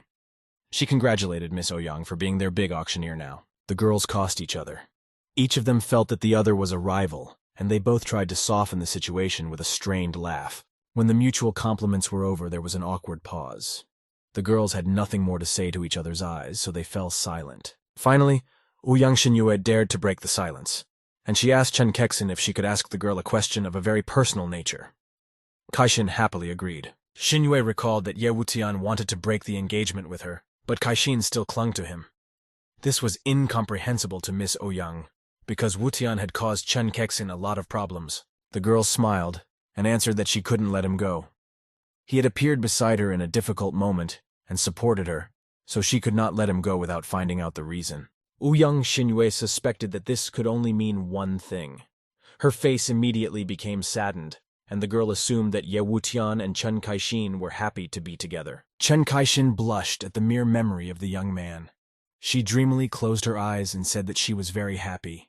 Ye Wutian treats her very well. This completely killed Xinyue, but the girl was too strong to show this to her rival, and she mumbled that Chen Kaixin deserved it. The next day, Ye Wutian was riding the transparent elevator up the building. Sales were rapidly gaining momentum, and expansion had to be taken care of. When the elevator arrived on the right floor and the doors opened after a distinctive bell, the young man thought he was on the wrong floor. There were long-legged beauties standing around, one better than the other. Ye Wutian opened his mouth in surprise. After all, one would have thought that he had gone to a paradise full of beautiful girls for his merits while he was still alive. His office was jammed with applicants. The entire lobby was crammed with applicants who wanted to work for him. The young man looked contentedly at the sea of girls and realized that he would enjoy making his way to his office, jostling among the female bodies. Ye Wutian decided not to waste any time and ran straight ahead while the girls still had time to disperse in different directions. He felt like he was really in paradise. Ye Wutian shushed the girls and apologized left and right, not forgetting to touch another girl. Sweating from such a temptation in close proximity, Ye Wutian tried to carefully walk past them. Suddenly, the young man cried out that someone had put their hands on his buttocks and exclaimed that they shouldn't feel sorry for him. They should press harder against him. The embarrassed Ye Wutian advanced closer and closer to his office, pressing his elbows against his torso so as not to accidentally hurt anyone.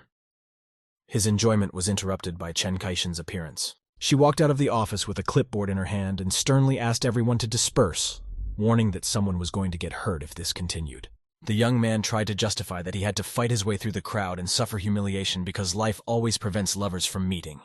Such is the bitterness of life. Kexin immediately grabbed his cheek with her free hand and suggested that he hadn't had enough of that bitterness in his life. Chen Kaixin dragged Wutian unceremoniously by the cheek, saying that they urgently needed to go to the fairs, and the young man could barely keep up with her. He asked, treating him a little more gently. The young man sat down on the sofa and rubbed his red cheek. He asked Chen Kexin what was even going on under their office. The girl said that the sale was successful and their revenue reached 10 billion in one morning. Therefore, they could no longer cope and had to expand their staff. Ye Wutian smiled smugly and said that this was to be expected. In the future, the company will expand and it is better to spend another 10 billion on it. Suddenly, he realized something. It turns out that all those beautiful girls came to their office to apply for a job. The young man smiled and said that Kexin had learned his habits well. Kaixin smirked and said in a high-pitched tone that the harem was for him. Wutian caught her mood and immediately joked that he had never thought of those girls. The young man added that none of them could match her beauty. Kexin frowned and said that this situation only arose because all their staff members were busy. Kexin added that they should raise the requirements. They need highly educated young girls. In addition, there are very few applications from men, but there are a lot of beautiful foreign women. Ye Wutian was wary when he heard about the foreign women. He was sure that he had seen one of them before, but he couldn't remember where. A vague suspicion rose in the young man's mind, and he rushed to the desk, not believing his guess. Chen Kaixin looked at him in surprise. Ye Wutian took out the envelope Old Man Ning handed him and spread the photos of the potential spies on the table. He asked if there were any photos of the female candidates. Kexin showed some photos of the girls who were scheduled for interviews in the afternoon, and confusedly asked why he needed photos of foreign women. Ye Wutian angrily slammed his fist on the table and shouted that they were all spies. He couldn't believe that the sale was only yesterday, and today the office was full of spies. Chen Kexin finally understood the enemy's entire plan, and she felt uneasy. The frightened girl knew what would happen if anyone found out about the recipe and smuggled it out of the country. She said she would order that no suspicious individuals be allowed out of the building. After all, the people they trusted most should be in key positions. Xiao Man, the girl's secretary, knocked on the office door and said that she had come. Chen Kaixin allowed her to enter. The girl said hello confusedly and said that the top managers of the Chaojun group had arrived, along with their head. They insisted on meeting in person. Chen Kexin exclaimed in surprise that the Chaojun group is affiliated with China and they have very strong support from the government. The girl invited the honored guests into the meeting room, and all three representatives took their seats at the table opposite Ye Wutian and Chen Kaixin. The first to speak was Li Qitao, a representative of the Chaojun group. The man with glasses said that beauty pills are talked about absolutely everywhere, not only in their country but all over the world. He smiled and remarked that he wasn't sure they could sustain such a turnover of the drug. The importance of the pills had increased, and now it intersected with state interests. Ye Wutian smirked and assumed that Representative Li Qitao meant that someone else wanted to take over the guarding of the medicines besides himself. The representative laughed and said that the young man was very witty. He said that their group had decided to buy all the pills from their company for a large price. Li Qitao paused and folded his hands in a lock in front of him, enjoying the effect he had produced. The representative said that they were willing to give 5 billion. Chen Kexin frowned. Only a fool could agree to give these pills for 5 billion. After all, they would soon have tens of times more. Ye Wutian smirked contemptuously and asked why he was being offered a measly 5 billion. He wondered why Li Qitao was so undervaluing his pills. The representative realized that the young man was not easy and nodded contentedly. He agreed that it was necessary to bargain for such goods and asked what price Director Yi set. Ye Wutian immediately raised his hand with 2 bent fingers and said in a firm voice, looking at his interlocutor carefully, that he was willing to give up the goods for 300 billion yuan. Li Qitao's representative was so outraged that he stood up from the table and shouted that Ye Wutian's entire company couldn't be worth 300 billion. The young man stood up and shouted, proving that it was a fair price. He said that he had deposited 10 billion just this morning, and they were only offering 5 billion. The representative slowed down and explained that he had come here on orders from his superiors. He could throw in a little extra if the young man wasn't rude, or he wouldn't give him $100. Chen Kaishin turned white. If the Chinese elite were pawns in someone else's hands, it meant that the real player was behind the scenes and didn't want to show himself. Ye Wutian contemptuously said that they had 3 seconds to clear the room. Otherwise, they might end up in the hospital for months. The managers and the representatives stood up from the table and looked at the young man with hatred. Li Qitao turned around in the doorway and exclaimed that Ye Wutian had asked for it himself. Chen Kaishin took the young man's hand and fearfully asked if they should have been so impulsive. She added that the room wasn't suitable for fighting either. Ye Wutian explained that the guests simply left him no choice. After all, it was clear that they wanted to buy the pills for nothing. The young man assured the girl that he would personally take care of everything. Chen Kexin thoughtfully suggested that they might have gone to get the raw materials for the pills. After all, whoever owns the raw materials sets the price. Ye Wutian smirked and explained that they would simply stop buying raw materials if the price went up. He added that he had been waiting for this to happen and had purchased enough materials to last another year. On the other hand, they themselves needed raw materials and could not allow others to profit from them. It was necessary to increase the quantity of raw materials. The Situ family villa was located outside the city and was a huge 3-story mansion with several summer decks and an extensive underground parking lot. The head of the Situ Zong family was sitting on the sofa, poring over a rosary. He thoughtfully asked his granddaughter Situ Wei how sure she was that Ye Wutian had told her the truth. The girl replied that she trusted 70%. She recalled that he had created the beauty pills himself, and it was just an incredible level of medical skill. Situ Jie, the girl's father, joined the conversation. He was skeptical that the young man could extend their lives for another 100 years and suggested that they investigate first. Situ Wei broke down into a scream. She was offended that even her own father didn't believe her words. The girl reminded him that the Ouyang family was already 1 step ahead of them and was profiting from it. Jie tried to object that the pills were only shared with Xin Yue. Situ Wei suggested that this was just the beginning. If the Ouyang family got into trouble, Xin Yue would immediately rush to the rescue. Situ Zong thought about it and said that old man Ouyang was not old anymore. He asked Situ Wei if Ye Wutian could cure Ouyang Anan. Situ Wei thought briefly and replied that the chances of cure were very high. Ye Wutian's medical ability could not be evaluated by any means known to them. Jie said he was only interested that the Ye Wutian they knew had changed so much. Wei confessed that she did DNA testing using his hair. It's exactly the same person. Situ Jie weighed the pros and cons. It was unclear where the young man had gotten such skills and why he was hiding. He told his daughter that he couldn't trust such a mysterious guy. The patriarch immediately understood his son's hint. He sighed heavily and politely asked his granddaughter to give them a chance to discuss it alone. Situ Wei wasn't entirely happy with their decision, but she realized that her statement really did sound too fantastic to be believed unconditionally. The girl in the purple dress returned from the lab to the young man in the open shirt. She saw that he was in the room by himself and wondered where the girls had gone. The young man smirked and said that those 2 girls were broken and needed to be replaced. He added that if you had money, you could buy yourself anything you wanted. The young man asked the guest how the tests were done. He wanted to hear the correct result. The girl said that she was not able to perform the analysis and was surprised by it. She remarked that if this happened, Ye Wutian would make a lot of money, and they wouldn't get anything themselves. The girl smirked and suggested trying other methods. The young man looked thoughtfully at his feet and assumed that the girl wanted to set Wuchen up with a honey trap. It seemed like a good idea to him. The girl stared into the young man's eyes for a few seconds, pondering his proposal. She said that Ye Wutian was cunning and unlikely to fall for it. The young man turned red with anger. In all this time, the girl had not helped him in any way. He shouted that she might accidentally burn herself while playing with matches. The girl thanked him for his concern and told him that he should think of himself first, for his family did not share his methods. He snapped back that it was his business. The girl asked fearfully what he intended to do, for they did not know the composition of the pill.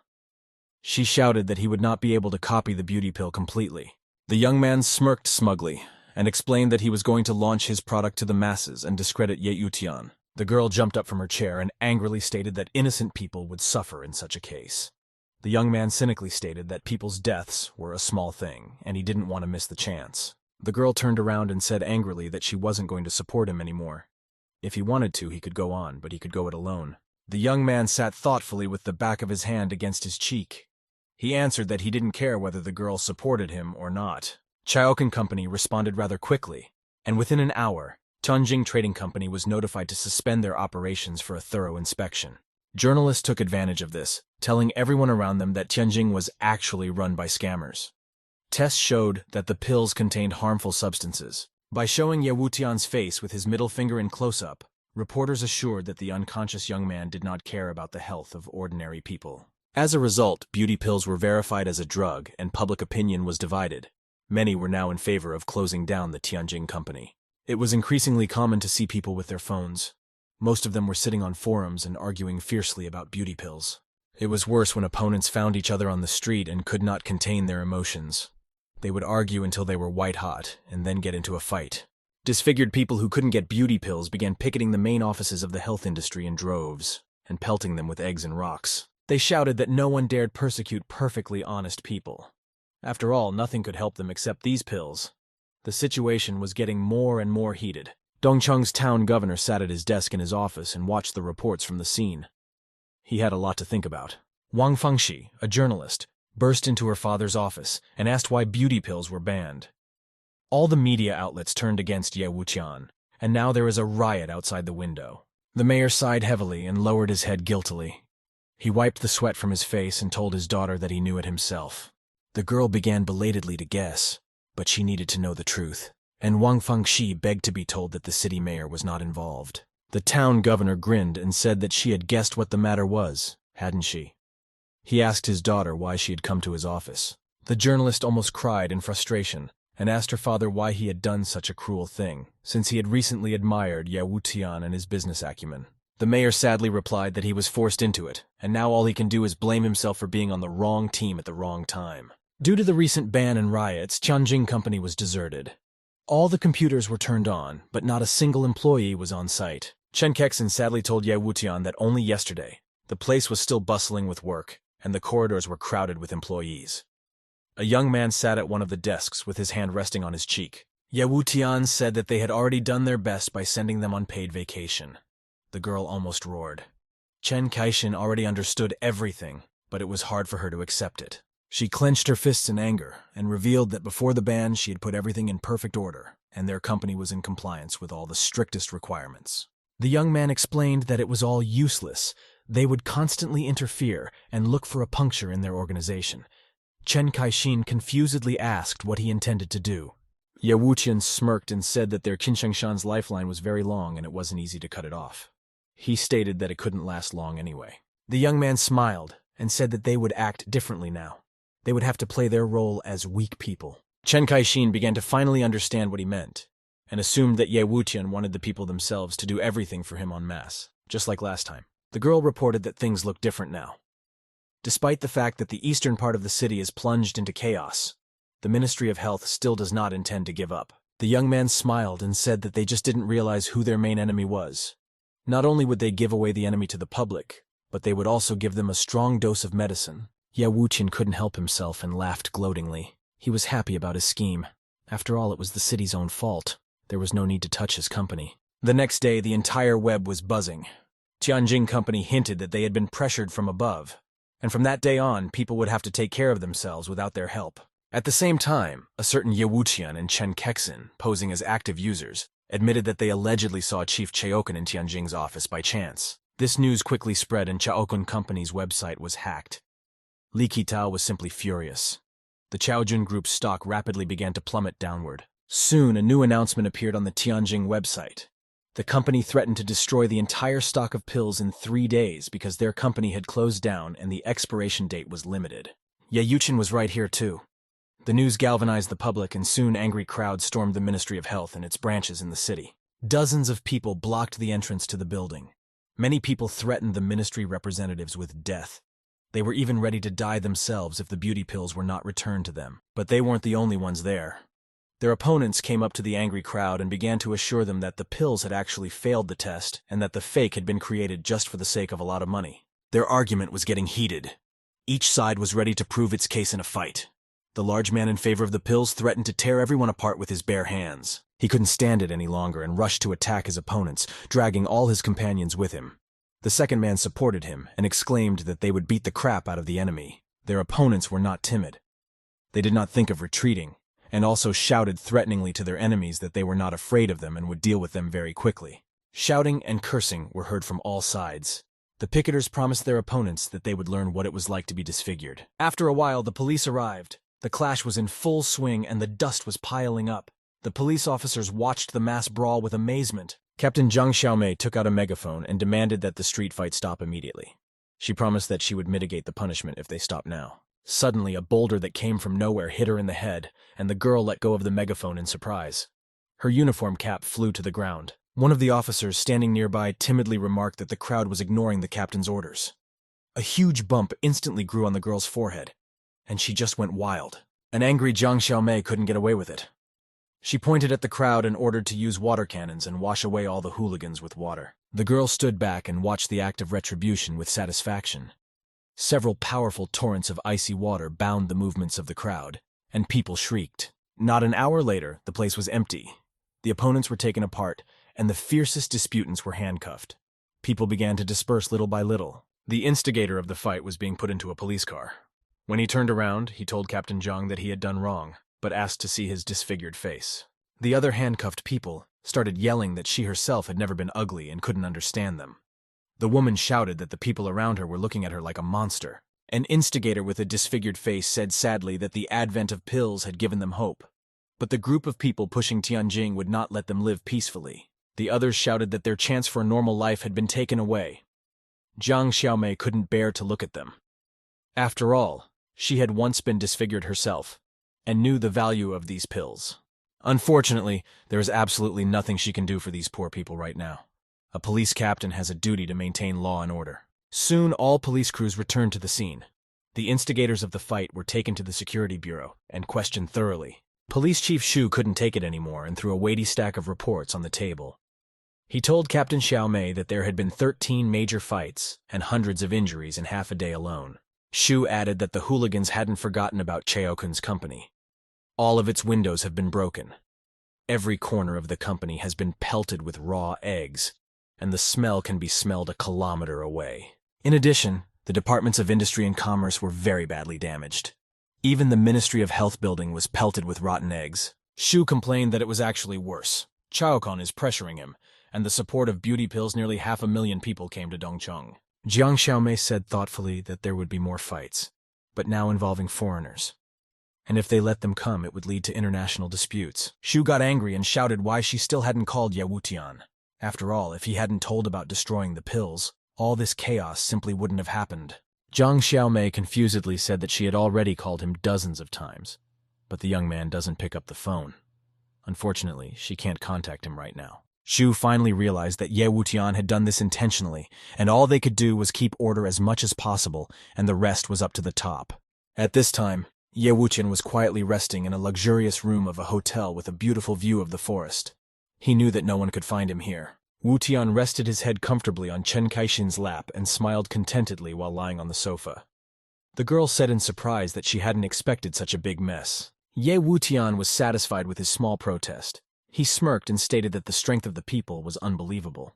This was exactly what he had expected. Chen Kaixin thought warmly of the people and offered to raffle off a certain amount of pills for free as a token of gratitude when this was all over. Suddenly, someone knocked insistently on their room door. Chen Kaixin was surprised to think that no one knew their location. As it turned out, Ouyang Xinyue was standing outside the door. Chen Kaixin asked in surprise why the girl had come to visit them. Xinyue was not much of a talker. She warily looked into her rival's eyes and worriedly said that fake beauty pills had appeared on the market. Ouyang Xinyue entered the room and sat next to the couple on the spacious corner sofa. She happily told everything she had learned from her sources. The girl held out a puffy envelope of documents and explained that it contained all the information about the threats from the Ministry of Health and the Kaoken Company. Ye Wuqian smirked and said that during the sales, the advertisement was banned and now suddenly a fake was appearing. He wondered who might be behind it. Xinyue replied that these pills appeared in Shanghai a few days ago, and they are not called Qingchenshan, but Qinggu.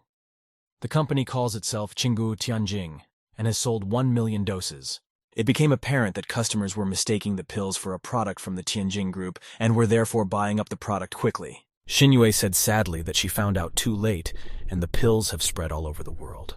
Some patients are getting worse. There are even fatal cases. Ye Wuqian instantly decided to issue an official statement that the Tianjing group had nothing to do with Qinggu Tianjing Company's fakes. The young man began to ask the girl where the company was registered and who was its official representative. Ouyang Xinyue thought for a moment and replied that their office was on the island of Guam. They are unlikely to find an official representative. All they know is that he is African. Ye Wuqian said, the small island nation of Guam is a pretty interesting place to register. Looks like they were going to make a fortune and escape. After thinking for a while, the young man got up from the table and said that he should go to Shanghai tonight and personally assess the situation. The girls looked at him with surprise. Both of them actually expressed their desire to keep the young man company at the same time, but in slightly different words. Xinyue realized that they were almost identical and was very surprised. She looked at her rival with undisguised amazement. Chen Kaixin was no less surprised. After all, Ouyang Xinyue was only here as a guest, and she had no business intruding into their personal lives. Xinyue understood the girl's feelings perfectly, and so her eyes immediately drooped and filled with sadness. She knew that Chen would not give up. Chen Kexin also had a lot to think about. She knew that Ouyang Xinyue and Ye Wuqian had crossed paths a lot in the past, and they had a lot to talk about. Chen Kexin felt sad as well. Ye Wuqian solved the matter simply. He said that the girls would both stay in the city and he would take a few of his bodyguard Chen Li's men with him. The events put all the influential people of the city on their ears. The Ning family was no exception. Peng Ning laughed that he liked this youngster more and more. He sat across from his son and said that Ye Wuqian used a great tactic of playing a weak person to gain sympathy and play on people's emotions. The man stated that the matter had taken a serious turn and it would now be very difficult to restore balance. Ye Wuqian may not be able to withstand the battle with the city. The old man replied that he could only blame the young man for choosing the wrong team. Now the fight for the pills had gone very far, and it could not go on much longer. The man told his father that he had gotten news about counterfeit pills called Qinggu. Since Xinyue has her own network, she had to tell Ye Wuqian about it. Ning Peng laughed and said that this was all just for Qinggu pills. The man anxiously asked if they needed to do something about it. The old man asked his son to recall Shiki. Since Ye Wuqian will be going to Shanghai, Peng would like his granddaughter to keep him company. That way, everyone would see their family's attitude towards the case. The man exclaimed that Shiki actually has a fiancé. Recently, the Chen family has some difficulties, and this marriage would help avoid problems. Ning Peng smiled and replied to his son that he was exaggerating too much. After all, his heart was not in the right place, and the final decision would still be made by Shiki herself. A few hours later, the private jet landed at an airport in Shanghai. Evening was coming, and the sun's rays illuminated its shiny wings. The airfield buildings were almost entirely constructed of glass. Despite the popularity of the airport, today the terminal was almost empty. This was due to the outflow of people to Dongcheng. Ye Wuqian went up the escalator with Chen Li and another bodyguard. When leaving the airport, he suddenly saw Shiki beside him and was surprised that the girl was also here. To all his queries, the girl in the short skirt and sleeveless blouse replied that their meeting was accidental. It was just a coincidence. The young man smirked and assumed that Sitsi missed him a lot and started to describe how handsome he was. The embarrassed Sitsi didn't know what to do. She was pounding with anger. A bodyguard whispered to Chen Li that their boss was quite brave. One of his co-workers had once made a love confession to Shiki, and then stayed in bed for a month. Suddenly, a girl appeared in front of them and said that Ye Wuqian took too long to get to Shanghai and made her wait. The young man and Shiki were dumbfounded and froze in place. They were surprised. It was the girl they knew well, Situ Wei. She stood in a beautiful blue dress and straw hat, smiling slyly at the young man. Ye Wuqian couldn't understand what Situ Wei was forgetting here. The bodyguards were also looking at the girl with surprise. She coquettishly folded her hands behind her back and winked at the young man. Situ Wei hugged his elbow with both hands and said that they had to go. Ye Wuqian surprisingly assumed that the girl was supposed to investigate here. He wondered if Wei had bugged him. The girl smiled and told him that the investigation was more dangerous than he could imagine. Siki frowned. She realized that Grandpa had asked her to fly to Shanghai for a reason. It wasn't just the Ouyang family behind the young man. The Situ family was also the guardian of the young man. The young people got into their cars. As soon as the traffic light turned green, Wei pressed the gas pedal to the floor, and the silver SUV sped off. Ye Wuqian and Shiqining were also in the car. Situ Wei handed the young man a map and suggested that he see exactly where they were going. With barely a glance at the map, Wutian realized that this was Qingguo Tianjing's address. He was surprised that the itinerary was drawn up before he even started checking them out. Wei was glad that she managed to surprise the young man. The girl smiled and said she was amazing. Wutian realized that Wei wasn't just doing everything for him. After reaching an industrial area of Shanghai, both cars stopped. Everyone got out of the vehicles and began to look around. There was no limit to their surprise. It was too dirty and cramped to organize the production and storage of medicines, let alone delivery. Ye Wutian looked at the scattered garbage on the floor. Broken glass was all around. He couldn't believe that this was the Qingguo Tianjing company. He asked if Wei was sure this was the right place. It turned out that the girl had thought she was mistaken at first too, but Qingguo's office was really here. Ye Wutian was angry and was ready to trash their office. After all, this phony Qingguo company with their fakes was just an insult to his Qinchengshan beauty pills. The angry young man walked into the office and politely inquired, barely restraining himself, if Qingguo Tianjing Company's office was really here. Both employees were too busy and didn't hear him. They were sitting across from each other and playing online games. Empty bottles and cigarette butts were lying on the table. Ye Wuqian turned black. There aren't many people in this kind of company, and they are also playing at work. The young man raised his tone and asked them to stop playing. He had come to them on business. Without even turning to him, one of them nonchalantly said there were order forms on the table. He would receive the goods within 3 days, if he remembered to pay for the delivery. Situ Wei walked over to the table and thundered with her fist with all her might, drawing attention to herself. She too was fed up with these arrogant young men. Leaning lower on the table, the girl informed them that they actually had a large order and were here to talk business. When they saw the seductive breasts in her cleavage, both employees were immediately stunned. The young man even took off his headphones. He was no longer interested in the game. He immediately said that the guests could sit down on the couch. The young man asked how many pills they needed. Wei smiled and said they needed a lot and they wanted to see the boss. The young man smiled and said that the boss is never here. They have a branch office. The second employee assured that they would organize the delivery of pills in any quantity. Ye Wutian smirked and said that he needed 1 million pills. His eyes burned with sly lights. The young man knew that this would take them by surprise. The businessmen quickly calculated their profits in their minds. At a price of 100,000 per pill, they could make an astronomical sum for 1 million pills. The second staff member looked at Ye Wutian suspiciously. This guy seemed very familiar to him, but the young man couldn't remember where he knew him from. Wei, meanwhile, charmed the first officer and said he could hardly make a decision on such a party on his own, and asked him to contact someone higher up. The young man turned pale and exclaimed that they could do the paperwork themselves. They didn't need a boss. The second employee said that they should either buy the goods or get out of the office. Situ Wei turned to Ye Wuqian and winked at him. The girl smiled and assumed that someone was asking for a little bit of a beating. He was itching to teach the arrogant young man a lesson and show that no one had the right to stand in his way. He grinned and winked at Situ Wei. They didn't even have to intervene. The bodyguards observing nearby shouted with one voice that they understood their master's order. Chen Li and his partner moved toward the insolent men. The noise and rumbling shook the building for a long time. The hapless businessmen screamed so loudly that they scared all the birds on the roof, and they flew away in different directions. Qingguo's staff with bumps on their heads lay on the floor and groaned, making excuses that they were only staff and were not hiding anything. The second asked why the young man was beating them. Yuthian smirked and took a seat beside him. He reminded the young man that he himself had recently recognized his face as familiar, and now he might recognize his guest. Only now did the young man realize what a meat grinder they had gotten themselves into. A smirking young man was reflected in his eyes. The young man cried out in horror that it was Ye Wutian himself. Ye Wutian immediately ran up to the negligent employee and grabbed him by the scruff of the neck. He shouted that no one dared to sell beauty pills that were fake. The other 4 of Ye Wuqian's company watched as he beat up the young man. Even they were uncomfortable with the sight, but the boys had asked for it. They started making excuses that they themselves did not know who was behind it. They were contacted each time from a different number, which was then unavailable. Ye Wuqian stepped on one of the guy's head and pressed his mouth to the floor. He demanded to be told immediately where the warehouse of their products was located. The second young man hastily declared that they would do whatever he said, and said he would escort them to the medicine storage place right away. They walked down a long corridor, and the young man swung open the large double doors leading into the production room. The young man assured me that the warehouse was right here. The other kid stood next to him and trembled with fear. Ye Wutian hummed and walked closer. They found themselves inside a large hangar crammed 3 stories high with racks of products.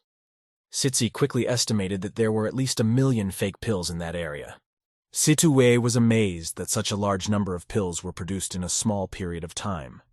Considering that this was only one of many departments, their opponent acted quickly.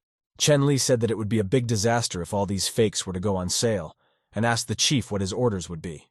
Ye Wutian frowned at the warehouse. At the same second, he shouted that the whole place, along with the pills, should be set on fire. The young man was angry, his eyes flashing like lightning. One of the guys got down on his knees and begged me not to do it. He said his life was not worth that kind of money, and he would obviously be killed if the pills were burned. Wutian grabbed him by the scruff of the neck and lifted him off the floor, shouting if he knew what would happen if 1 million pills hit the shelves. The young man told him that many people had died because of counterfeits. Now the 2 young men were tearfully begging not to burn the warehouse with their products and to spare their lives. They knew that the reprisals would be brutal. Ye Wutian thought seriously. He saw that the 2 young men were scared to death and they were really of no use. After all, they were just pawns. He decided to do it his way and use magic. The young man looked glumly at the businessmen and offered to start all over again, suddenly scattering white powder in front of their faces. The magic powder worked instantly, and both employees fell to the floor and passed out for a while. Ye Wutian left the warehouse, remembering to tell Chen Li that the warehouse should accidentally catch fire in half an hour. The bodyguards reported their readiness to carry out the commander's order. They had to get as far away as possible in half an hour. So the silver SUV and the green security jeep raced through the city at top speed. They calculated everything correctly, and at one of the traffic lights, Ye Wutian saw in his rearview mirror a huge glow from behind, which was growing larger by the second. He spared those 2 useless slugs, and they were thrown away from their branch in the middle of the road. When they regained consciousness, their warehouse was already on fire. After the powder, they had completely lost their memory, and none of the former employees could remember either their own or their partner's name. They couldn't even recognize where they were. Ye Wutian was thoughtfully silent, and Situé asked him why he wasn't happy after all this. The girl assumed that Ye Wutian was still dissatisfied with the result. Without turning to look at her, Wutian admitted what was bothering him. Their main enemy had yet to be discovered, so there was nothing to rejoice about here. Sitsi said it was difficult to find him because the office was registered in an island nation, and they had only seen a front organization, and therefore would not be able to prove anything. Situé suddenly stopped the silver SUV and pulled to the side of the road. Ye Wutian turned around in surprise and asked why they had stopped. Situé, instead of answering, playfully lifted his chin with her finger and said that there were some very good hot spring baths nearby. The girl asked if he wanted to rest. Ye Wutian smirked and said that it was a very good idea. He suggested Ning to keep her company. The girl immediately turned purple. She thought that Wutian was suggesting that they go together.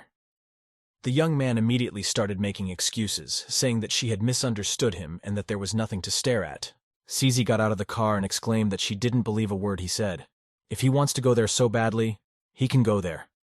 But without her involvement. She gave one last shout to Situé that she needed to be constantly on guard, lest that dork eat her whole. Wei smiled when she saw that the girl was angry. She winked at Sitsi and said that she didn't mind being eaten herself. She winked at him and said that she wouldn't mind being eaten. Situé smiled and put her hand on the young man's leg. She said that she would like to visit the spring with him, but she didn't bring her swimsuit with her, and asked him to help her pick a new one. Ye Wutian became embarrassed, and a gambling light appeared in his eyes. The young man said that Wei had come to the right place. After all, he was a professional swimsuit picker. Chen Li stopped his jeep and the bodyguards ran up to the silver SUV. Chen Li asked why they had stopped and assumed that his boss was tired and wanted to rest. Ye Wutian turned to the man and informed him that he had some urgent business to attend to. Therefore, they could be completely free until tomorrow. A gorgeous lady in a blue dress and straw hat attracted everyone's attention, and all the young men turned to look at her, despite the presence of their girlfriends. The bachelors looked at Ye Wutian with envy. Each of them thought that the young man didn't deserve to be around such a beautiful girl, and he himself was much better. Situé liked being the center of attention, and she closed her eyes in pleasure as she held onto the young man's hand. The pale Ye Wutian led the girl to the right department. The young man suddenly asked Situé if she was going to seduce him and asked her to answer him honestly. This question caught the girl off guard, and she clapped her eyes in surprise. In fact, Situe had never even thought of such a thing. She let go of his hand at once, and for some time they walked side by side in silence. Ye-Uchian spoiled her cheerful mood with his ridiculous question. The girl reflected that she was just used to being around this guy. She didn't hold hands with anyone or pretend like they were a couple. Situe looked at the young man seriously and asked sternly if Ye-Uchian really felt that way. She was no longer smiling, and all the warmth was gone from her voice in a flash. Now the young man was also puzzled by the change in her face. He noticed that Situe had become too serious, and it was not like her at all. Ye-Uchian thought that he would answer positively if someone asked him if he had any feelings for Situe. After all, no one would be able to resist her. The young man looked at his companion's frowning face and decided that in any case, it was hard for her to control her emotions. Otherwise, she wouldn't have asked such a question. Situe caught the young man's gaze and immediately turned to him. She stared intently into Wutian's eyes and repeated the question of whether the young man really thought she was a seductress. Ye-Wutian realized that this conversation had gone too far and grabbed Wei's hand, reminding her that they were going to pick out a swimsuit. The young man assured that he had a good eye. They walked over to one of the racks of women's clothes, and Ye-Wutian took the shoulder pads with the clothes. He asked Situe to try on a swimsuit. The fabric wasn't bad, and it should be comfortable. The girl immediately blushed and pointed her finger at the shoulder pads. Situe asked if the young man really wanted her to try on this particular swimsuit. Ye-Wutian looked at the shoulder pads. It was a black bikini swimsuit, and the young man blushed, because he hadn't thought of taking this particular model. Out of embarrassment, the young man began to muddle his words and said that they could exchange it for a decent swimsuit, although what he really meant was a sports-type swimsuit. The assistant smiled and said that this swimsuit was a limited edition, and his girl would look just perfect in it. This line magically worked on Situe, and she instantly took the shoulders of the swimsuit, saying that she would try it on. No one could see her blushing face now, and Wei smiled wistfully. Now she was being called someone's girlfriend for the first time in her life. In the fitting room, Wei wondered if she was really acting weird, but then quickly pulled herself together and decided that she needed to calm down first. The girl slid open the fitting room door. The rustling of clothes and Situe's sniffling sounded behind the screen for a while. Finally, the embarrassed girl popped out of the fitting room in her new clothes and asked the young man, winking slyly, if the swimsuit suited her. This swimsuit hid almost nothing, and the flustered Ye-Wutian couldn't answer the girl. His nose bleeding immediately opened up. The young man only raised his thumb up. Situe's good mood returned to her, and she pressed herself against the young man, asking if he would buy that swimsuit. Yes, she knows it's expensive, but she would like him to buy it. Seeing the breasts in front of him, barely covered by the black swimsuit top, the young man smiled and told the girl that she was a great help and could afford anything regardless of its cost. They wandered around the city for the rest of the day and did some shopping, only reaching a Shanghai hotel with a hot spring by evening. Ye-Wutian sat in the hot tub and cursed himself for acting like a gentleman. As a result, Situe didn't even speak to him, and the young man had to rent 2 rooms and sit alone. Suddenly, an interesting thought occurred to him. The fact that he had rented 2 rooms didn't change the fact that Situe could break into his room safely, and he just had to wait. The young man vindictively thought that he had made Wei blush all day today. And when she comes over, Ye-Wutian will just have to tease her. Another 20 minutes passed. It seemed that Situe wasn't going to come to him, and the spring was incredibly hot. Therefore, Ye-Wutian decided to leave, especially since the young man himself couldn't understand why he was even sitting there and acting like a little boy. At that very moment, the door leading from his suite to the hot tub slowly began to pull away. The young man was looking the other way and didn't notice it at first. When the door opened halfway, the seductive silhouette of Situe in her new black swimsuit appeared on the threshold. The girl peeked inside surreptitiously. The young man was tired of exposing himself to excessive heat, and he slowly stood up with his eyes closed, complaining that this heat would surely kill him. Suddenly, someone put tenacious fingers on his shoulder, and Ye-Wutian immediately realized that the girl still couldn't stand it, and came to his room. Situe pressed herself against him and whispered in his ear in a languid voice, wondering if he had decided to leave so early. Ye-Wutian blushed even more. She was just making him blush with her behavior. Feeling the girl's touch on him, Ye-Wutian protested that it was just her imagination, because he was a man and could endure any heat. The young man was glad that Situe had come to him after all. Ye-Wutian turned around and saw a girl standing right in front of him. The young man asked what Situe needed in his room. The girl smirked and noticed that he rarely bought her swimsuits, so she decided to come over and show him off. Situ knelt down and pressed her chest against the young man's shoulder and asked him if her swimsuit fit well. The boy replied that he had seen it in the store, but it looked even better on her. Wei slyly showed him her tongue and pretended to pull on her swimsuit top. The girl asked him if he wanted to see what she had hidden under her swimsuit. Ye Wutian blushed.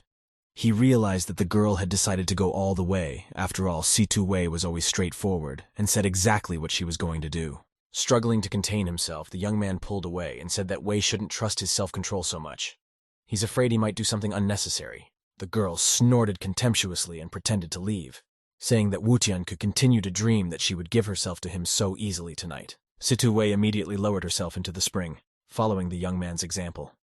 She said that there was a very strong current of water, and she felt a little unsteady. Wutian was very surprised by the girl's words. He didn't understand what Situ Wei meant, because there simply couldn't be any flow in closed hot springs. At the same moment, a black object appeared before his eyes, and the young man looked at it perplexed.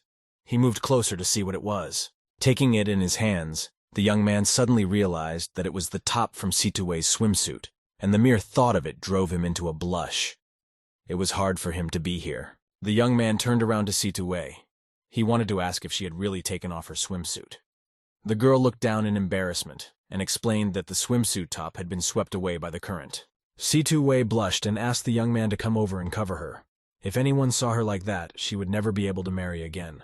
Ye Wutian said he would help her, but he couldn't get the thought out of his head why Wei was even doing this, since it was already clear that no strangers could be here. Ye Wutian stepped a couple of steps towards the girl, and suddenly, another black-colored object floated on the surface of the spring. The young man looked at it incredulously, already knowing what it was. His hunch was confirmed. It was a swimsuit bottom.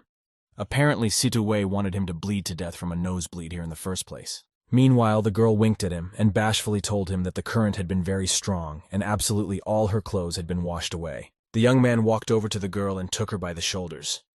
Situ Wei covered her breasts with her hands. Wutian said, trying his best to suppress his desire so as not to embarrass her. Wei blushed and told him that he didn't have to restrain his desires. Her eyes showed passion, and Wutian didn't know how to escape it. He let go of the girl's shoulders and exclaimed that Situ Wei had asked for it. Their faces were now very close together, and the young man was finding it increasingly difficult to control himself. The young man looked at Situ Wei carefully and asked if she would regret her rash act later. The girl's face had changed a little. She was no longer as cheerful as she had been a moment ago. She looked at him seriously, as if she wanted to say something to him but couldn't. Ye Wutian took another step.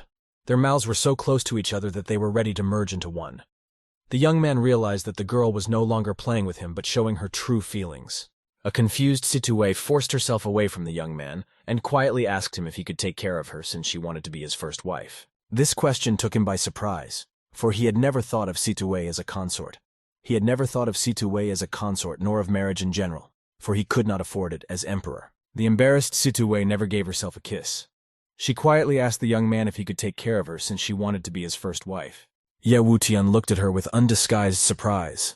Not long ago, Situ Wei had only teased him as much as she could, but now she was already going to marry him. Shamefully covering her breasts with her hand, the girl asked if he couldn't take care of her and said she was ready for him. Ye Wutian turned away and replied that he wasn't ready yet. Overcome with resentment, Wei said that she is even willing to take the place of the second wife. Of course, she realizes that he has Chen Kaishan in first place. Ye Wutian replied that it wasn't about whether she was first or second at all, just that he wasn't in control of himself and might do something not quite appropriate. A confused Situ Wei pretended not to understand the young man and playfully asked, closing her eyes, what he would do to her. Ye Wutian was fed up with this and rose to his full height, as he couldn't guarantee that he could continue to restrain himself if he stayed here. The young man realized that he had to be careful with Situ's family, so he had to leave soon. He said goodbye to the girl and told her he was leaving. Otherwise, he would not be responsible for his actions. Situ Wei followed the young man's back with her eyes and warmly thought that she was becoming more and more confused because of him. The girl shouted back that they meet often anyway, and she wasn't worried. Wei said he didn't have to pretend. The young man just had to turn around. Ye Wutian thought that he would definitely be able to restrain himself from afar, especially since this was a once-in-a-lifetime opportunity. The anticipation made him drool. Extremely pleased with the offer, the young man began to slowly turn his head, reminding Situ Wei that she herself had asked to look at her without her swimsuit. Suddenly, the young man's smile waned. He simply couldn't believe his eyes. Situ Wei had outsmarted him again. He looked at the girl with astonishment. Situ Wei stood at full height and smiled dazzlingly. It appeared that her charms were hidden by another swimsuit. She assumed that wasn't what the young man wanted to see. Of course, Ye Wutian wasn't happy after all. He had been teased all evening and was so screwed over. He shouted that her swimsuit had been swept away by the current, and there were these stripes. Situ Wei calmly informed him that she should surprise him a little, but it was actually possible to put on 2 swimsuits as well. There was nothing strange about it. She had the last word. When she had achieved her goal, Situ Wei proudly said that she was no longer playing with him and left. The bewildered young man remained standing by the spring. Situ Wei defiantly slammed the door so hard that its glass shook and the door almost slid off its rails. Ye Wutian scratched his head in puzzlement. The young man stood in his swimming trunks and absent-mindedly looked at the door behind which Situ Wei had disappeared. He couldn't believe that he had spent so much time in the spring exhausting himself for nothing. The young man's patience was wearing thin, and he shouted at the top of his voice that the devilish Situ Wei had fooled him once again. Ye Wutian was angry at himself for giving in to her. Meanwhile, the girl closed the door of his room behind her and stood pensively in the corridor near the door. She wanted to understand the boy's true feelings for her, and today, she had really almost played around. When she remembered that Ye Wutian had almost kissed her, she was embarrassed again, and absent-mindedly thought about the further development of events. Ye Wutian went back to his room and got dressed. He sat on the comfortable double bed with his phone in his hands, habitually thinking of reading the latest news before going to bed. To his surprise, there were many unanswered calls on his phone. All of them were either from Ouyang Xinyue or Chen Kaixin, and the young man didn't understand what could have happened in 24 hours. Without thinking long, Ye Wutian immediately called Chen Kexin, and worriedly asked what had happened in Dongcheng that was so important that he was constantly getting calls. The girl excitedly replied that fake pills have spread virtually all over the country, and more people are suffering because of it. Ye Wutian thought this was simply unbelievable, and he exclaimed that he had just recently burned one of their warehouses to the ground. They couldn't set up production again so quickly. Kexin's voice was frightened. She said that Qingguo Tianjing owned many outlets, and Shanghai appeared to be the location of their small warehouse of products. Ye Wutian realized that everything had gone wrong and angrily squeezed the sheet so hard that his fingertips turned white. He notified Chen Kaixin that he was leaving right away. The residence of a rich young man with his shirt open. He sits on a couch, placing his foot on his slave's back. A second girl stands beside him. She has a bottle of wine and a glass on a tray. Taking a sip of wine, the young man told the slave in bandages and plasters that he had to spend a lot of money to get her back on her feet. He didn't feel sorry for her treatment, though.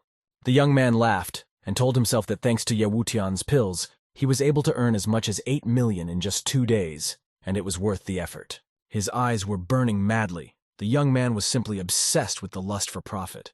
He exclaimed that this was just the beginning and he needed a lot more money. He had to break away from his far-reaching plans.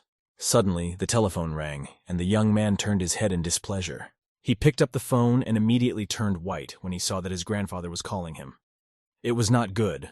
The patriarch called him very rarely, and usually not to say warm words. The young man pressed the green button and shyly said hello to his grandfather.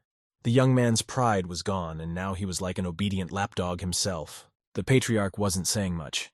He was only interested in whether his grandson was involved in the creation of Qingcheng pills. The young man realized that his grandfather was asking for a reason, and now he was finished. Trying to bring credibility and firmness to his voice, the flustered young man began to justify that he would never do that. The patriarch replied that he is absolutely not concerned about the amount of money his grandson has earned. He just demands that the production of the pills be stopped immediately. The angry caller hung up, and the bewildered young man heard only a long beep. He thought excitedly of his grandfather's demand that he give it all up. The young man was frightened, but he wasn't going to give up so easily, because he had made almost 10 million on this. The young man clutched the phone he held in his hand in anger, and its screen began to crack and shatter. On the other hand, the young man realized that his grandfather was under pressure from above, and he really should obey. These contradictions were driving the young man crazy. After arriving home, Ye Wutian first investigated the sales channels of fake pills and mobilized the media, urging customers to be careful. Ouyang Xinyue tapped her channels and informed Ye Wutian and Chen Kexin that Tianjin Company might reopen soon. The government took timely action. On that day, the fraud associated with fake beauty pills was being discussed across the country. Even on the radio, there were calls to reject counterfeit pills. Large TV screens across the city showed a short report on counterfeit pills. The anchorwoman said that it only made patients worse. At the end of the program, the presenter exclaimed that this was absolutely unacceptable. Thus began a campaign to confiscate and destroy counterfeit drugs. Jiang Xiaomei happily participated in catching those involved, who would definitely be punished. In just 1 week, all the production and distribution points were sealed and destroyed. Of course, Ye Wutian knew very well that he was only able to win this war because of Ouyang Xinyue's support. So he had come to express his recognition and look at the old man at the same time. They were walking through the small park inside the manor, and Xinyue congratulated the young man on his victory. He replied that it was good news for her too, since she had their shares. Wutian said that more and more applicants were coming to them, and it was time to think about expansion. The girl asked how much he wanted to invest, and what scale of production. The young man said that they would like to build a 30-story building and they have budgeted more than 10 million. Wutian said that he had sketches of the design. The girl smiled and promised to use the most appropriate materials for their building.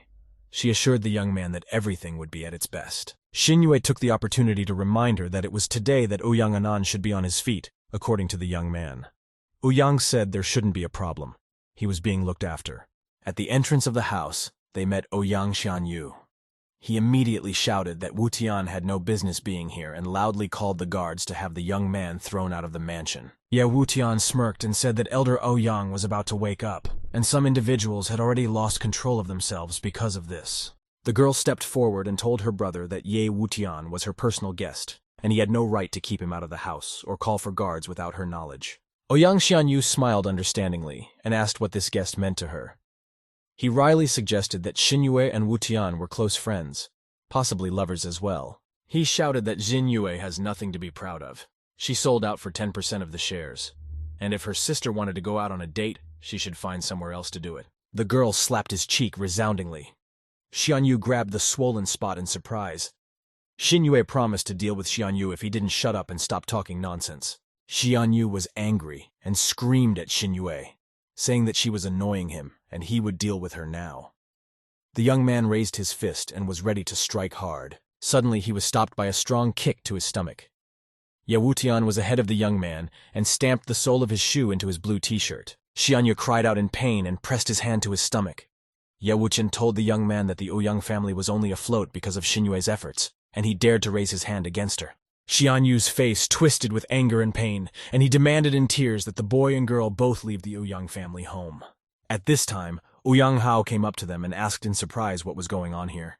Crouching in pain, Xianyu was glad that he could take revenge on both of them. Ye Wutian said that his brother insulted Xinyue and tried to hit her. He thinks that Hao doesn't necessarily have to stand up for his negligent brother in this case. Hao turned to his brother and asked if it was true. Xiangyu began to sling mud at them and shouted that Hao should throw them out of Ouyang's house immediately. Ouyang Hao's reaction followed immediately. Xianyu himself confirmed Ye Wutian's words and had to be punished. Hao slapped his brother on the other cheek with all his might. Humiliated in front of everyone, Xianyu grudgingly clutched his cheek and asked Hao in surprise why he did this. After all, there was no way he was supporting Xinyue and her guest. Hao admonished his brother that he should never allow himself to treat his sister like that no matter what happened. Ouyang Hao turned to Wutian and informed him that that slap was meant for him personally. In any case, Xianyu belonged to the Ouyang family, and Ye Wutian had no right to touch him. The young man smirked and asked what would happen if he hit Xianyu. He said that Hao could try to hit him, but in doing so, the two brothers would become his blood enemies. Ouyang Hao struggled to restrain himself. He knew Ye Wutian much better than his brother, and understood what the young man was capable of, so he silently resented him. Wutian went up to Xiangyu and said that they are making him angry at the wrong time when Anand should be waking up. And the more they make him angry, the less willing he is to help the Ouyang family. With a smirk, he exclaimed that the scheme didn't work and the talented Xianyue had gotten a whipping himself. With those words, he went into the house and called Xinyue with him. Xianyu immediately took out his phone and called his father. He warned Genren that Ye Wutian had come and was going to his grandfather's house.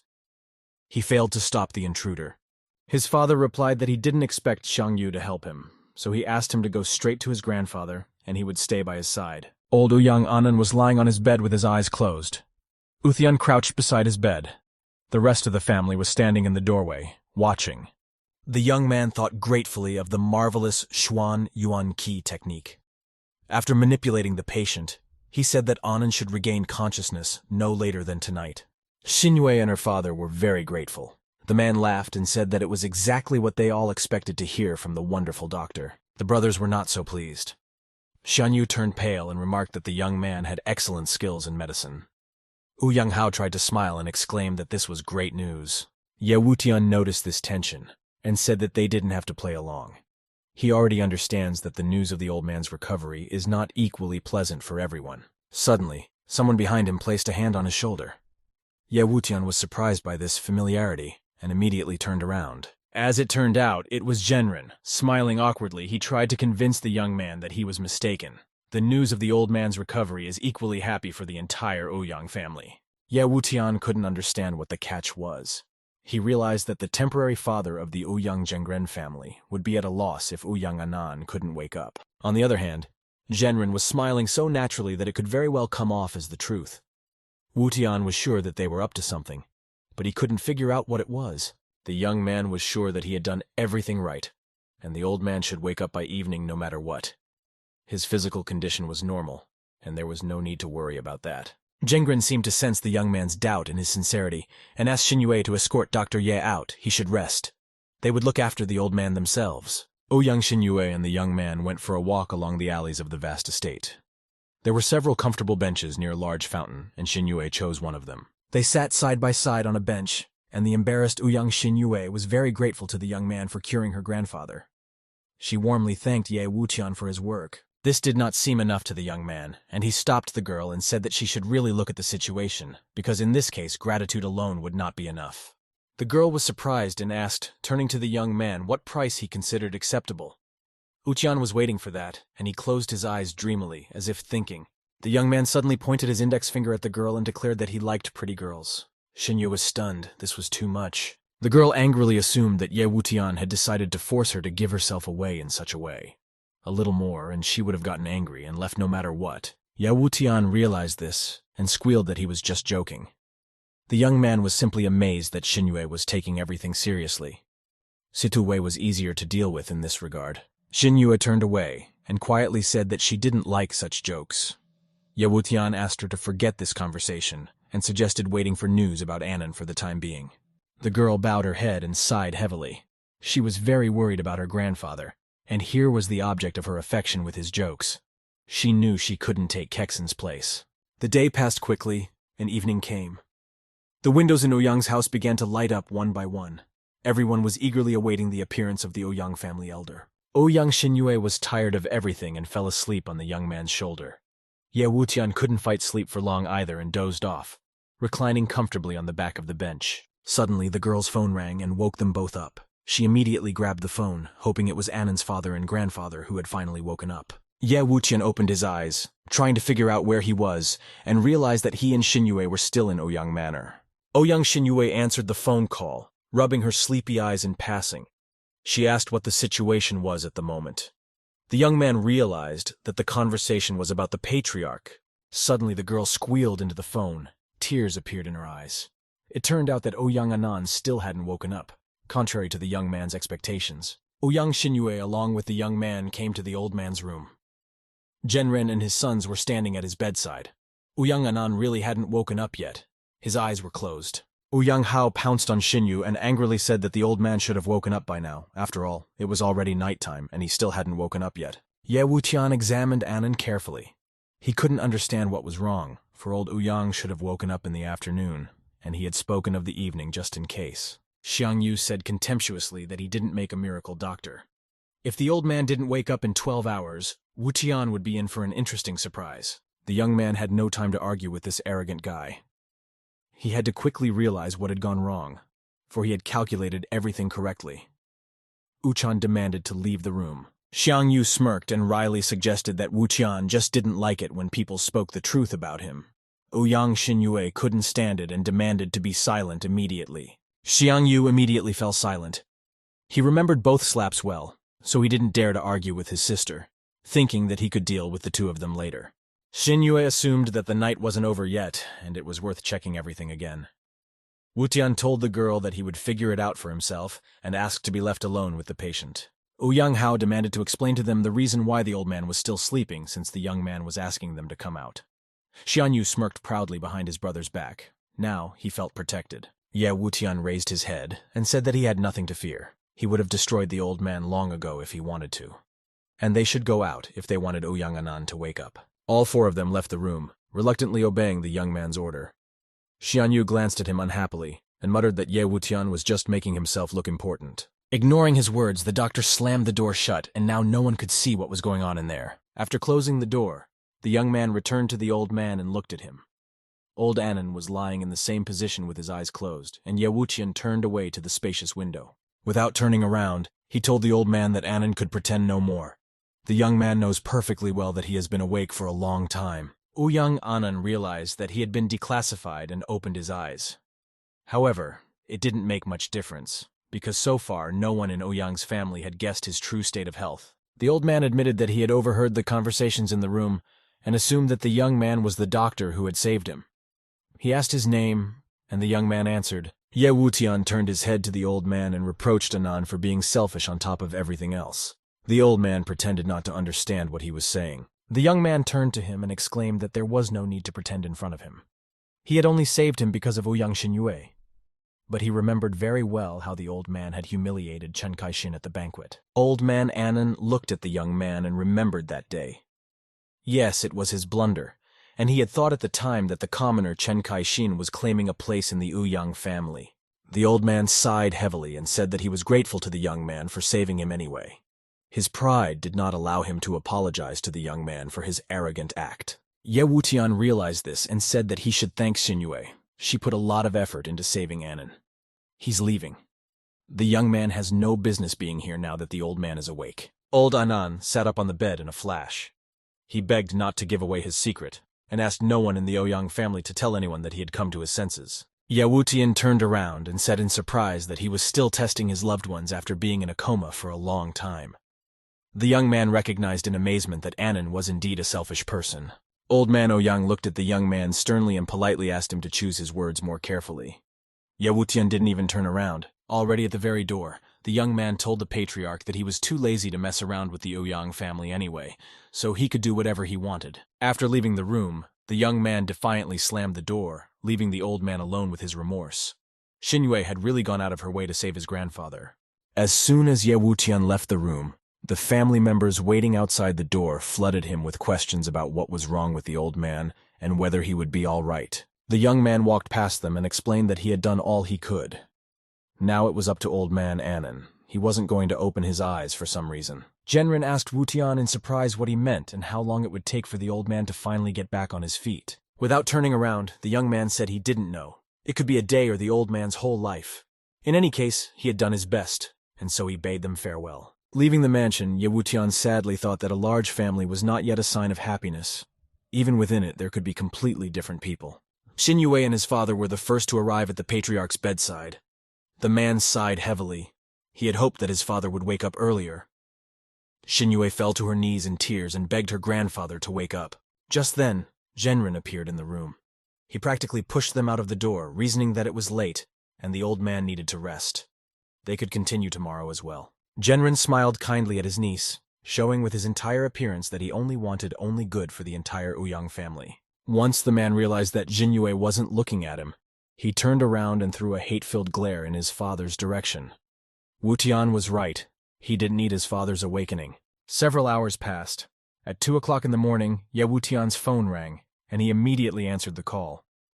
Situé gave him such information that he did not immediately believe it. It turned out that the Ouyang family's suburban estate had burned to the ground. Apparently the hearth of the fire was in old man Anan's room. A fire broke out in the Ouyang family's estate at 2 o'clock in the morning. When the firefighters arrived, the whole place was ablaze. A terrible rumble could be heard everywhere. The fire marshal quickly gave orders. Genrin ran up to the firefighting crew and shouted that they needed to put out the fire faster because their father of the family was still in the house. Ouyang Xinyue tearfully cried out that her grandfather was still there and needed to be saved.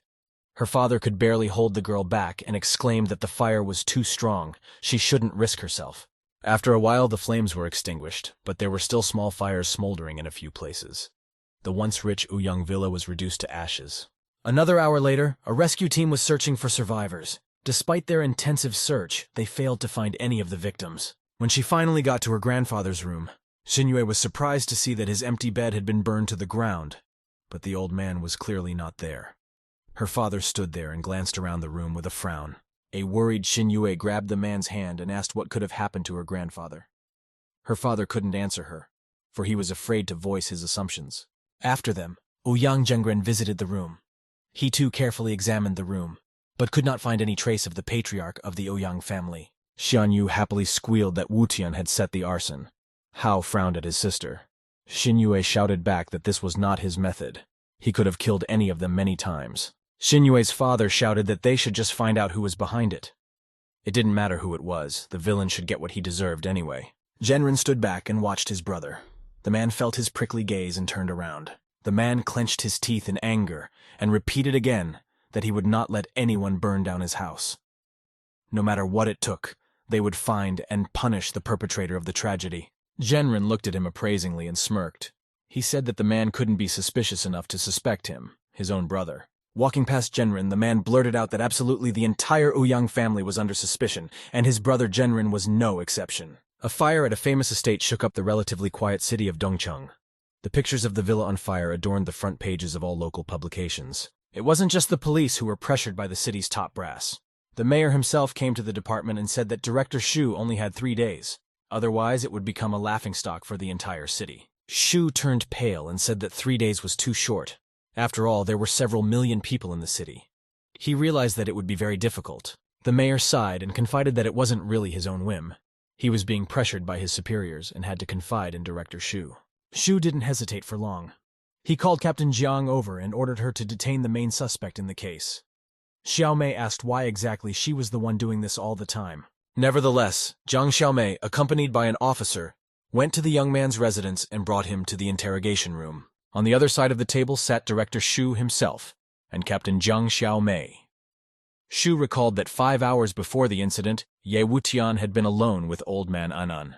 Jiang Xiaomei sternly said that he was the prime suspect in the case. She asked if he had anything to add and suggested that he had witnesses. The young man tiredly explained that he had said this more than once. He had only visited him as a doctor. The young man resented the fact that he had not even received any money for the treatment and was already in a bind. Director Shu said that they would be happy to believe him, but they needed at least one witness. Otherwise, it would be hard for him to prove the young man's innocence. Unfortunately, the guy had no witnesses at all. That night, Chen Kexin had spent the night at the company and could not confirm his alibi. Ye Wutian realized that he was in a serious trouble because the head of a large family had been kidnapped. If he is not cleared of suspicion, the young man will be in serious trouble. Suddenly, the door to the interrogation room opened, and a ringing female voice said that they were mistaken about the young man having no witnesses. Shu and Xiaomei turned around in surprise. On the threshold of the room stood Situ Wei in a red dress. Smiling, the girl asked how they could have forgotten about her since she was the witness. Jiang Xiaomei was simply discouraged and wailed that Situ Wei had somehow miraculously managed to bypass the guards. After all, they are in the security bureau. Situ Wei smiled and informed the girl that she had entered here in the normal way, and her method did not include going through the little captain. Jiang Xiaomei became angry. She angrily asked Director Shu what was even going on. The police chief turned pale and admitted that there was an order from his superiors to let Situ Wei in. Wei smiled and said that Captain Jiang might hate her, but this was not the time to air personal grievances. Jiang Xiaomei gritted her teeth in anger and asked how Situ Wei was going to testify in Ye Wutian's favor. Situ Wei leisurely walked around the interrogation room and was right behind the young man's back. She placed her fingers on his shoulder so gently that Ye Wutian froze. Situ Wei leaned over and hugged him with her other arm, bringing it down on the young man's chest. She dreamily closed one eye and informed everyone present that they had been together last night. Xiaomei's heart was ready to jump out of her chest.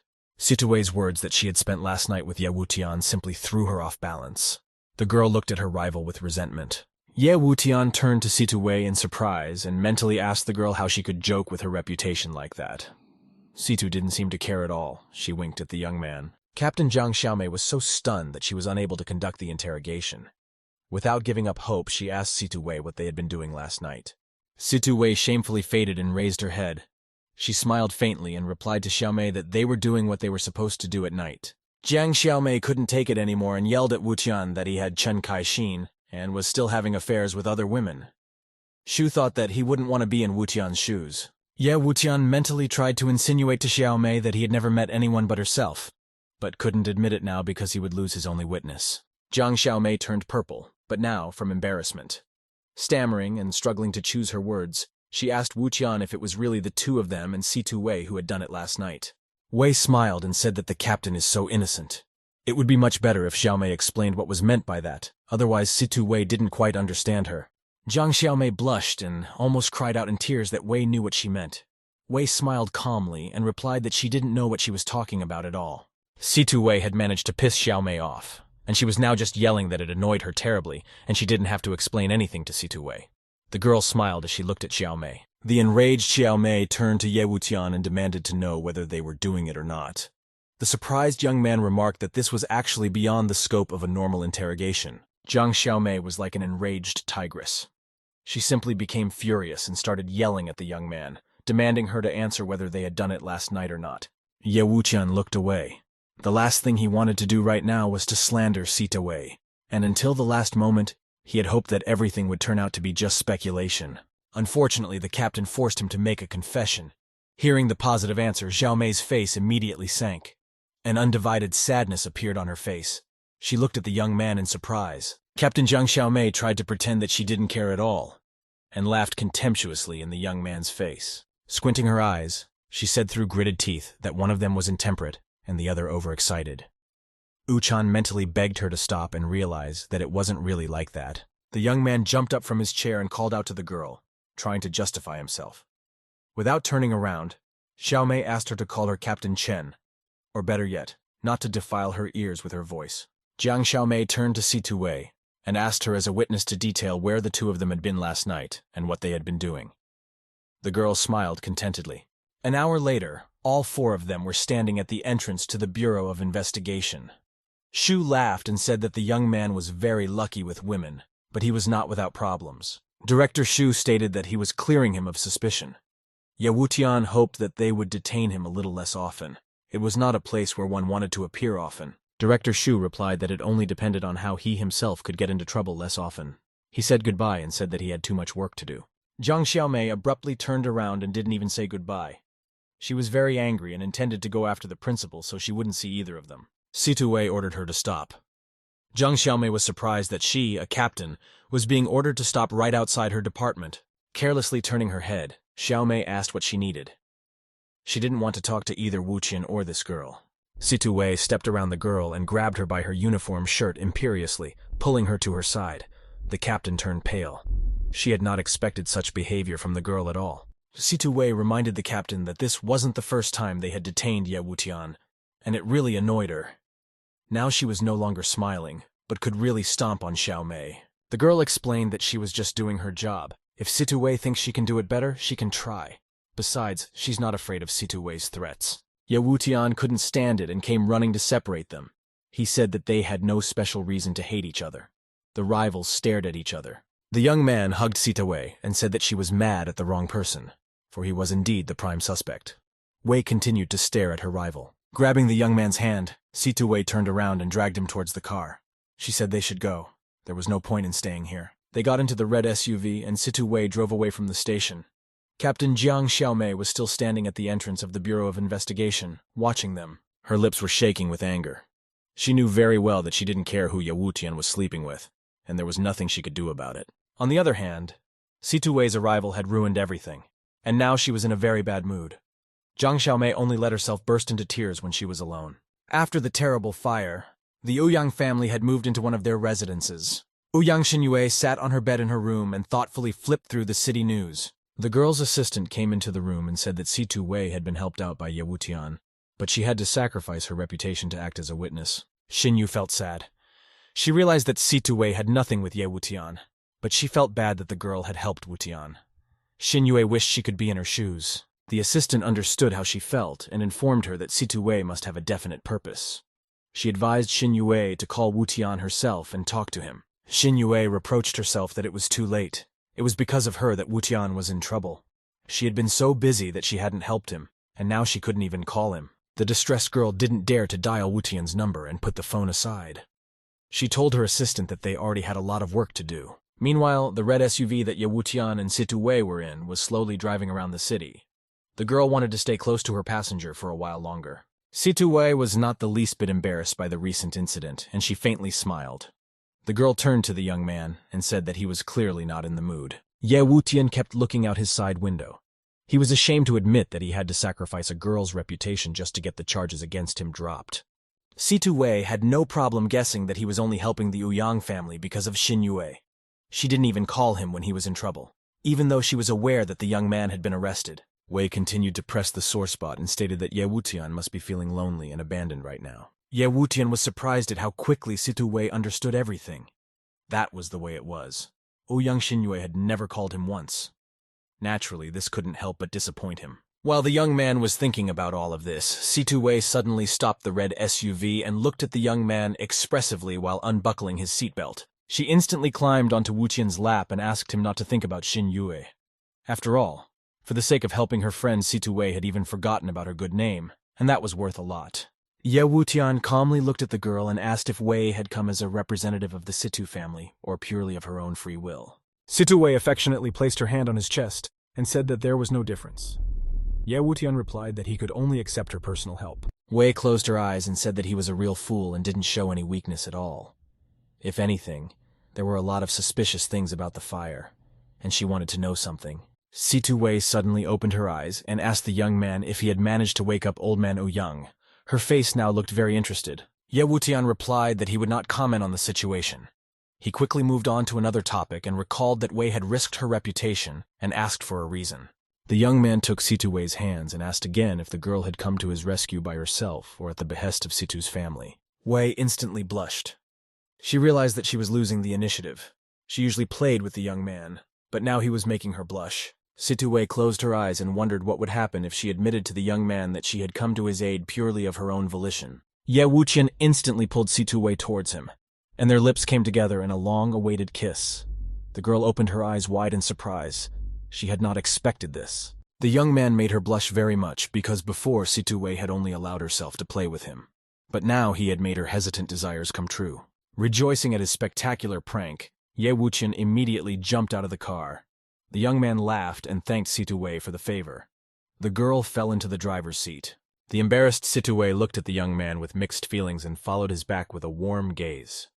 He really managed to surprise the girl. Embarrassed and a little angry, Situ Wei exclaimed that the little lecher had actually decided to lay his hands on his big sister. Walking into the Tianjing beauty office, Ye Wutian whistled a song cheerfully, realizing that the roles had finally switched. He said hello to the receptionist, thinking that Situ clearly didn't expect this. All around, female employees greeted him, and the young man thought that the more orders he got, the more beautiful girls would surround him. It was time to expand the company. Ye Wuqian turned on the laptop at his workplace and quickly saw that land in Dongcheng City cost a lot of money. But after all, the large availability of beautiful women was worth it. The young man dreamily closed his eyes and exclaimed that to begin with he would set himself a small goal. All the beauties of the city should work for him. By uniting all the beauties of the city, he would conquer the whole country and then the whole world. The young man remembered all the beauties he knew and exclaimed that it would be really very cool. Chen Kexin walked into the office and perplexedly asked what exactly he thought was cool. Rejoicing that she hadn't heard anything, the young man replied that he was looking into the future of pills. Ye Wuqian noticed that Chen Kaixin was in high spirits and inquired about what such a good thing had happened. The girl was indeed overjoyed. Chen Kexin smiled dazzlingly and said that a huge amount of money had been transferred to the company's account a few minutes ago. She asked the young man to guess the amount of money. The young man asked about the amount, and Chen Kexin happily blurted out that the transfer amounted to as much as 87 billion. There was no mistake. She carefully double-checked everything. Even by Ye Wutian's standards, this was simply an astronomical amount of money. He turned around and asked Kaixin if she knew who had transferred the entire 87 billion. Kexin replied that all they knew was that the money had come into their account from a foreign exchange. She assumed that it was another intrigue against the young man. The young man smirked and replied that he couldn't help but accept the money since it had been sent to the company account. They are doing everything right and should not refuse such a sum. Suddenly, an excited Xiao man ran into the room and said fearfully that an official had come to their office. Ye Wutian asked who exactly paid them a visit. The worried assistant Chen Kexin explained that it was a person from the city government. Her eyes fearfully ran in different directions. It was the first time she had seen a person of such rank. As it turned out, the town governor himself had come to join their company and was invited into the negotiation room. Xiao Man obediently stood behind Kaixin, waiting for further orders. Ye Wuqian smiled and asked Minister Wang what business he was here for this time. The young man assumed that the mayor was going to close down Tianjing Company again. Wang turned pale and explained that he didn't make decisions by himself. Especially, beauty pills are important to him, and the mayor himself would like to support such a company in his city. The young man said it makes sense. The company started here, and if it flourished, the city would be better off. The mayor could not but agree with this statement. Ye Wutian looked Dongcheng's city manager straight in the eye and asked what would happen to the city if he built his company's headquarters in a completely different location. Minister Wang immediately realized what the young man was getting at and thought for a moment. He couldn't afford to let such a huge amount of money and tourist inflow out of the city. The mayor sighed and looked at the young man confusedly. He said they needed to have a serious talk. In his head, the city mayor was calculating his options. Chen Kexin took the hint and said that she still had some things to take care of. Taking Xiaoman with her, she smiled and assured the mayor that they could take their time. The girls left, slamming the door firmly behind them. Now the town governor and Utena could discuss business quietly without any more ears. The young man smirked and said that the minister was being overly mysterious and had decided to talk to him privately. Uchan asked why he had done so. The mayor was not much of a talker. He looked at the young man carefully and asked him to build his Tianjin company headquarters in his city. Uchan recalled that recently, the minister himself had almost bankrupted his company. The mayor turned pale and tearfully promised that this would not happen in the future. The young man stated that he did not need an apology. His company is gaining momentum, and any mayor would welcome him warmly. Wutian said that there was no need for him to stay in Dongcheng City. Wang loudly slammed his palm on the table, holding up the map of the city. He said that he was aware of the young man's desire to expand the company, and he knows what Ye Wutian needs right now. Unfolding the map, the mayor shouted that he was ready to allocate an area of any size.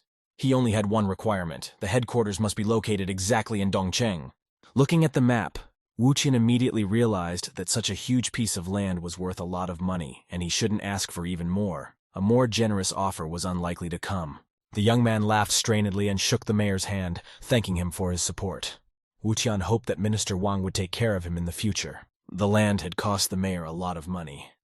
He sighed heavily and closed his eyes, recognizing that it was at least a small price to pay to make it up to the boy. In the following days, more and more orders for pills came in. In order to meet the deadline, the young man had to close himself in his room and produce Ching-Cheng pills around the clock. Despite the monotony of the process, thanks to the strong support of Chung Kexin, who helped in every way possible and brewed coffee, the young man managed to produce 20,000 pills. The exhausted Ye Wutian lay on the sofa and thought that he had almost died for the sake of money, but he still managed to create as many as 20,000 pills. He didn't think he would be able to do it. Ye Wutian realized that in the future, the number of orders would only increase, and he would be even more tired. But the recipe could not be passed on to anyone. Spies could get into the company. Suddenly, someone knocked insistently on his room door. The young man reluctantly opened his eyes and swung his legs off the sofa. Ye Wuqian grudgingly asked who had come to see him. He went to open the door and was very surprised. His old acquaintance Ning Shiki stood on the threshold, and her face was a little sad. Ye Wutian was at a loss as to why Shiki would come to him.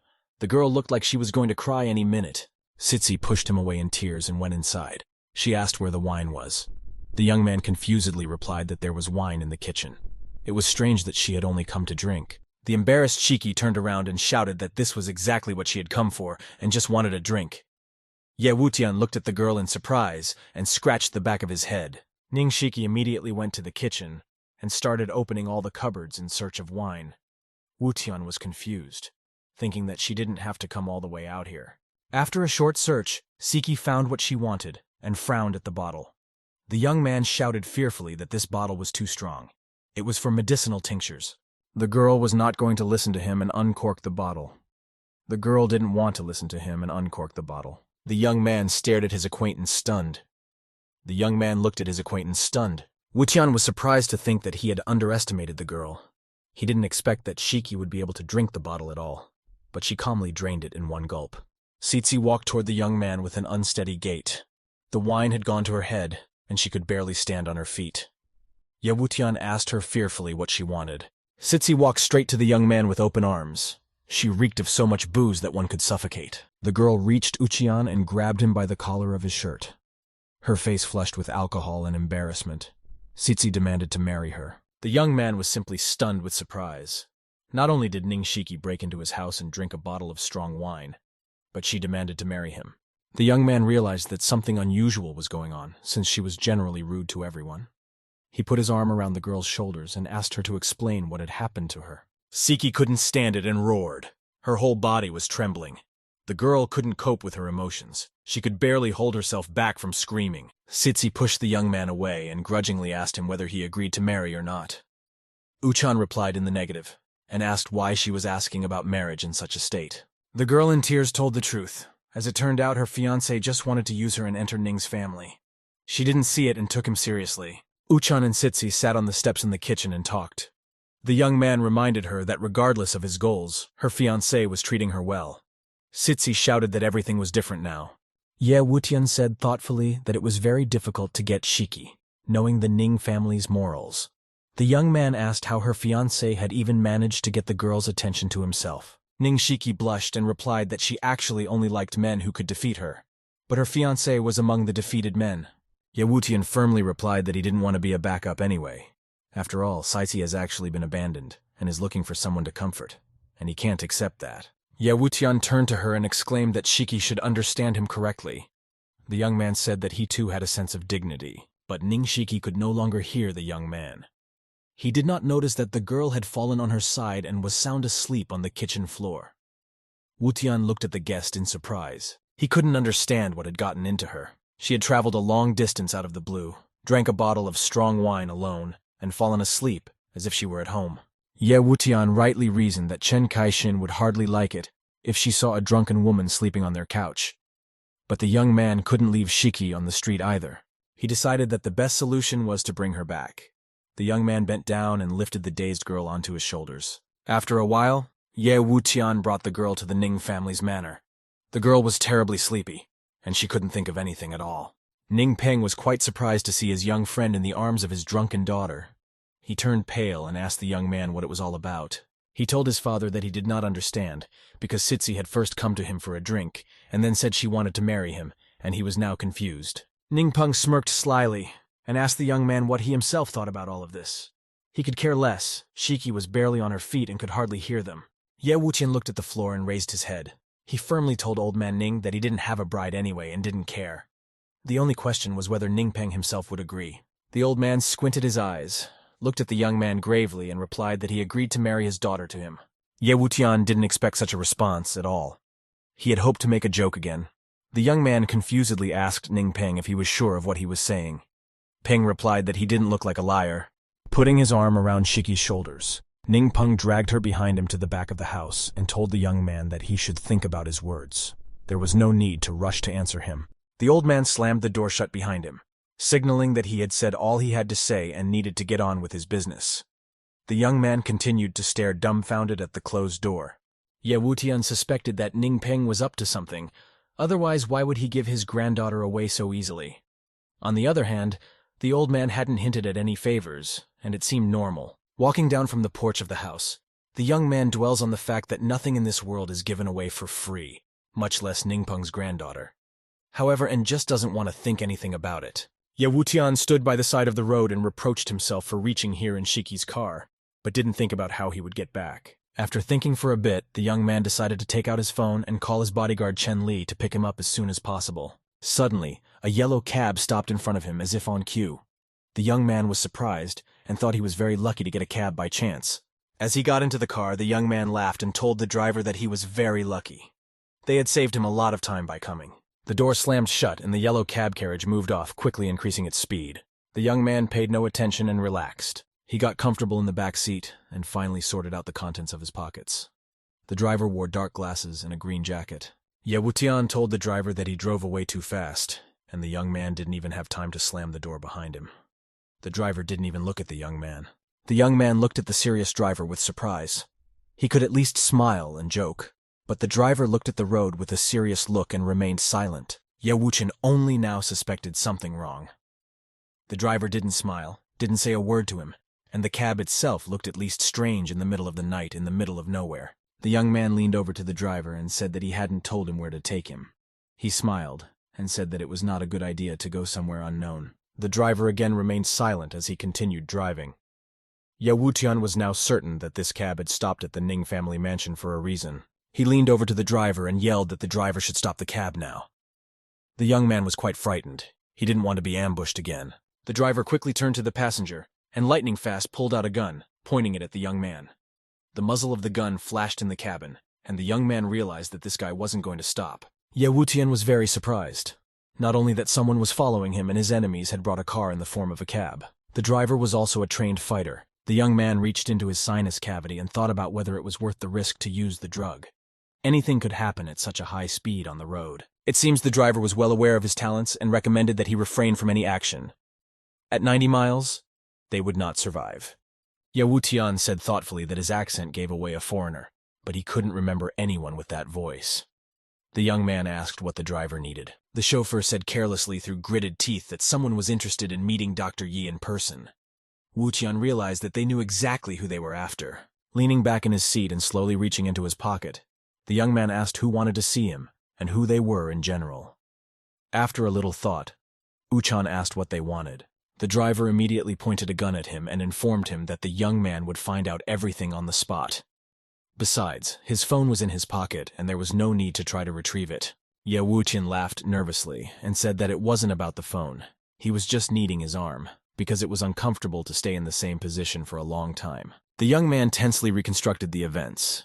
It appeared that this guy was either constantly following him, or it was all set up by the Ning family. As he pondered who had started hunting for him, the cab parked in front of a large structure that had the appearance of a maze from a bird's eye view. Getting out of the car, the young man saw a tall man wearing green clothes and green shoes. The man had a green cylinder on his head. He was leaning on a wooden cane. Several men of the same height stood in a semicircle near the leader. They all wore gray pants and brown jackets. The caps pulled down over their eyes concealed their faces. The driver turned to the young man, took aim at him, and demanded that he get out of the car. Ye Wutian was forced to comply. He reluctantly opened the back left door and slowly lowered his foot to the ground, trying to get a good look at as much as he could and buy some time. As soon as Ye Wutian put both feet on the ground and straightened up, the fighters immediately surrounded him. All 5 guns were now looking at him. The man smirked approvingly. The man with the short mustache said hello to Uchan and introduced himself. His name was Ichiro Miyamoto, and he was very glad they had met. Ye Wutian took umbrage and recalled an ethnic swear word that was bestowed on the Japanese by the Chinese living in the northern part of the country. Miyamoto frowned and apologized for the young man having to be forcibly delivered. He asked to be referred to as Japanese and to refrain from making careless remarks. Ye Wutian wailed that with the level of security in China, so many people could cross the border with guns. He said these guys didn't look like foreigners at all. Miyamoto's team was well trained not to react to any provocation. The fighters stood silently and waited for instructions, taking aim at the young man. Ye Wutian shouted that he could not believe that there were many traitors in China in peacetime and pointed his finger at them. He recalled that for decades they had resisted foreigners. One of the bodyguards was pissed off, and he listened to the young man's curses unhappily. The young man was ready to shoot him even without the chief's command. Miyamoto asked Wutian to calm down. Instead of spewing curses, the young man should find out the reason why he was brought to this place.